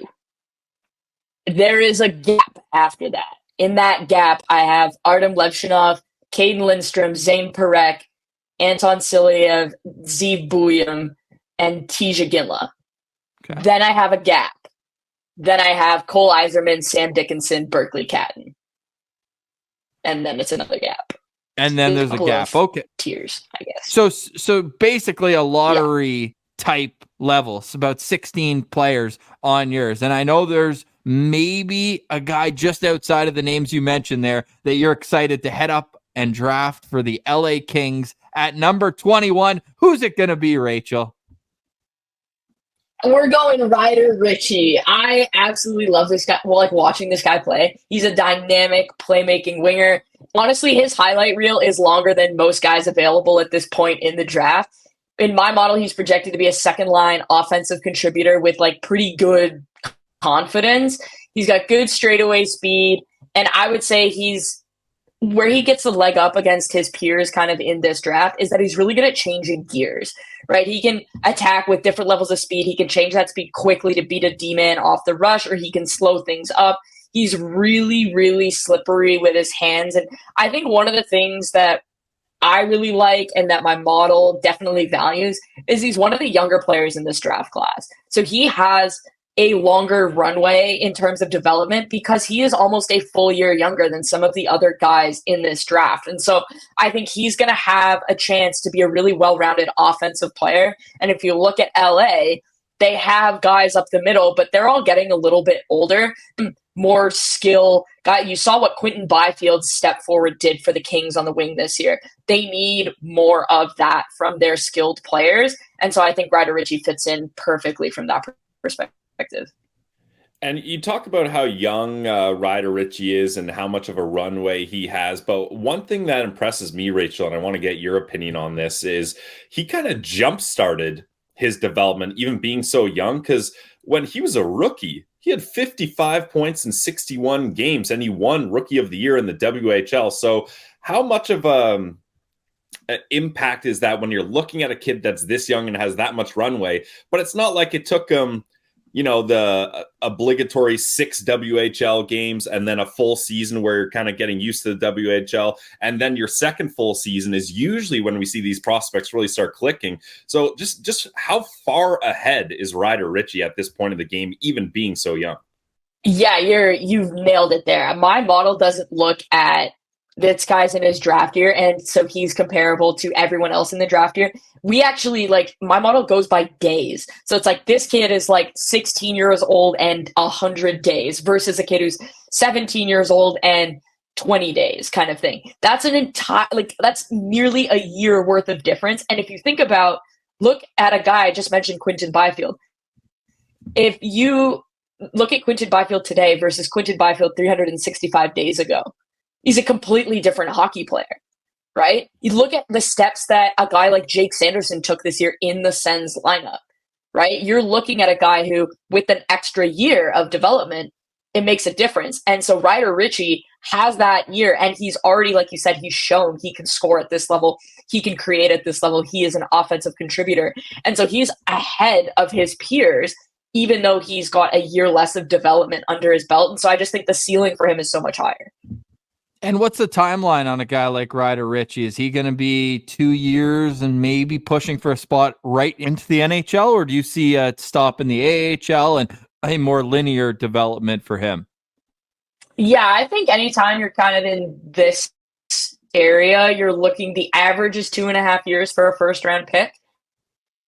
And so I think that more high skill guys usually get their chances. They get to kind of try and make their mark in the lineup. But I kind of see a similar path. LA's had a really good track record of not rushing their players. And obviously it hasn't always worked. You think of guys like Alex Turcotte.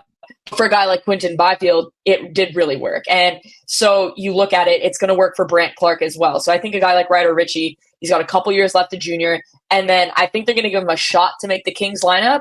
But I wouldn't be surprised if he spent some time in the AHL, maybe like a season and a half. So I think because of the Kings development mantra, we're probably looking at 3 seasons from now to where he's fully in the NHL lineup. And I don't think that's a problem. I think patience is a very good thing.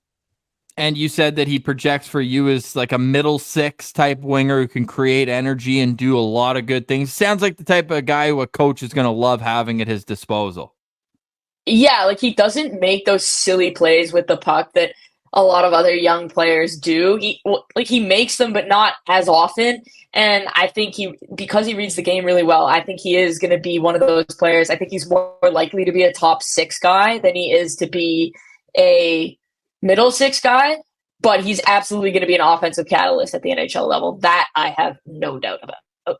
Ryder Ritchie, number 21 overall to the Los Angeles Kings, which brings us to the Nashville Predators. And I want to say that Rachel was a part of the picks last year with Nashville, and I'm happy for it because I know Rachel really values quality over, being a jack of all trades. And we know that Barry Trotz feels the same way. He says, look, I can get those people in free agency via trades, but you want to draft high-end talent. Is that the way you're going this year for the Nashville Predators at number 22? Big time.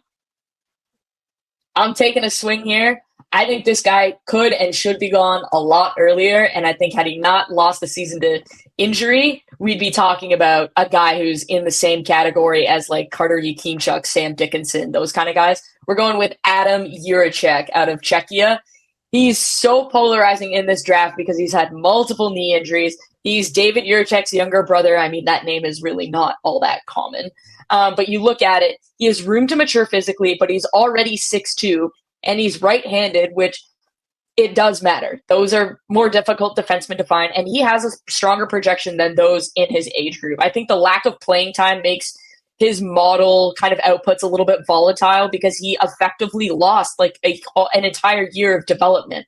But when I look at Jiricek, the player, I see a guy who skates really well, has fantastic agility, has great edge work.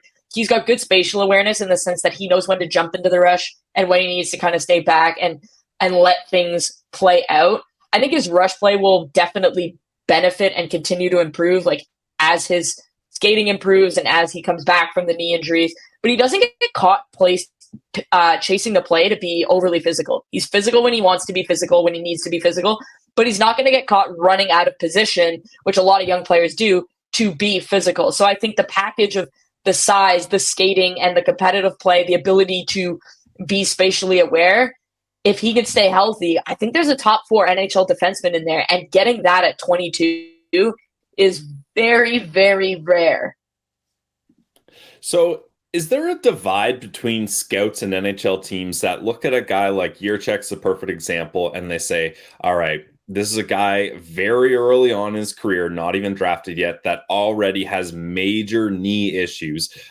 You seem to really be high on his skating ability. So if you're a scout and you're like, okay, this guy needs to be able to skate, but he's already got bad knees at a young age, is there a divide of like scouts that are like, automatic red flag, we're not messing around with knee injuries? Or there's the other half of the argument that's like, hey, there's probably half scouts that aren't even interested in this guy. We might get him early just because people are scared off with the knee injury. Like, is a knee injury, a knee and shoulder, I feel like those are the two injuries that could really derail a player's career.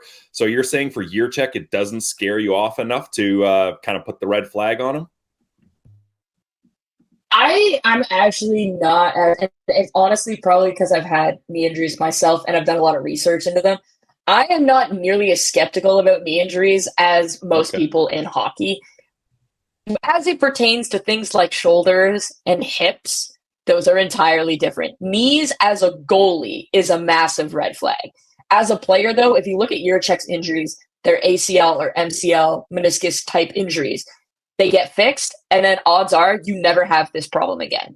It's not like a recurring muscular injury where if like a player has the shoulder, it is more likely to continue to dislocate as you get older. Your knee doesn't work like that. And so I think you're right in that scouts think that way.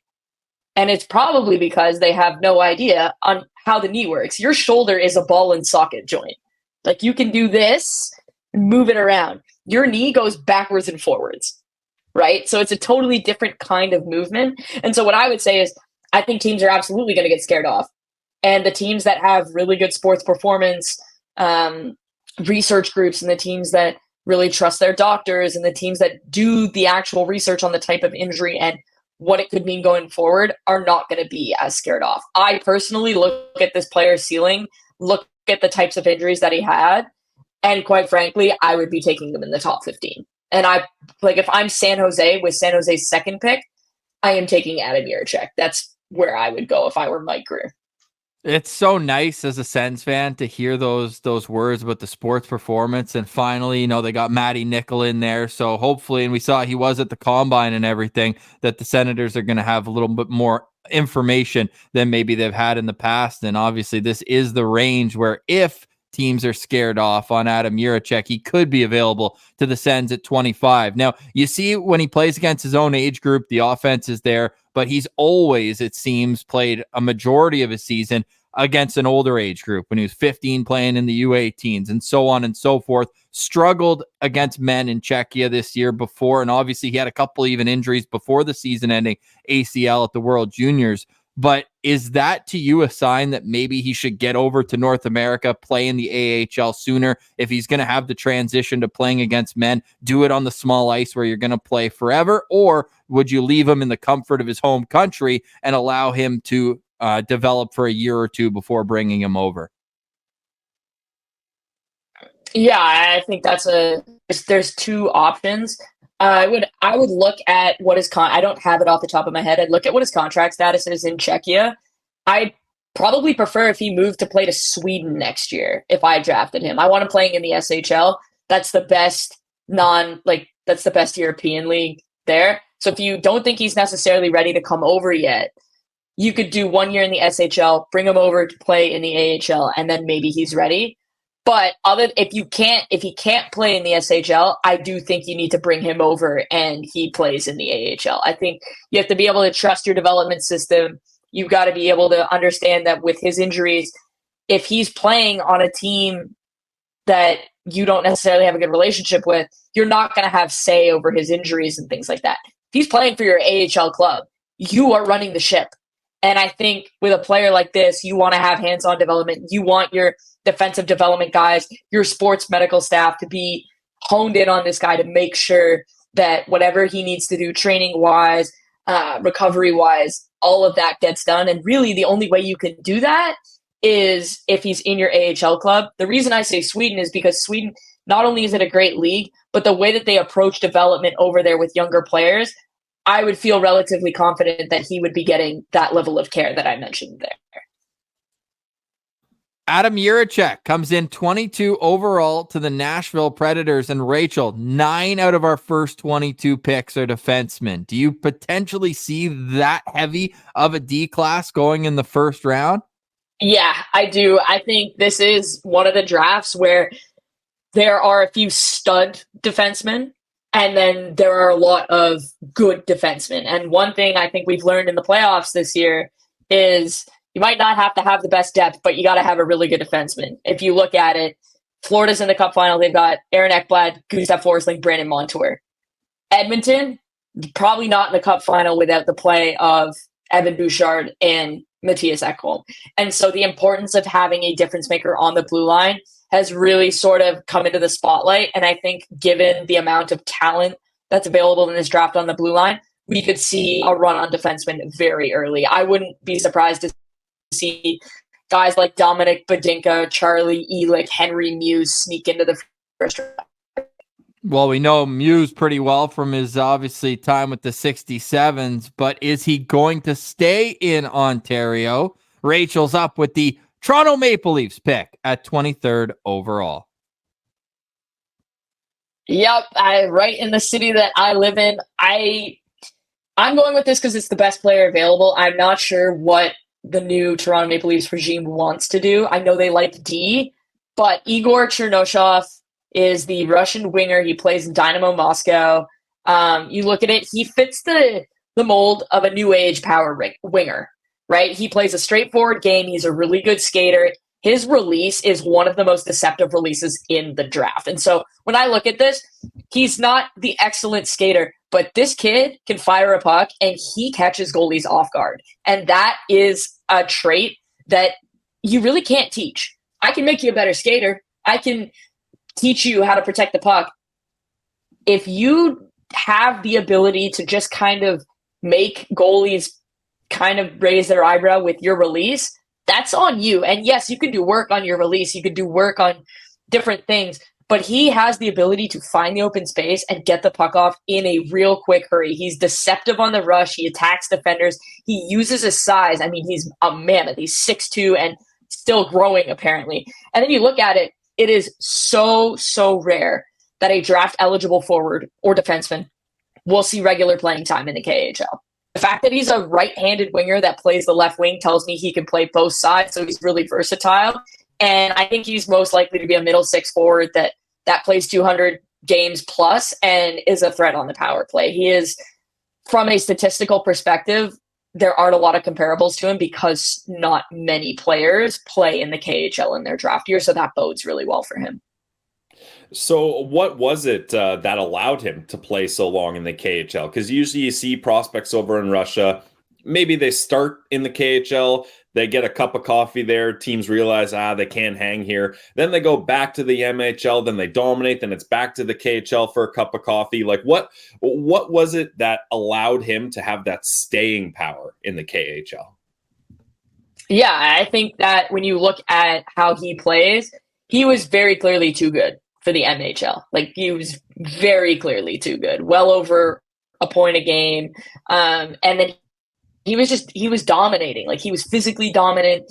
And the Russians, as much as they like their older players and they're always partial to them, there are a couple of organizations that when there are stars, they will play them. And so when they brought him up because he was dominating. He didn't score, obviously, at the same clip, but he was making very mature plays. He wasn't making the boneheaded giveaways. He was still contributing in creating offense for them. It might not have been going in the back of the net, but he was still an overall positive player.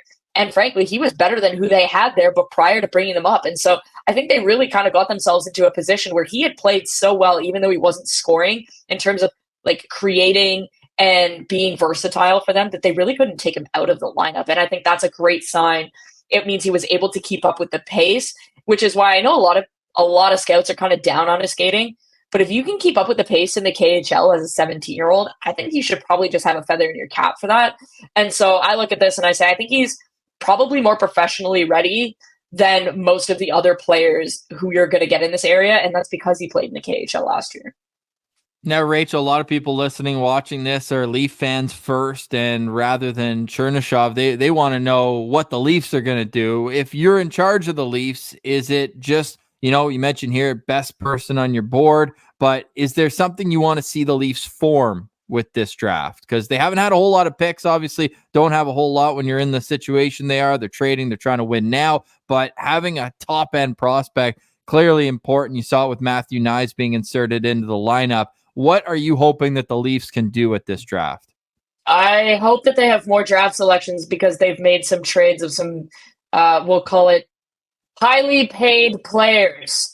I look at this and I go, this is an opportunity to change your team. They have Fraser Minton, but more importantly, they've got Easton Cowan.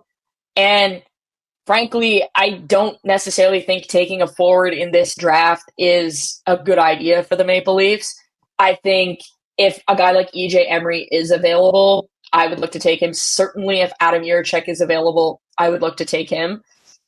But in this particular situation, if you get to a point where, yes, Chernyshov definitely deserves to go before this pick, and so I would be happy to take him if I were the Leafs, but I would look to actually move this pick and try and acquire like a top four defenseman now. Belsey, I swear if the Leafs get EJ Emery after I had to watch Lane Hudson and Jacob Fowler go to the Habs last year, if my rivals keep getting my favorite players in the draft, I'm going to snap eventually. I really am. It's tough. Especially this close to the Senators' range. But at least my heart can live on knowing that EJ Emery was well off the board by then, 18th overall to the Chicago Blackhawks. Igor Chernyshov over to the Toronto Maple Leafs at number 23. Rachel, the Colorado Avalanche dominated round one of the playoffs this year, but they couldn't do much against Dallas. Who do you have the Colorado Avalanche selecting at 24? Yeah, I think this is kind of where things could get a little squirrely. I could see them taking a shot at a guy like Aaron Kiviharju. I could see them taking a shot at Parekh, but I'm going to go with a guy who kind of fits the mold of what the the Colorado Avalanche have been drafting over the past couple of years in Jet Luchenko. He's the forward from the Guelph Storm. I look at this, and before he got his opportunity, he didn't have a ton of points. Then when he got his opportunity, his production exploded. Like, it broke my chart for him. I had to redo the charts, and he's shown such positive development continually. Every time I view him, I feel like there's an aspect of his game that's improved. And so I look at this, and the model projects him to be a confident NHL player, albeit like a bottom six forward.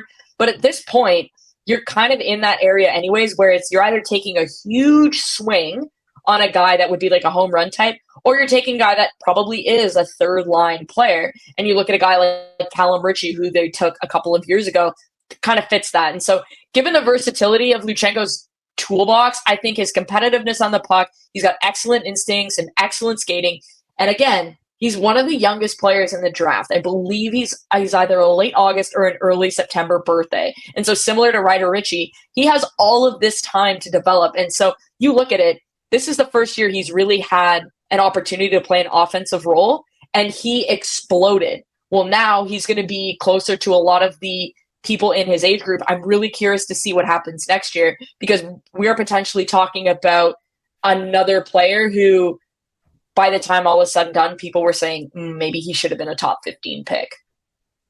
Now, with the Colorado Avalanche selecting Luchenko, is this the type of move where you're thinking, okay, you already mentioned you think likely he's going to be a good bottom six guy rather than a big upswing on potential? Is this the kind of player where teams are looking at him and being like, we've got our high-end guys. We've got our McKinnons, our McCarrs, our Rantanens. Like, we don't necessarily need those guys, but what we do need is competent bottom six players that can come in and play on entry-level contracts so that we can keep making these playoff runs. Is Luchenko fit that mold perfectly where you can see him getting to the NHL a little bit sooner in a bottom six role, but maybe that's kind of where he caps out, and that's why it's a good pick for a contending team? Yeah, like I think Luchenko has a high ceiling. That doesn't mean he's going to get there, but the model is so confident that he is going to be an NHL player. And a lot of times coaches, first of all, like you said, you've got the salary cap to contend with, and obviously like it is going up. But when you look at a guy like Luchenko, I think of a guy like Ross Colton. Like, he's there, the coach trusts him, he's able to chip in on offense, but he's responsible at all ends of the ice. He's never going to cheat you for effort. That's never going to be an issue for him. And so when I look at a guy like Luchenko, I think he's young, so he's probably still 2 years away, but I absolutely wouldn't be surprised if, like, let's say at the end of not this coming season, but the season afterwards, if he gets a look in the lineup to either start the season or certainly the end of his final junior season, I could totally see Colorado saying, you're coming up for the playoffs because you're ready. And I think that Luchenko is somebody, based on the habits that he has, the coach that he plays for, and sort of his all-around game, he's somebody that could very easily slide in to start on the wing of a third line and have an impact pretty quickly. Not to a Logan Stankoven level offensively, but I think generally speaking, he could absolutely have a level of impact that would maybe help get a team over the top if they needed it. Now, this would be more of a philosophical question, and I know that would vary from person to person, but if you're a team that's in their window, and in Colorado's case, you have the McKinnon contract and McCarr contract where you're like, all right, it's all systems go for the very least throughout that.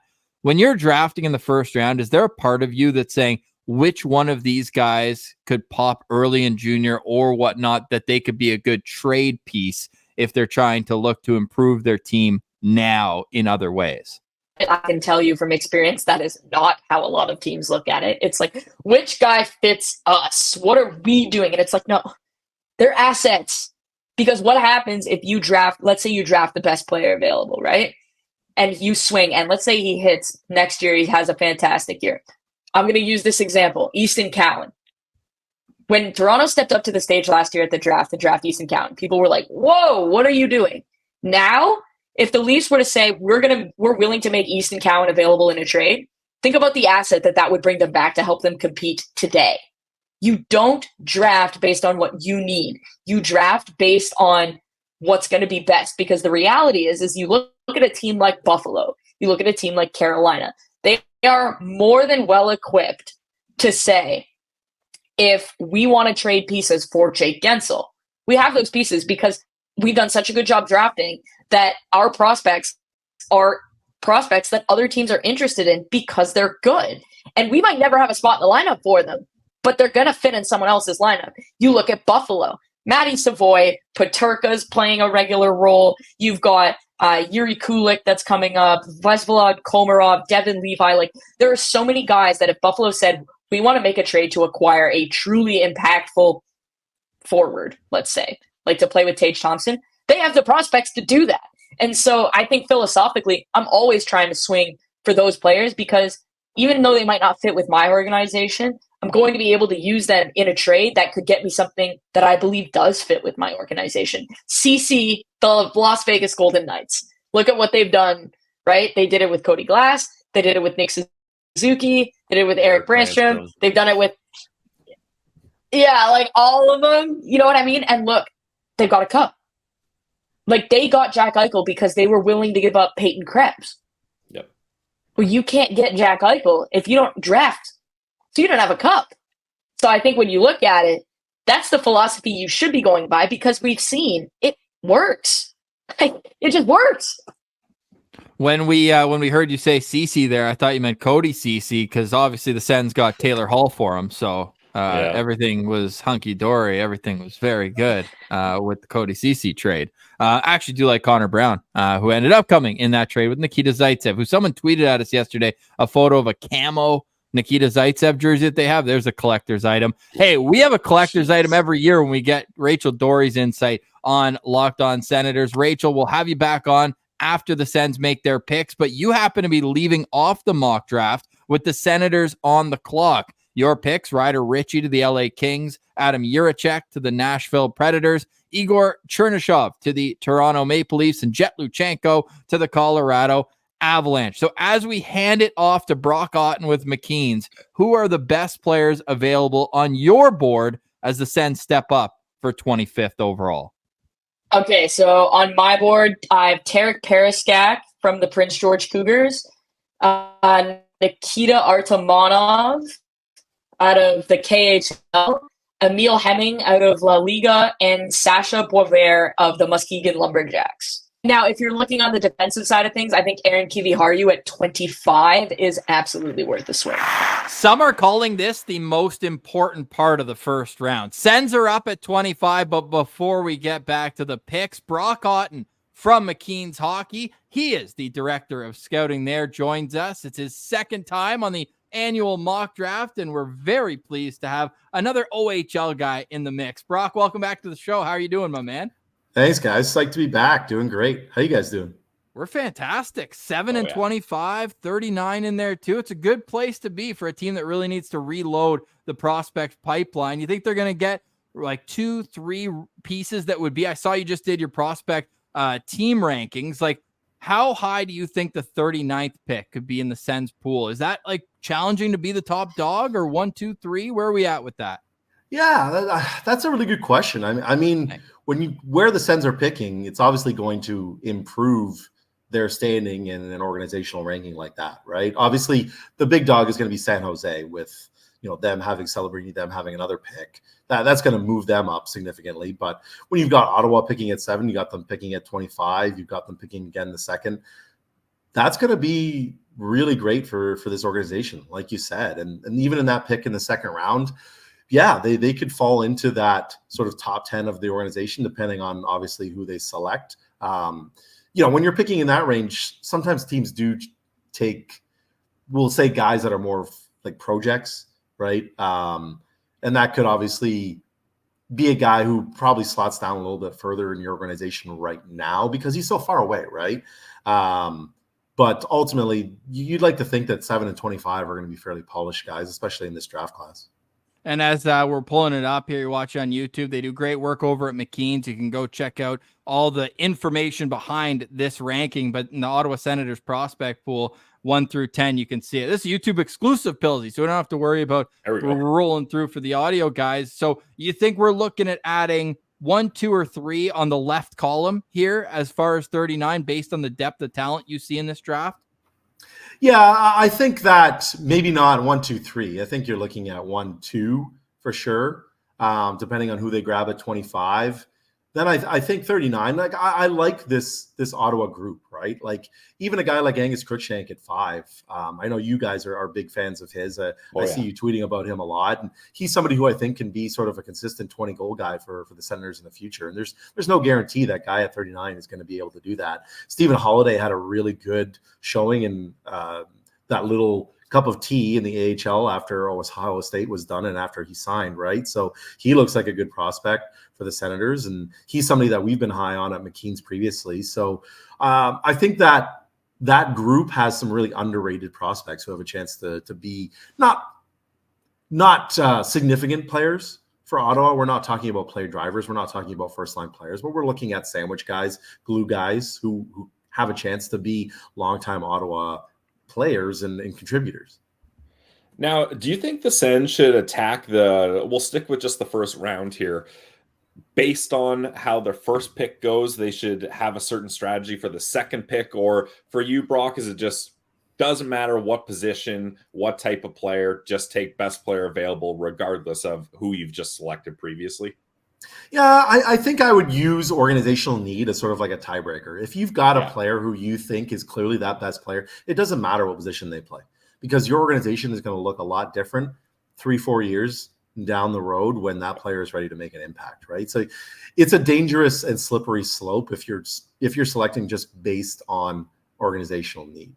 Now, if you've got two guys who your scouts are completely divided on, the room is completely divided on, then I think that's when you start to weigh things like, okay, we really could use somebody to play on our right side in our top 4, right? That's where you start to think about those things. But otherwise, I think you really try to, especially in the first round, you really try to find the player that you think is going to make the largest impact, especially for a team like Ottawa, right?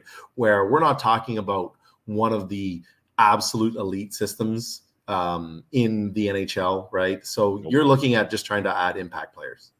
And 1 or 2 options available to them at 7th overall have torn up the Ontario Hockey League as defensemen. Sam Dickinson, Zayne Parekh. It's been a conversation in the Sens sphere since we knew it was 7th, and then the Memorial Cup, they go head-to-head in the OHL finals as well. How much did the playoff series and then them meeting for those 2 games, but the tournaments in general, impact your thoughts on those 2 against each other? Or was your mind already made up from what you've seen the last couple seasons? Yeah, I mean, yes and no. To a certain extent, I've been team Sam Dickinson pretty much all season long. He's been my top-rated player from the OHL right from the get-go. And he had a really strong showing for London in the OHL playoffs, helping them capture the championship. Obviously, what Parekh did this year was extremely memorable.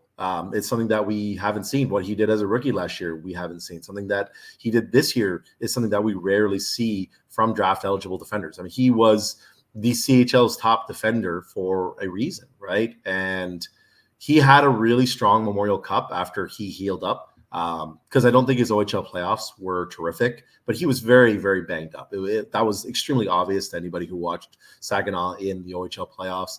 So I think he had an opportunity to heal a little bit, and we saw the more real version of Zayne in the Memorial Cup. So I think that I'm still very much team Sam Dickinson, and that hasn't really changed all year, regardless of whether you take into account either of their playoff performances. Now, at pick 7, Ross and I each have a crop of guys where no matter how things shake out, we're like... It's a farm, Pilsy. Yeah, true. That's a better way to describe it. It's a full, massive farm of players where if this guy lands to the Sens, we're happy. And no matter how the first 6 picks go, we feel like there's a handful of guys that can still be massive, massive hits for the Sens at 7.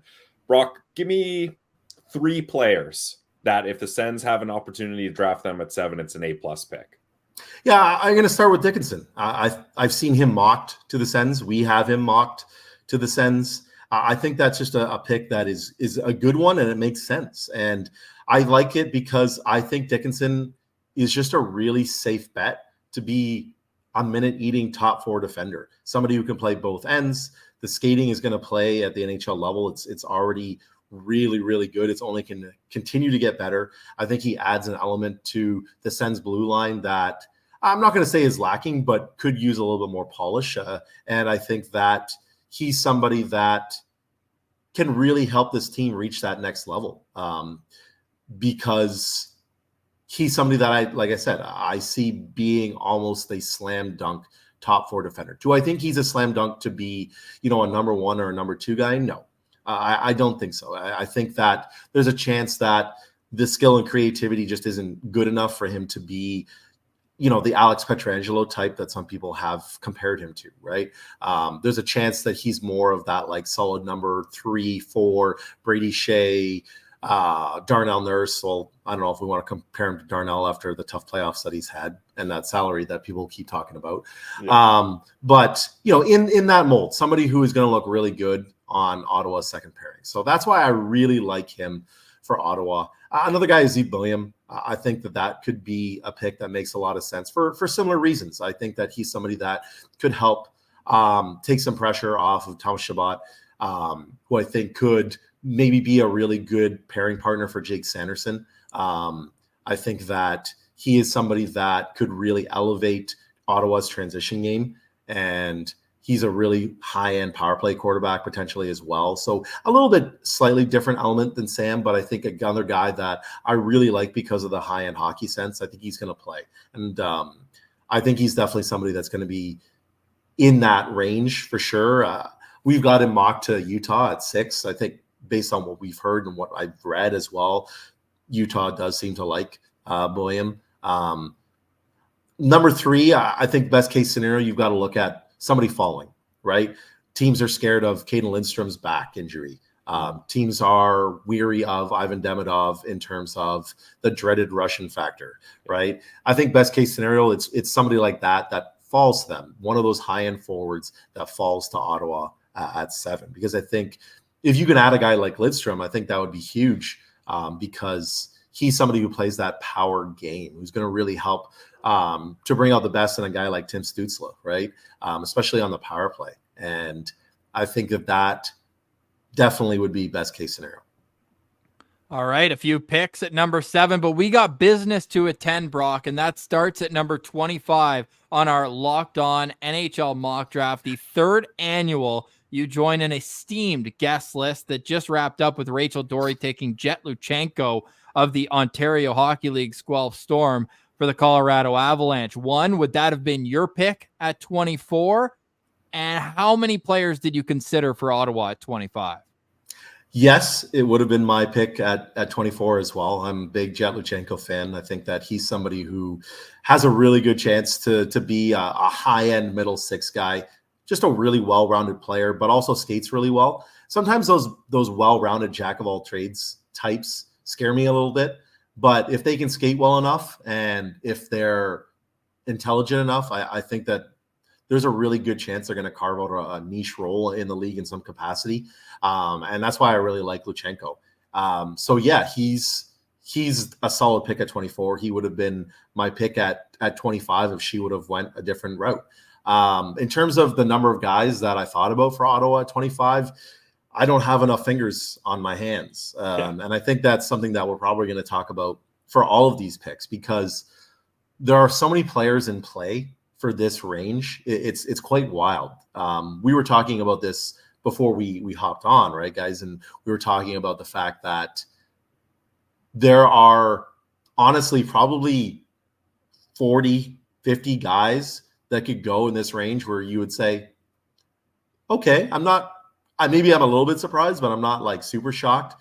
The variance in terms of ranking in this range this year is wild, right? You've got some organizations, some independent scouting organizations have guys ranked 22 that others have ranked in the 70s. So there were quite a few guys that I considered at this pick for Ottawa. And it was a matter of, do I go defense? Do I go forward?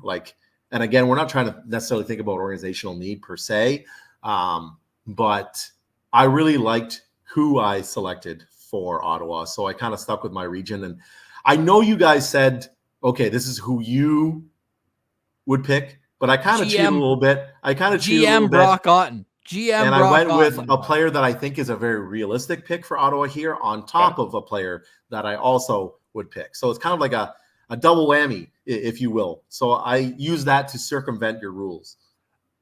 I love that. And before we get to the pick, I'm just absolutely creating all the suspense right now. You've been covering the Ontario Hockey League for years, Brock. So I want to ask you the same question that I asked Scott Wheeler earlier on in the season. What, from what you know of Steve Staios when he was in charge of the Hamilton Bulldogs, do you think he will apply when he's building an NHL team? Yeah, I think that when you look at Steve and what he was able to build in Hamilton, I think number one, he wasn't afraid of taking chances. We saw Hamilton be aggressive in the import market. We saw them be aggressive in the trade market. And he's somebody who, if he thinks that he's got a winner and he thinks that he can push his team over the edge, he's going to pull the trigger and he's going to do it. And he's going to be aggressive in doing it. And I think that that is going to carry over well as an NHL GM, because you can't be complacent.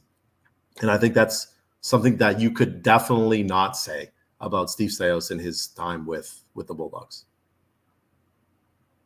So who's the pick at 25 for the Ottawa Senators in our Locked On mock draft? I think if people haven't figured it out right now, there might be a reason why we're discussing Steve Staios. Yes. Yeah. I mean, I think we've made it fairly obvious, but the pick is Parekh Van Acker of the Brantford Bulldogs. He's a incredibly skilled, speedy winger who I think has a really good chance of being a solid middle six type of player for Ottawa in the future. Really strong goal scorer, great scoring instincts, really had a good year for Brantford. People were expecting them to be a decent team in the Eastern Conference, but I don't think anybody expected them to be as good as they were this year. And that's because Parekh stepped up huge and was just a really good player for them all year. Just the consistency was extremely impressive. And I think you look at that skating and you look at that bite to his game and you look at the goal scoring, and I see a guy that can probably have an impact. I don't know if I'm going to get booed for bringing up this name because he's kind of voodoo right now, but you kind of look at what they lost in Alex Formenton based on that situation and how it all played out. And I think Parekh has a chance to sort of be that kind of player for Ottawa and fit in really well in that lineup the way that they thought Alex was going to. I think the only thing that I was hesitant about with this selection was the fact that Parekh just had labrum surgery. Now, will the Senators be a little bit scared off by that based on the fact that Tyler Boucher, who again, I'm not sure if I'm getting booed for bringing up that name, but the fact that he has had double surgery on the labrums, and that's kind of really derailed his career thus far, right? So the fact that you've got another player who's got that same sort of injury, does that scare them, just knowing how it impacted Tyler Boucher?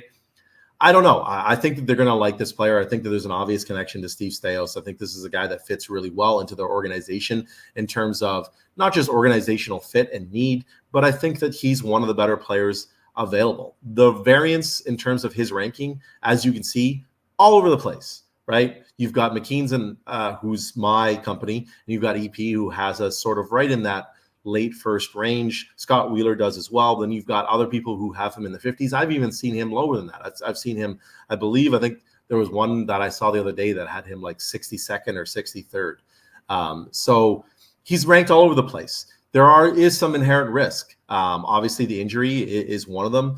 The second thing is, is he a Liam Foudy type where the hands really never catch up to the feet? He's not able to find that niche outside of just being somebody who's fast. That's a concern, right? But I do think that he's a good enough goal scorer to supplement that. And that's why I like this pick for Ottawa. Yeah, it's certainly an interesting pick for the Sens because it's a peculiar situation where you have a team that would be able to scout him and watch him and know him better than anyone else, really, with the Andlauer Staios connection. Brock, do you think that is a major positive thing for the team, or maybe it puts them in a weird spot where they have a bit of the rose-colored glasses on, being like, oh, we know this kid so well, we love him, and maybe you just put a little too much bias towards it? Or do you spin zone it and be like, hey, they're going to really get a good read on this guy, whether he's the right fit or not, and especially with the injury concerns? Yeah, I can see how you can spin it that way. If you're sometimes too close to the situation, you don't see it with the right kind of lens, right? You might not be really viewing Van Acker in a non-biased way, right? You might be overlooking some of his flaws as a player and just looking at all the positive feedback you're getting from people you trust. I would flip it the other way, like you said, though, and I would say, this is somebody that they are incredibly well-versed on, right? They know this player inside and out based on that relationship, based on other players that they've drafted and scouted from that team. This is somebody that they're going to be very, very comfortable with their read on, right? So if they're drafting Van Acker, you have to think it's for the right reasons. Yeah, I think when you're looking at a first-round pick or a second-round pick, I like to think that the whole idea of, we'll call it nepotism, doesn't really exist that much. I think when you're looking in the later rounds, that's when you might say, okay, this is a guy that we feel very comfortable with based on the intel we've gotten, based on our connection there. But it is a slippery slope, right? Like you said, sometimes you might overlook things. But in this situation, this is not a massive reach, in my opinion. This is a guy who definitely could go in this range. And is somebody that I think is good value in this range.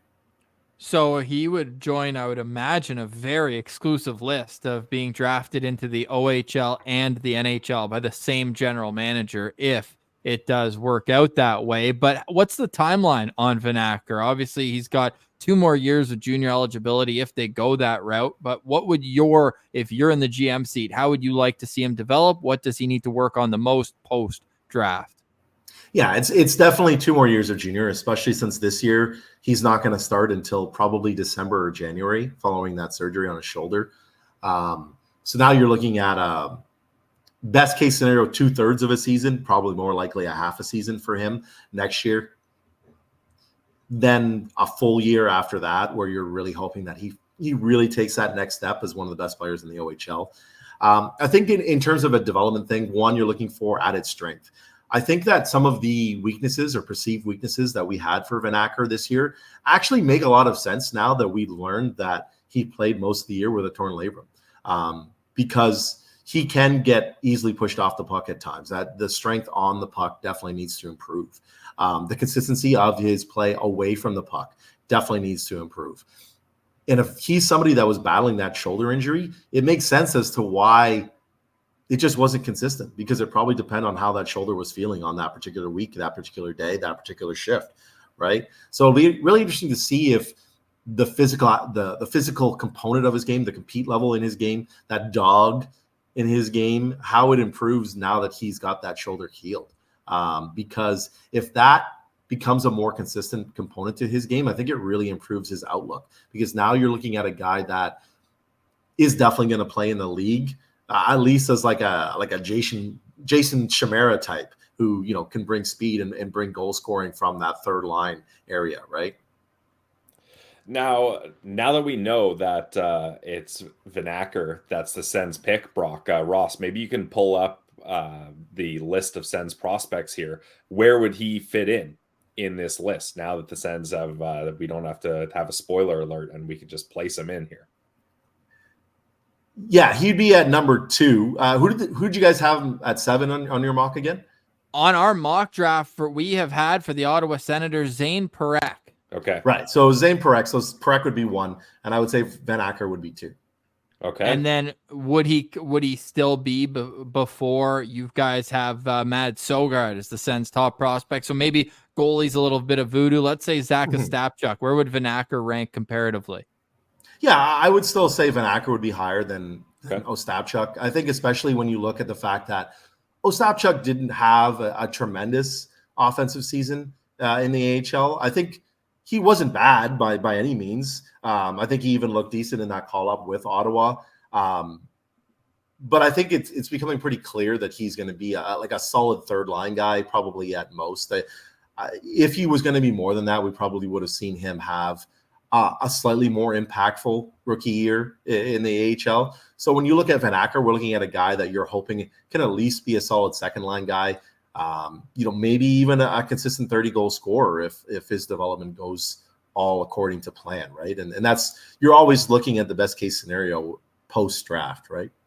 So Marek Van Acker, the pick for the Ottawa Senators at number 25. Look, Brock, we don't like the Montreal Canadiens. We're not afraid to say that on this show. I usually prefer when the Senators draft one pick behind, where they are able to get Brady Tkachuk in 2018. Comes to mind right away. This, not so fun for us, because what did we leave on the table? Who are you taking here? GM Brock Otten for the Montreal Canadiens.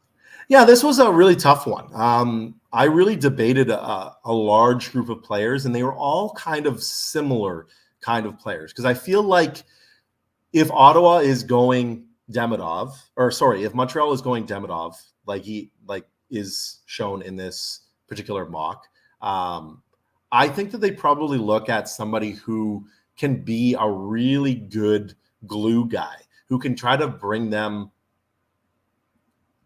into that next echelon of NHL teams, who's somebody that can be a playoff performer, who can play a leadership role, kind of somebody similar to Owen Beck, right? I think that that's the kind of guy that they're going to target with 26. So there was quite a few guys in that range. And the one that I went with was Teddy Stiga of the National Development Team program in the United States. I just think that this is a player that improved a ton this year compared to his U17 year with the program, was the perfect complementary piece to higher skilled players in that program, is somebody who competes hard, but also is highly intelligent, also has some skill. Obviously, he wouldn't be able to put up the kind of numbers he did this year, and even drive play at times, despite playing with a guy like James Higgins.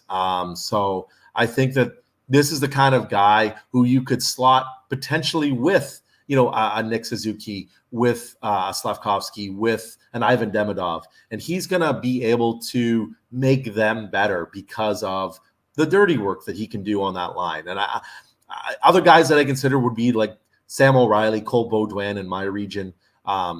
They're two guys who I think have sort of similar upside, similar components that make them really strong players. And I think that's sort of what Montreal is going to look at in this range, unless somebody falls into their lap and, they have to take it. I just don't know if Montreal goes defense here, just based on the fact that their defense is already so jam-packed full of players, and they're probably going to have to move on from a player or two in the next year or two. So I think this is an opportunity for them to add a guy like a Teddy Stiga. Brock, you're breaking Ross's heart here. The bit we have going on the show is the Habs keep taking all of Ross's favorite players. Ross, I know you and I were both pretty high on Teddy Stiga and like him a lot, so this is a tough one for us as Sens fans. But in one of the reasons I love Teddy Stiga so much and what makes him a great prospect is I put in my notes about him, he's a jack of all trades, but not in a vanilla way, like not in a negative way. I know you recently mentioned sometimes those jack of all trades guys kind of make you wary about how they're going to develop. Where do you think Teddy Stiga can take his game? If you agree with me that he is one of those jack of all trade guys, like where can he elevate things? Yeah, that's a great way to describe him. And yeah, there is concern, right? He's not a big guy. He's not, I wouldn't call him a dynamic skater. I don't think it's a concern at all. I think that he is a good skater. Is he as dynamic as you'd like to see from a 5'10" winger? Maybe quite not. But at the end of the day, like you said, this is a player who just never takes a shift off and has enough skill, has a high IQ to be that really good complementary second line guy who, probably isn't playing on your first line. I don't think he's necessarily skilled enough to do that. But I think he could be sort of that like Michael Bunting type, that player that can play with other skilled players and make them better. You know, Zach Hyman is another perfect example. Do I expect Teddy Stiga, I think I should have a stroke. Teddy Stiga to score 50? No. But at the same time, I think that he can be the kind of player who makes others better by his particular skill set. And 11 points, 6 goals in 7 games at the World Under-18s. Is that what some lists? I know you've had him at 44 at your midterms and then just left him there for your final rankings at McKeens, but I'm seeing him climb a bunch of boards. As you can see, the numbers across the way here. Bob McKenzie, for us, we don't have a ranking from him since the midterm, whereas like Wheeler moved up on him, EliteProspects did too. What else did he do in the second half that maybe not yourself, but other scouts who were hesitant came over to this side of the fence that Teddy Stiga will project to be a solid NHLer? We've actually got him at 33 now. So I think maybe that was like just an outdated one. So we've got him just outside the first round there. Okay. And I think there's probably a chance that he gets drafted even lower than that. Stiga kind of strikes me as a type that NHL teams are going to be a little bit weary of. So I could see him kind of being in that like 40 to 50 range, which I think is tremendous value. But again, the point of this exercise is, again, you said GM Brock Otten, and I love this player, and I think that he's going to play in the NHL, and I think that's why I would feel confident taking him at 26. Teddy Stiga comes in at number 26. He's heading to Boston College. So is the plan, do you think, 2 years at school for Teddy Stiga, maybe even 3? Yeah, I think that's a solid plan. I think you just wait and see, right? I think if he does a one and done, I think that's a huge mistake just based on his physical profile and just how much he already improved from his U17 to his U18 year. There's probably going to be a bit of a learning curve for him at Boston College, and I'm not sure what kind of ice time he's going to get initially anyway. It's a solid team, yes. They're losing guys like Will Smith and they're losing Cutter Gauthier, but at the same time, they recruit really well, and they've got good depth in that program. So he might sort of slot into that middle six. So you're going to want to see him play, a first-line role in that program before he graduates or turns pro. So, yeah, I think you're looking at a 2 or 3 year college window for him to really pile on the strength so that he's able to play the kind of game that he wants to play at the pro level successfully. And he's going to have to add weight and get stronger and improve his skating to do that. The Carolina Hurricanes are always one of the public sphere's most favorite drafting teams. It feels like A+ is across the board, always the day after the draft. And a lot of credit seemed to go to Eric Tulsky, who is now the general manager. His first chance to put a full fingerprint on this roster. Who do you like for the Carolina Hurricanes at 27 overall? Yeah, that's a really good way to describe Carolina. I kind of look at them like an extension of the independent scouting community at this point. It feels like every draft lately, Carolina is drafting those guys that the independent scouting community rates higher than the NHL community. How that plays out in 5 years, 6 years is going to be an interesting experiment, in my opinion, because it's going to see, just how more advanced in terms of the analytical thinking of the amateur scouting community is compared to the NHL currently. So when you look at 27, I think Carolina probably goes center. I know we talked about organizational need, but I think when you look at them right now, I think that there's probably 2 things that they could use in their organization. And the first and foremost, other than maybe defensive depth, is a center. Really outside of Jack Doerrie, there's not much in terms of younger talent. So this is an opportunity for them to add a pivot. The only problem is at 27, what kind of pivots are available, right? These are the types of guys that are going early. There's always a run on centers early in the draft. And when you look at what happened in this mock draft, especially, right, you've got that. So where they go, we'll talk about in a second. I don't know if you guys want to hype it up anymore. Make the pick. Okay, so I'm going to go with a player that we really liked in terms of his second half performance, and that's Julius Miettinen. I made this pick for a couple of reasons. Number one, Carolina's had some really good luck with Finnish prospects. in recent years. And while he did play for Everett this year, he is still a Finnish player who did come through the Finnish system.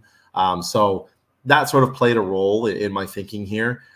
Two, I looked at a player that plays center, plays a power game, really improved over the course of the season, especially in the second half. His skating improved considerably. I think that was really what was holding him back in the first half, or at least the initial couple months of the WHL season. He just looked laboring, and that improved every month. And by the end for Everett, he was a dominant force on a lot of shifts. And I think that he's somebody that has a really good chance to be a solid two-way power pivot. And I think that fits really well into Carolina's system. And I think they've done a really good job of developing these types of players. So with how you're describing, I feel like I know the answer you're going to give, but every time we see a prospect coming up and developing that's labeled as a center, kind of the first thing we ask ourselves is, all right, is he just a center in his junior level, or can he actually transition to be a center in the pro leagues in the NHL? I assume you think Miettinen can be a guy that stays in the middle? Yeah, that was something that we had kind of chatted about in our final draft meeting when we were talking about moving him into that first round range. And that was sort of my number one question to our Western scouts was, is this a center long-term, or is this more of like a power winger, right? Because that obviously changes the perception of his upside and his value to an organization. But they assured me, and based on what I've seen, I would agree with them that he can stay down the middle. I think that, especially in the second half, his playmaking definitely took a step forward, with the skating taking a step forward. I think that bodes well for him sticking down the middle as well. And I think you never really know. A lot of times players are forced to the wing for organizational depth too, right? And then they develop there and they're kept there, right? But I think that he definitely does have a chance to stick down the middle. And Miettinen has a already pro size frame, 6'2", 203 pounds. Like, because he has this Finnish background, I don't think he has to stay in the WHL. What do you think his best line of development is going forward? Yeah, I mean, there's obviously lots of options available to him, right? I think staying in Everett, which is, in my opinion, a really underrated program, I think that would make sense for at least another year. If he has a really good year in the WHL, I think you could see him probably head back to maybe playing in Liga, where he's going to get an opportunity to play pro and probably play like a third line role to start. But that would be really good for his development, because I think that would really help advance his play without the puck and some of his habits and the maturity in his game. So I think that seems like the most likely scenario. But then I also wonder about, what's Miettinen's relationship like with some of the Finnish hockey coaches there, right? Because this is a player who did come to the WHL in his draft year, was available, we thought, for the U18s, wasn't selected for the U18s for Finland, despite everybody being shocked and wondering why. So sometimes you have to wonder, is this a player who's burned some bridges there? Would he stay in Everett and then just turn pro? As an import, he will have the option to play in the AHL early.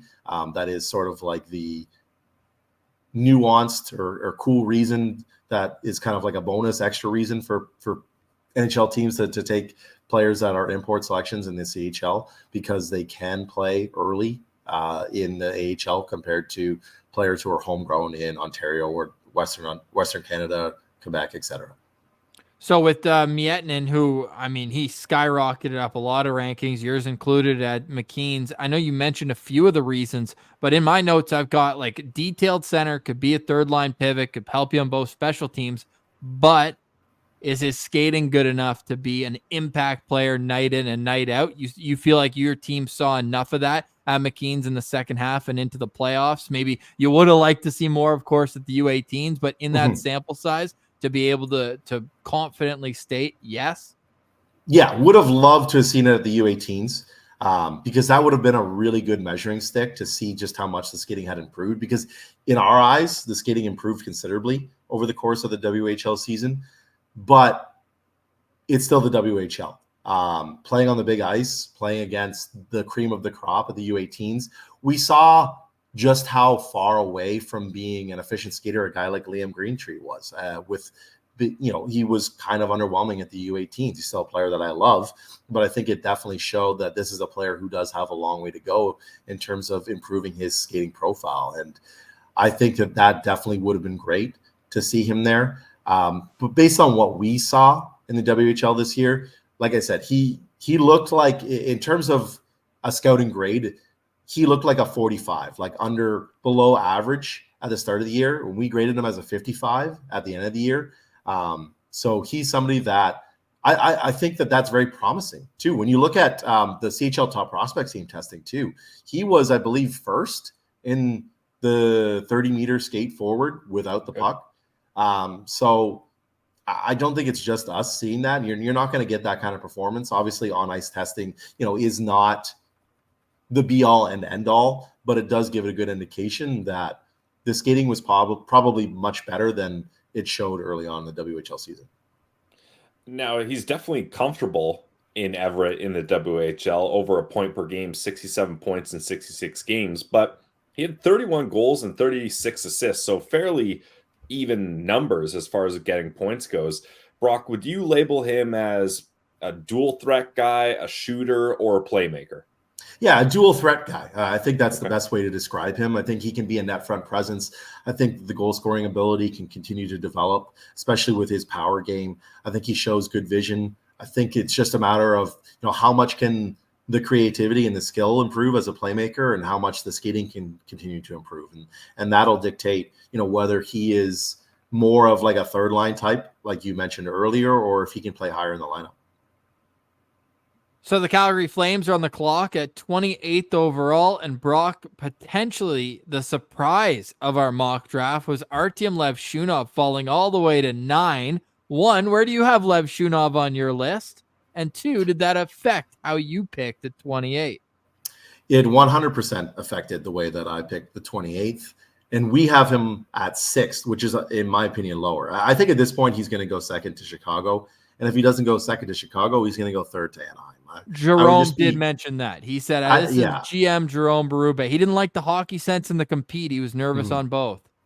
Yeah, I think that is a very reasonable argument. I think that to a certain degree, I think Levshunov has kind of been miscast a little bit by the amateur scouting community.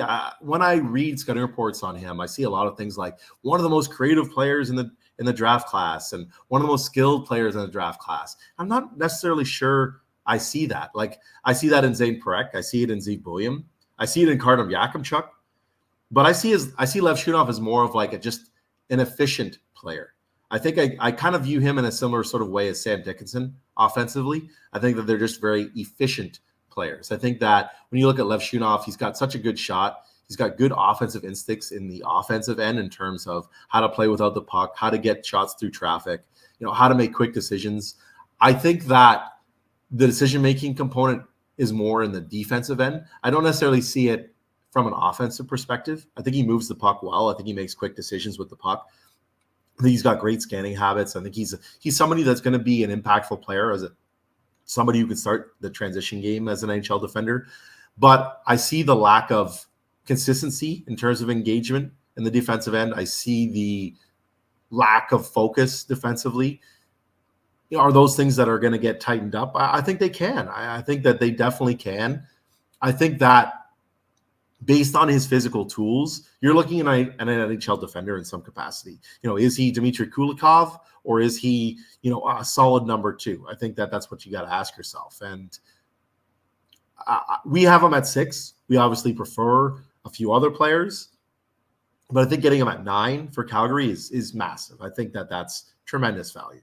One of the things I've had the toughest time doing, and maybe I'm disrespecting Anton Silayev here, but for me, him and Artyom Yakimchuk are just a little bit below, but you can either correct me on how you feel about that. But for me, it's Zeev Buium, Zayne Parekh, Sam Dickinson, and Artyom Levshunov. I have every day when I wake up, I rank them in 4 different ways. Like, how tight do you think, whether it's 4, 5, or 6, that first tier of defensemen, how close is it? Yeah, I think it's extremely close. I agree with you, though. I prefer Levshunov to Silayev and to Yakimchuk. for the reasons that I just mentioned. I think that with those two, I have concerns about how they play with the puck in terms of their decision-making. I think that as far as skilled as Yakimchuk is, he can be prone to turnovers. And Silayev had a really good start to his KHL season, but then I think we saw as he tried to take more liberties, turnovers started to creep into his game too, which leads me to believe, is this a player that really has high-end vision? Is he going to be able to take advantage of some of those physical gifts that he has? And I would argue the same thing about Yakimchuk, whereas Levshunov, I think, again, is just a stable presence. When you looked at his performance in the USHL, 2 years ago, we definitely saw some creativity. We saw him take some liberties with the puck that we didn't really see with Michigan State this year. With Michigan State, he was more of like that classic power play facilitator.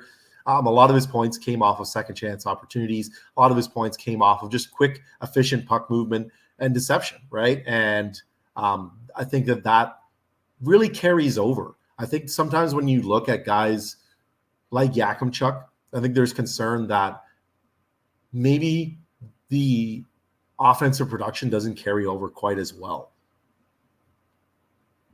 So all that said, the Calgary Flames have done a good job at 9, selecting Artyom Levshunov, and with 28th overall, they're going to step up, and are they going to go another defenseman forward? What's the pick for GM Brock Otten? Yeah, and you mentioned earlier getting Levshunov did change my approach to this pick, because I think Calgary is definitely going to go defense with one of these picks, and I think they're going to lean towards a guy that either can be an impactful two-way guy or somebody who can play sort of that shutdown role, because that is something that I think is lacking in their system, and it's a really good opportunity to add that kind of player this year because there's so many quality, we'll call them future shutdown defenders, right?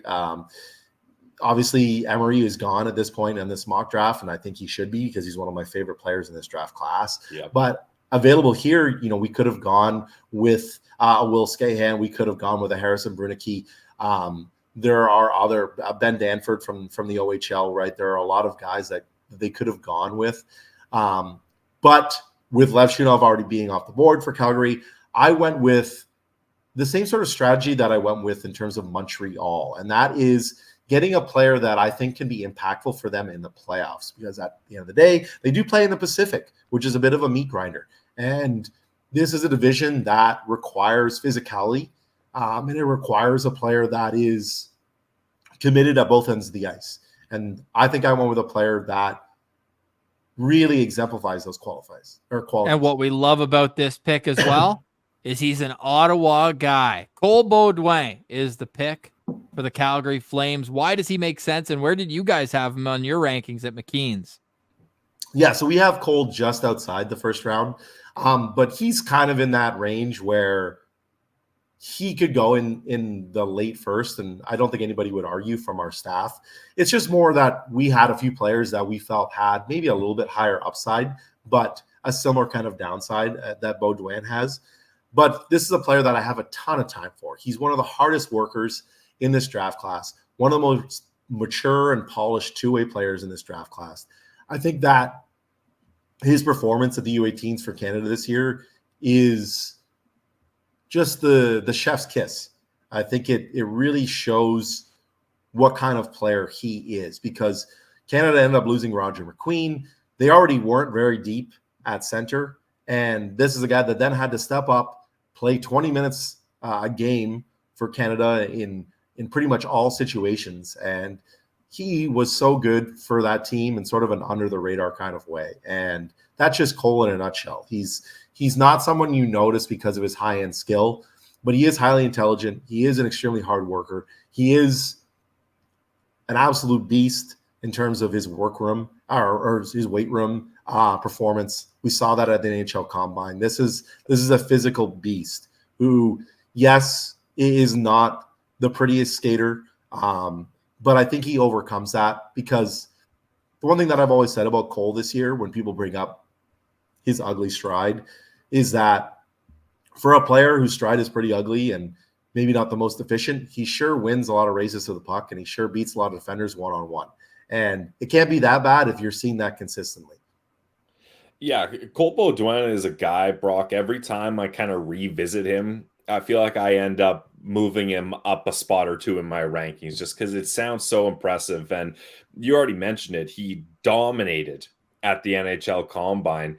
Now, when you see a player have that much kind of pop at the Combine, do you think that significantly sways scouts' rankings of him, or does it more just kind of confirm what they thought or what they didn't think of a player? Like, how impactful is the Combine actually?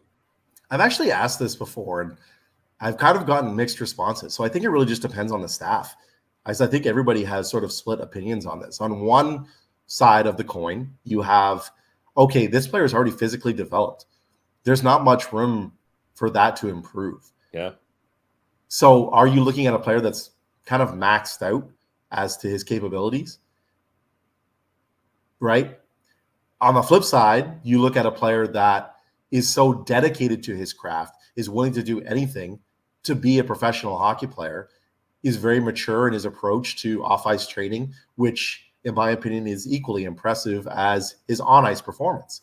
And yes, I see the argument about, maybe his upside being already maxed out. Maybe you want that guy, like, we think back to Casey Middlestat and his legendary lack of performance at the NHL Combine, and people saying, well, look at how much runway there is. Once he improves physically, he's going to dominate, right? Well, we didn't really see that. And it ended up being, maybe a telltale sign that this was somebody who was never going to take off-ice performance seriously enough to be a pro player. For every story you hear of players being maxed out physically, you think of guys like Sidney Crosby and Nathan McKinnon, who are legendary workhorses in the workroom or in the weight room, right? And that carries over to their NHL performance. So I think of it as a good thing when players dominate the Combine, because I think it shows that this is somebody who has put in the work to be a pro player. And how much do you take into account the year-over-year improvement in the OHL? His rookie season, he has 8 goals, 20 points. He triples the point total, and does even more when it comes to goal scoring, 28 goals. Like, how much do scouts look at just that 1 year improvement when they're looking at trying to maybe convince themselves that there's an even higher ceiling? Because we know for Beaudoin, the floor is extremely high, that the compete's going to get him to an NHL job. Yeah, I think it's massive. I think that's what you look for. The worst thing is someone who remains stagnant, right? You don't want somebody who plateaus in their junior rookie season, right? And that happens. It happens quite a bit. And there's some players in this draft class that it happened to. And Beaudoin is definitely not one of them. You want guys that are improving year in, year out. Maybe it's not necessarily just in offensive production. Maybe it's in minute details to their game and, improving certain components of their game that, unless you're watching them, you're not really seeing from just reading the stat sheet or the box scores. But Beaudoin is a player that improved considerably as an offensive player this year in his sophomore season with Barrie. And Barrie, didn't have the kind of year that everybody thought they would in the OHL. I think everybody, myself included, thought that they would be one of the contenders in the Eastern Conference. And they ended up pulling it together a little bit by the end of the year, but they weren't terrific for most of the season. But I don't think you can knock Beaudoin for that. I think that fault kind of was because of some injury issues and a lack of depth. So Beaudoin was just a workhorse for that team. I think that we saw him grow as a puck carrier, as a facilitator, and that is ultimately what's going to really dictate the upside at the NHL level. Because like you said, we know that the two-way play and the compete is going to carry over. It's just a matter of, how much can he continue to improve his goal scoring ability? How much can he continue to improve his play on the puck in terms of his creativity and his vision? So I'll ask the same question, Brock. Is Colt Beaudoin a guy that's going to stay at the center position as he moves on to the ranks here? Do you think the skating is something that could hinder him staying in the middle, or not a big enough concern? I think he can. I think he's the type of guy that he's a Swiss Army knife. So I think it's just going to depend on who drafts him and what that organization looks like when he's ready to make an impact. All right. I'll bring up a guy like a Nick Bonino, right? He's played every position and he can play it well. That's why he had such a long career in the NHL, because he was a Swiss Army knife. And I think that when teams look at Cole Beaudoin, they're going to view him the same sort of way. They know that, he can play down the middle if they need him to. They know that he can play the wing if they need him to. I think that his game fits both positions extremely well. And he's the type of player that also is a bit of a chameleon. He can alter the way that he plays based on where he's playing and who he's playing with. And I think that there's definitely maybe a little bit of concern that the skating isn't good enough for him to be a pivot in the NHL. But I would argue that in today's NHL, it might even be more important to have speed on the wing, right? Because if the skating doesn't improve, he might be more impactful down the middle than he is on the wing, because he's just not going to be able to be, that high-end forechecker that he is in the OHL. If teams are asking him to sort of be that F1 on the wing, unless he improves his speed, that probably won't be the case. So I think as a pivot, I think it brings out the best in his two-way ability, his physicality, his ability to drive the net, and his playmaking ability, which are all his strengths. He would be a great pick, according to Pilsy and I, at 25 for the Sens. So I think Calgary getting lucky with a player like Beaudoin coming to him at 28 in our mock draft. Brock Otten, Marek Vanacker to the Ottawa Senators, Teddy Stiga to the Montreal Canadiens, Julius Miettinen to the Carolina Hurricanes, and Cole Beaudoin to the Calgary Flames. A reminder that you can find Brock's work at McKeens. Their draft guide is comprehensive and all you need on draft night. You can go subscribe to McKeens and check them out, McKeens Hockey online. Brock, who are your best available players? We're coming down to the wire in the first round at the time of this recording, Sunday, June 16th.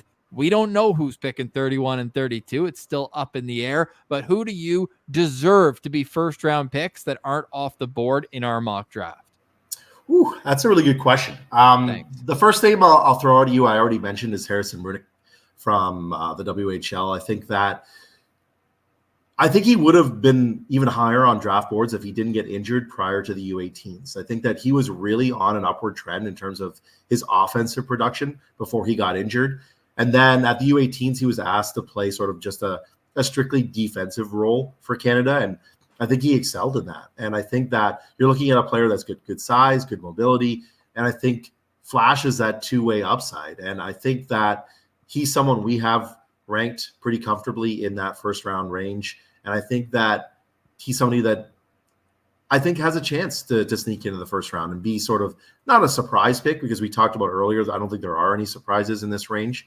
But I think that he is somebody that I personally really like. And I heavily considered him in a few of these spots. The two other names I'll throw you are Sam O'Reilly from the London Knights, who I think had a really good playoffs for London and a really good Memorial Cup. And he's somebody that I think, kind of like Cole Beaudoin, has a chance to be just a really solid pro player. Ryan Hartman, Scott Lawton type that can be a long-time NHL contributor. The other name I'll throw at you is Alphonse Fry. And he's kind of polarizing because I feel like his ranking is maybe like the most all over the place of any player in this range.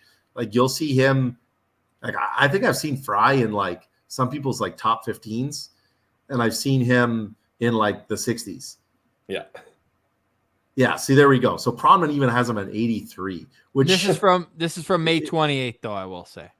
He was still very low on Corey's list, if I recall. Like I think he was not that far, but I think he might have been in the 60s, if I memory serves me right here. So yeah, like you can just take a look at that, all over the place. So we like him at McKeens. My staff likes him a little bit more than I do, but I think in this late first, early second round range, I think the upside is solid.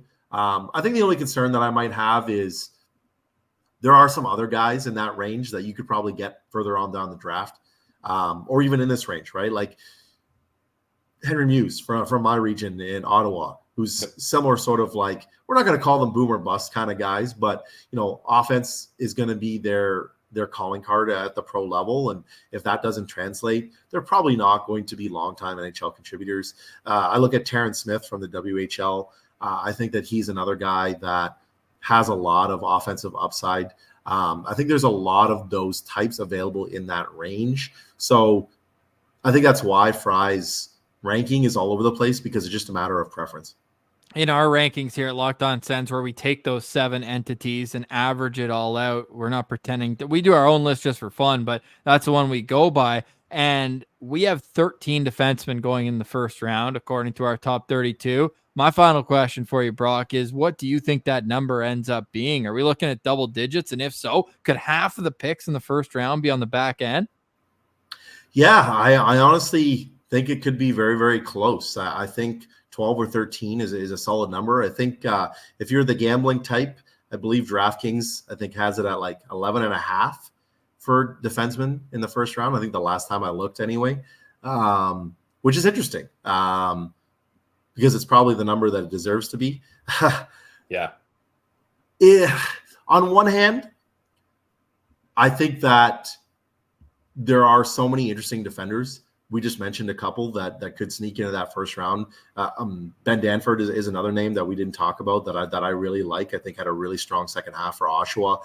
Brunick, Fry, the likes of the top end guys as well. You've got all of that, but then you've also got, in my opinion, a really strong group of forwards that people are going to be competing for, like your Cole Baudouins, where NHL teams are going to be really aggressive in trying to add them into their organization. And when you get into the 30s, 40s, and 50s, I would argue that there are more interesting defenders available with upside compared to forwards. So that almost leads me to believe that maybe teams are going to start reaching on guys like Dean Letourneau in the first round over defensemen because they know that they're going to get a defender they like in the second round. Now, seeing as the Sens select in this mock draft Zayne Parekh and then Marek Vanacker, who do you think, or at least what's a type of player or a group of players that you think would make sense for the Sens to target at 39? Now, obviously, it's tough to know who's going to go there, but in that range, who are some players that might pique the Sens' interest if the draft does go this way? Yeah, I think at 39, maybe you look at adding one of those high-end defensive defenders, right? I think that could make a lot of sense for the organization, especially if you're drafting a guy like Zayne Parekh. You're going to want somebody to play with him. And there are a lot of guys in that range that I think could be really interesting to Ottawa. We talked about Will Skahan and Adam Kleber earlier, and I think those are two guys that just really solid picks for this organization. I love it here. I don't know what's going on with my voice. Dude, you just gave us an hour of awesome insight, Brock. You deserve to take a few seconds off. We absolutely appreciate what you brought, and we know that you're going to be boots on the ground in Vegas as well. So everyone should be following you on social media. Brock Otten on Twitter, McKeens Hockey. Get the draft guide. It is your one-stop shop for everything you need to know draft night and beyond. Brock, really appreciate you doing this, and we'll see you in Vegas over a few cold ones. Thanks, guys. All right, we've made it to pick 29, the conference finalists. Stick taps, definitely well-deserved, even though only 2 of the 4 teams kept their picks in this range. The Dallas Stars and New York Rangers, both Stanley Cup finalists, gave up their picks. And as Pilsy referred to as we recorded the intro today, we still don't have a winner. Could happen by the time you're listening to this on Friday night, but we said 10 a.m. Eastern on Saturday, June 22nd, and we are going to live up to that. So with it... Sorry, Oilers fans. Sorry. I almost put the Oilers at 32, or their pick, which goes to the Anaheim Ducks. The Flyers have the Florida pick, and funny enough, it's because of the Claude Giroux trade. 3 years ago? Giroux's already played like 2 full years. Ago. Yeah, because Florida had no picks. They're like, look, we'll give you a first rounder, but it's got to be our next available one. For back-to-back Stanley Cup final berths? Not bad. And they were President's Trophy winners the year they lost in the first round with Giroux. It's been quite the run for the Florida Panthers, who will not factor in to this first round. I don't even think they have a second round pick, but that's neither here nor there. The Dallas Stars do have the 29th pick, and Pilsy, this team is a drafting genius. Every year it seems like they find guys. 2017, of course, the most famous, where they leave with Heiskanen, Ottinger, and Jason Robertson, literally a top 4, top defenseman, and a top goalie, all in the same draft. Then in the COVID year, while everyone else was swinging and missing, The Dallas Stars got Wyatt Johnston, who's already a top 6 NHL forward. They got him at 21st, I believe, overall. Before we get to Dallas's pick in this mock draft, though, Pilsy, we haven't spoken since Jerome, Scott, Cam, Rachel, and Brock all made their picks. So how are you feeling based on the picks that we've seen so far in this mock draft? Well, Ross, a couple of my best player availables on my rankings, at least, are way higher than where we are right now, especially who we're going to pick next for the Dallas Stars. So there's a lot of talent left on the board. For the most part, the players picked in their respective spots are in the range that I would have them. Like, really, other than Levshunov at number 9, which is very low, I would say everyone is kind of where I would expect them to actually go within 2 or 3 picks, I would say. So let me ask you this then, and you can pull up your draft rankings, which we will have on Locked On Senators next week. I believe it'll be Thursday's episode. We're going to wait right up until the very end to get our top picks in this draft. But Pilsy, as we're about to select the 29th overall pick, I know I've got Otten picks 21, 24. It's 25 to 28. I will fix that. But for you, your top remaining player, where are they overall on your rankings? Okay, without giving away who it is, 16th on my rankings is the top available player. 16th. And do we select him in this upcoming span? We do select him in this upcoming span. Okay, my best player available is at 18, and I'll tell you it's a different player than what you have, but we also select him. So we will unveil those in a matter of minutes. But Pilsy, let's not jump past the 29th pick, the Dallas Stars. And actually, no, this is your best available player. This is it. So let's get right to it. Best player available for the Dallas Stars at number 29 overall is going to be Charlie Elick of the Brandon Wheat Kings. Ross, if I'm the Dallas Stars, I am stoked that Charlie Elick has fallen to them. I mean, this is a player that if you guys have followed along with the Locked On Senators podcast and our prospect profiles, you know that I am very high on Charlie Elick, and for a good reason.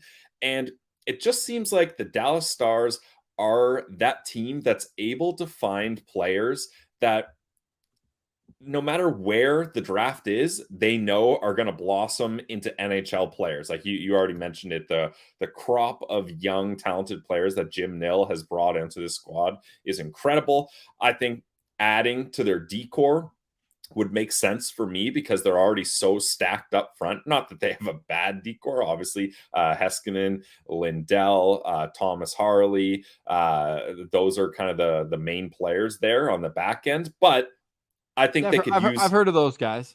Yeah, exactly. I think they could use some more help there rather than up front. And a big right shot defenseman. Elick is 6'3", 194 pounds, that plays more of a shutdown role, but has some offense to him, Ross. I think just makes so much sense. And I think he's going to thrive in a system where they play a structured, smart game. And they're not in a rush to get him either. So we know that the Brandon Wheat Kings are usually a competitive team. They took a step backwards this year, but he's going to be a huge part going forward for them. I would imagine he gets serious consideration for Team Canada at the World Juniors this upcoming year in Ottawa. I just think he brings the highest upside in terms of high-end talent. Like the chance of him being a top 4 defenseman, I think, is greater than any other player on the board right now. So I really like this pick. I would actually have had him off the board. I don't know if he would have got past Ottawa, to be honest, at 25. But I do think that there are some scouts that are a little bit hesitant on him, like Craig Button all the way down at 58. Yeah. But he's a guy I would take a swing on at his size, his handedness, and his ability to process the game. And I think, Ross, even if, like, obviously you're looking at upside and you don't know if a player is going to reach that, we're looking at teenagers here and how they're going to be throughout a professional athletic career. It's almost impossible to project. But I think even if he doesn't hit that upside, like, let's say he's not able to reach any offensive potential, Ross, I think the floor for him is set at an NHL shutdown bottom pair defenseman, where if you're the Dallas Stars, if you can get a bottom pair defenseman that can play a shutdown role on an entry-level contract for 3 years, the amount of cap space you're saving there is absolutely crucial. So I went for this pick. Obviously, I did best player available. I've got Alec at 16, which is probably too high, but I really like the player, so I'm standing by it. For them to be able to snag a guy that will be able to play minutes for them, who knows how soon, like you said, they're not in a rush, but will be able to play bottom pair minutes for them, I think this is a slam dunk pick. Do you think there's enough offensive upside for him to go higher than this, or do you think that's what will hold him back? I think that's what will hold him back, and I think teams are going to start thinking about him once EJ Emery is picked. I think EJ Emery is a lot higher on a lot of teams' lists, especially after the combine where he dominated, and EJ Emery is strictly a shutdown guy. So if you're looking for 100% brick wall, shutdown, physical, athletic player, you're going to take Emery. And then if you're like, I want someone with shutdown capabilities, but maybe has potential to get some offensive upside, then I think you look at a guy like Charlie Ellick. Okay, and the timeline for him, you think, could be playing NHL games in the next 3 years, maybe? I think you're going to have him at least another year with the Brandon Wheat Kings. So that'll be his third full season there. And then I wouldn't be surprised if they bring him down to the Texas Stars AHL team, Ross. Again, that's a very good AHL team and a good development spot. So sure, I'll say at the earliest 3 seasons from now, we could see him. Okay, Charlie Ellick is the pick for the Dallas Stars at 29 overall. A steal, if you ask me, compared to what the Dallas Stars could use in their system, along with the upside that he has as an NHL top 4 defenseman. Charlie Ellick goes from the Brandon Wheat Kings to the Dallas Stars. And Pilsy, that brings up the next player on our list here, and that is at 30 with the New York Rangers. Who do you like for them? Well, Ross, I believe both of us like this player, so we're going to have a lot to say about him. And you mentioned that this player is your best available left. He's one of mine as well. I've got him only one spot lower than you do on your rankings. I've got him at 19, and that's Sasha Boisvert. This is a guy that when we talked about him, both of us kind of said, hey, if the Ottawa Senators go for a defenseman first and he's available at 25, we would be interested. I think both of us were more keen on having him at pick 39, but I don't think he's going to fall there. I think he is either going to be in the first round or early second round, but Boisvert is committed to University of North Dakota, so a little bit of bias here, not going to lie, but it's not like it's just random bias. The University of North Dakota is a great college program that focuses on a defensive game. And for a guy that lit it up in the USHL last season in 61 games, he had 36 goals, 32 assists, good for 68 points. Adding a little bit of defensive acumen to his game, I think could do him a lot of good. And a player that the New York Rangers, I think, will definitely like to add to their system, Ross, especially like you look at, they lose a player like Barclay Goodrow. I could see Boisvert being a middle 6 type of guy when he reaches his potential. So that could be a way to reload there. How quickly do you think Boisvert could be a guy making an impact in the NHL, though? Because to me, he's got the competitiveness. He's got the juice. We know that at North Dakota, it's typically 2 or 3 years before turning pro. But to me, he just has so many pro habits in his game that he could be a candidate to kind of skip junior altogether and play in a sheltered 3rd or 4th line role where he doesn't need to, I don't think. He's kind of similar. There's actually a few comparisons. Maybe Rangers fans would disagree with me here, but to Brett Howden, who came out when he was younger, right? Like competitive, got a bit of offensive upside. I don't think he's ever going to have a 50-point season, but I do think he's going to be a useful middle 6 centerman. And I do think he's going to grow to be a good face-off guy, good PK guy in the league too. Yeah, and what I like about Boisvert is he's a dual threat guy. He's got great playmaking ability. He's got a great shot. He hits hard. He's a power forward. EP actually awarded him fifth best power forward in the draft. That's why I think I went for more the Gaudreau comparison, Ross. I feel like there is some similarities there, and that's a guy that could replace that need for them. But to answer your question, I think he should do at least 2 years at Nodak. I think it would do him a lot of good to really get a structured part of his game. Not that he doesn't already have that, but just, I mean, if you're at a great program like that, why wouldn't you want to stay there and get a little bit more experience and hopefully have some success down there? And this is a guy that the Lumberjacks GM, so his USHL general manager, just had so many good things to say about his work ethic off the ice. So go to Nodak, where they have, I was going to say NHL caliber facilities, Ross, but I'll change that to above most NHL teams' facilities. If you have great off-ice work ethic, you're going to be able to train hard and properly at Nodak. And he could, with 2 seasons in college, Ross, and if he gets that weight up, we got him at 176, so you can get that closer to 200 and continues to play a power forward style game.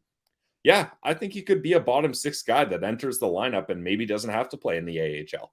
And you can see just from how tight the rankings are for so many players in this range, it's so all over the board. But for Sacha Boisvert, he's able to just be so consistent across the board that scouts who look for different things, they're all enamored by it and all have him in the 20s. So I think he's a first-round talent, no doubt, and that's why we had to get him in here on our mock draft at 30th overall. Even Rachel Doerrie, when we handed it off from her at pick 24, she said Sacha Boisvert was one of the best players available on her board then. So here at 30, it's a slam dunk pick for the New York Rangers and a nice compliment to the skill they got last year with Gabe Perreault. Now you're able to add a bit more bite, a bit more jam, and a guy who I think is going to be able to make an impact at the NHL level. So Sacha Boisvert comes in at number 30 on our Locked On Senators NHL mock draft. You can see all 30 picks so far. This is what we know where teams will pick. Again, the Stanley Cup Final Game 6 is tonight, but neither team is going to make their pick, so it matters a little bit less, and we're the GMs here anyways, Pilsy, so we are going to take into account who these teams picked beforehand. The Anaheim Ducks at 31 overall, looking up, they picked Zeev Buium at 3, and I think that's a big surprise. I don't think it's how the draft's going to go. I think that's was made clear from Jerome Berube. This was his pick, even though I love it. He's my top defenseman. Heck, I have him at 4 on my rankings. But Pilsy, how did that affect the game plan here for the Ducks at 31 with the pick they acquired for Adam Henrique and for Sam Carrick at the deadline? Well, the Ducks are in a similar situation to the Ottawa Senators, Ross. They have a big opportunity within the top 10 to grab one of these high-end players. And then they've got a later pick in the first round to kind of supplement any positional needs or pick a different style of player if they like later on, similar to the Sens, right? So we looked at the Ducks taking Zeev Buium. I think that'd be a great pick for them.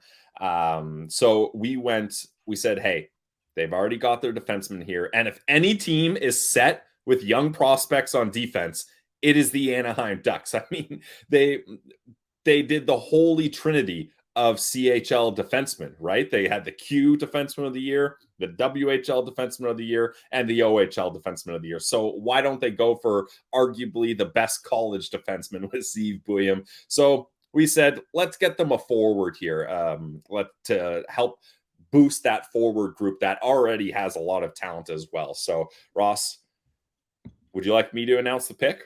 Please announce the pick. This would be a slam dunk at 31, I will say. I agree. With 31st overall in the 2024 NHL entry-level draft, the Anaheim Ducks will select Parekh from the Prince George Cougars of the WHL.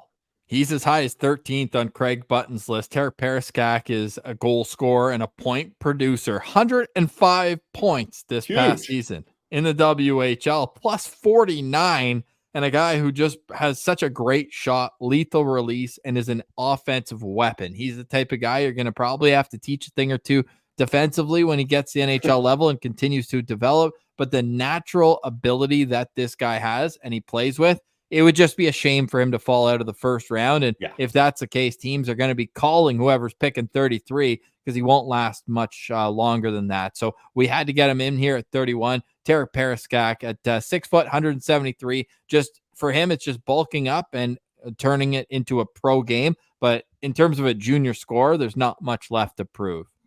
No, definitely not. When you score 43 goals and 62 assists in 68 games, triple digits club. Yeah, you figured it out. That's for sure. He also added 14 points in 12 playoff games. Ross, he started the season off so hot. He had a 4-game point streak where he had 12 points. So starting off your first 4 points with 12 games is pretty damn impressive. And I think I mentioned this in our profile, but it bears repeating. I remember I looked when I first started researching Parekh. I said, wow, 105 points. I wonder how many more points than his teammates he had. He was actually third on the Cougars in points with 105 points. So this team just clicked offensively clearly, and he was a big part of that. Now, some knocks on him is that he's not a great transition player. So you're going to want to find some line mates that can move the puck up the ice and set him up. But he's so good at getting open. And once he's open, he can get that quick shot off, or he's able to hold the puck, have some patience. And then when the goalie's like, okay, he's got to shoot now and makes their move, that's when he holds a second longer, changes the angle, and pots one into the empty net. So the offensive mindset that he has is elite. Like it's honestly, Ross, like you mentioned, it's kind of crazy that in our mock draft, a guy with this much talent has fallen to 31st overall. And the team fell in the playoffs to the Portland Winterhawks. It was a great series, 2 really good teams. But in the regular season, talk about ending on a high, and Parekh had a huge role in this. Their last regulation loss was February 2nd. Wow. They finished the season, Pilsy, on a run of 17-0-1-1. Sheesh.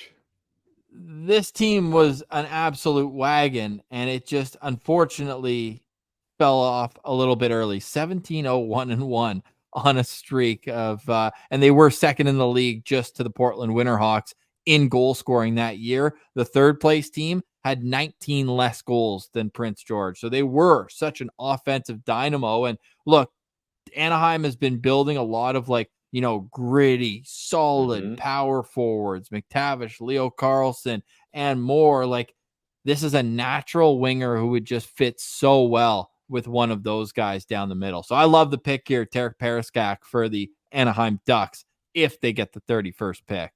Yeah, and I think that's why this type of player works so well with the Ducks, Ross, because he's not a line driver. And he doesn't play a huge physical game. So get him with guys like you mentioned and all the talent that the Anaheim Ducks have. And I think he could really turn into a great offensive player, especially on the power play. So great pick for the Ducks here. Great value, in my opinion.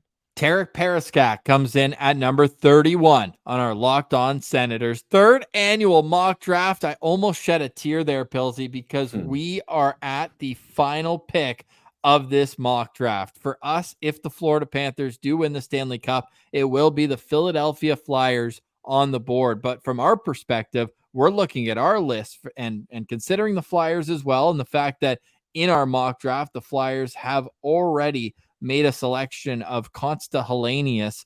Great pick for them there at 12th overall. And I just look at this team, but I also look at my board of who needs to be a first-round pick?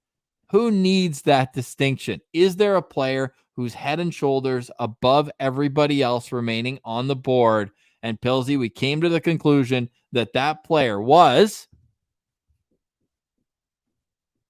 I'm going to make the pick. That player, the final player selected in the first round of the Locked On Senators podcast NHL mock draft for 2024 is Andrew Basha. I mean, the skill that this guy has cannot go unnoticed, Ross. And I think a lot of people, especially at the start of the year when he was playing a lot with Cayden Lindstrom, said, well, anyone can put up points when you're set up beside a guy like Lindstrom. But what happened? Lindstrom got hurt. And then I think people were like, okay, we're going to see the real Andrew Basha now. Let's see what he's got. And he kept it rolling. In 63 games, he had 30 goals, 55 assists, good for 85 points. He showed that he was able to contribute without Lindstrom. And what I like about Basha is this is a competitive guy. Like, he's got a high motor. He follows up the play, heading to the net after a shot. He doesn't just admire his shot. If it doesn't go in, he just is like, whatever, I'll get it next time. No, before the shot even hits the goalie, he's already heading towards the net. He forechecks hard. Scott Wheeler mentions he plays a competitive game and isn't afraid to get bumped along the way. David St. Louis mentions that he's at the best when he has the puck on his stick. He's one of those guys that is confident rushing down the wing and ripping a shot on net. So unlike Parekh, Ross, Basha is a guy that you don't necessarily have to line him up with the right players for him to succeed. Like I just mentioned, with or without Lindstrom, he's going to be an efficient player. Now, they did have Gavin McKenna as well, who's a stud. Big However, time. I do agree with you that he is a guy who just drives with all of his might every time up and down the rink. He's one of the oldest players in the draft class, in November 05 birthday. Under 6 feet, and the way he plays, he's going to have to be a grit grinder, but the natural skill is there too, obviously, with his ability to finish and pass the puck. So I think if you're drafting him, to me, like, the number one thing is that they have a B game, right? Like, he can still be kind of a pest power forward if the skill doesn't translate the way it does. Like, you know who for me, and tell me what you think of this comparison, like a Tyler Ennis. You know, he had a few really good years. Best ever lace him up. Great hands, great vision, like was able to kind of be a bottom six scorer just because he was a little undersized. Now, Bash is bigger than Tyler Ennis, but I do think that he can either be the third best player on a top six line, or he could be a guy who you might have to change your matchup if you're another team, because at his best, when he's able to be a confident middle six option, he could beat you from a third line role. Yeah, I agree, Ross, definitely. And I think his main skill is his ability to get open. Like, when you watch highlights of him, he'll slowly drift off into that soft ice, and the defender is puck watching, and then he's like, wait a second, where did Basha go? And then by the time he realizes where he goes, he's already got the puck and he's already ripped a shot on net, likely to be a goal, with 30 goals in 63 games. So it's one of those guys that if you can put him with a good playmaker, I think they're going to make magic. But he's a good playmaker himself. McKeens mentioned how they view him as the second best playmaker in the WHL, only behind Berkly Catton. So, like, that just goes to show where some scouts have him. So if you can get an amazing playmaker that always finds ways to get open and plays a competitive game with the last pick in the first round, I think if you're the Flyers, you're laughing. Like, honestly, Ross, you could put Basha with Hellenius, and I think they would be a good 1-2 combo. You got the smart, responsible, two-way guy in Hellenius, and then you've got a guy like Basha that's going to get open and find ways to create offense. So just put a sniper on that line with them, and you got the makings of a good future. Got to be patient with him, though, right, Pilsy? Yeah, I'm not penciling him into the NHL anytime soon. Now, having said that, though, Ross, this is a player with, I'm trying to find the exact amounts. Yeah, okay. He has 178 WHL games under his belt already. So, wow. Yeah, I think maybe you're looking at another year in the WHL, just because you're not going to put him in the AHL quite yet, but give him another. That older birth date, right? That's where it makes an impact. It's almost like you have a full extra year of development already done. Yeah, like look at compared to Parekh, Ross. That was his first full WHL season last year, whereas Basha's already got 3. Yeah. And likely one more. And then I think maybe you give him 2 years in the AHL just to try to see what he can do up against men. But I think if you're the Flyers, you can afford to wait on him. Like him and Michkov might come in at similar times. Michkov already will be a much more pro-ready player, but then insert Basha into the lineup a little later on, and yeah, I think this pick makes a lot of sense. And look, Ross, he's already wearing the black and orange. Like, he's a flyer. He is a flyer, right? And he is kind of that, hard drive determination, maybe like a poor man's Travis Konechny, where he's out there just buzzing around. And I think it would be a great pick for the Philadelphia Flyers if they ultimately end up keeping their pick. So Andrew Basha is our pick to wrap up our 2024 NHL mock draft. So the 4 picks that we needed to get in on the first round: 29th overall, Charlie Elick of the Brandon Wheat Kings, right shot defenseman. Then Sasha Boisvert, centerman, competitive, playing at North Dakota next season, will be an NHLer. Then Tarek Paraskak, a much more raw, offensively gifted player, goes 31st to the Anaheim Ducks. And then old reliable Andrew Basha doesn't cheat you on effort ever, and he will look good in Flyers orange. He goes 32nd overall in our mock draft, and there it is. There's our masterpiece, Pilsy. It started with Jerome Berube at hockeyprospect.com. He made some picks that really surprised me, but it also... and a lot of other people. It also, though, does, I think, teach us an important lesson that the only thing you can predict is that the draft will happen. What happens inside it, anybody's guess is as good as ours. It's all in the eye of the beholder, baby. It's going to be awesome to see who people pick in these ranges, because you look at ours and certainly many other mock drafts around the internet, and none of them are the same. Yeah, none of them. Ross, maybe this is a little biased, and probably both of us wearing Sens hats on the Locked On Senators podcast mock draft, but I think the draft is going to get wild after the Sens pick. I think there's a crop of 10 guys that are going to go in the top 7, give or take, mixing 3 guys in or out. But after that, I think that's where things are really going to get interesting, because teams are going to have to look at their draft rankings on the fly based on how picks have already gone here. And I do think we're going to see some movement in this draft. It might not happen till the draft, but I don't think this is going to be one where teams are just satisfied with their pick. I think there's so much talent that teams are going to be like, our guy is available 2 picks ahead of us. Let's not mess around. Let's jump and grab him. And then the flip side of that, teams are going to be like, we have 5 guys we would love to pick in this spot. Why don't we trade back a bit, get some more assets, and we'll just, whatever one we end up with, we'll be happy with, right? So it's going to be fascinating. I honestly, the NHL draft, if you're dialed into it, it's the best reality TV going, in my opinion. It's dramatic. It's got twists and turns, and hopefully a few NHL high magnitude trades would be fantastic. You're going to want to hear this. Yes, I do, Gary, and we will be boots on the ground. So make sure you're following on social media at Send Central on Twitter, and subscribe to the YouTube channel. If you're checking us out for the first time, we do have Ottawa Senators coverage every day, but we also make sure to take in league events and respect the calendar. Right now, every year this time, it's all draft all the time on Locked On Senators. Pilsy, draft winners and losers. I wasn't going to end this show before we had a declared winner and a declared loser from this list. I think it's easy to single out the San Jose Sharks, not only getting the top pick, the best player available, but also adding another lottery pick and taking the most violent player in the draft. It's Stian Solberg at 14. Yeah. How about you? Is it a team with 2 picks that won this first round moments after it happened?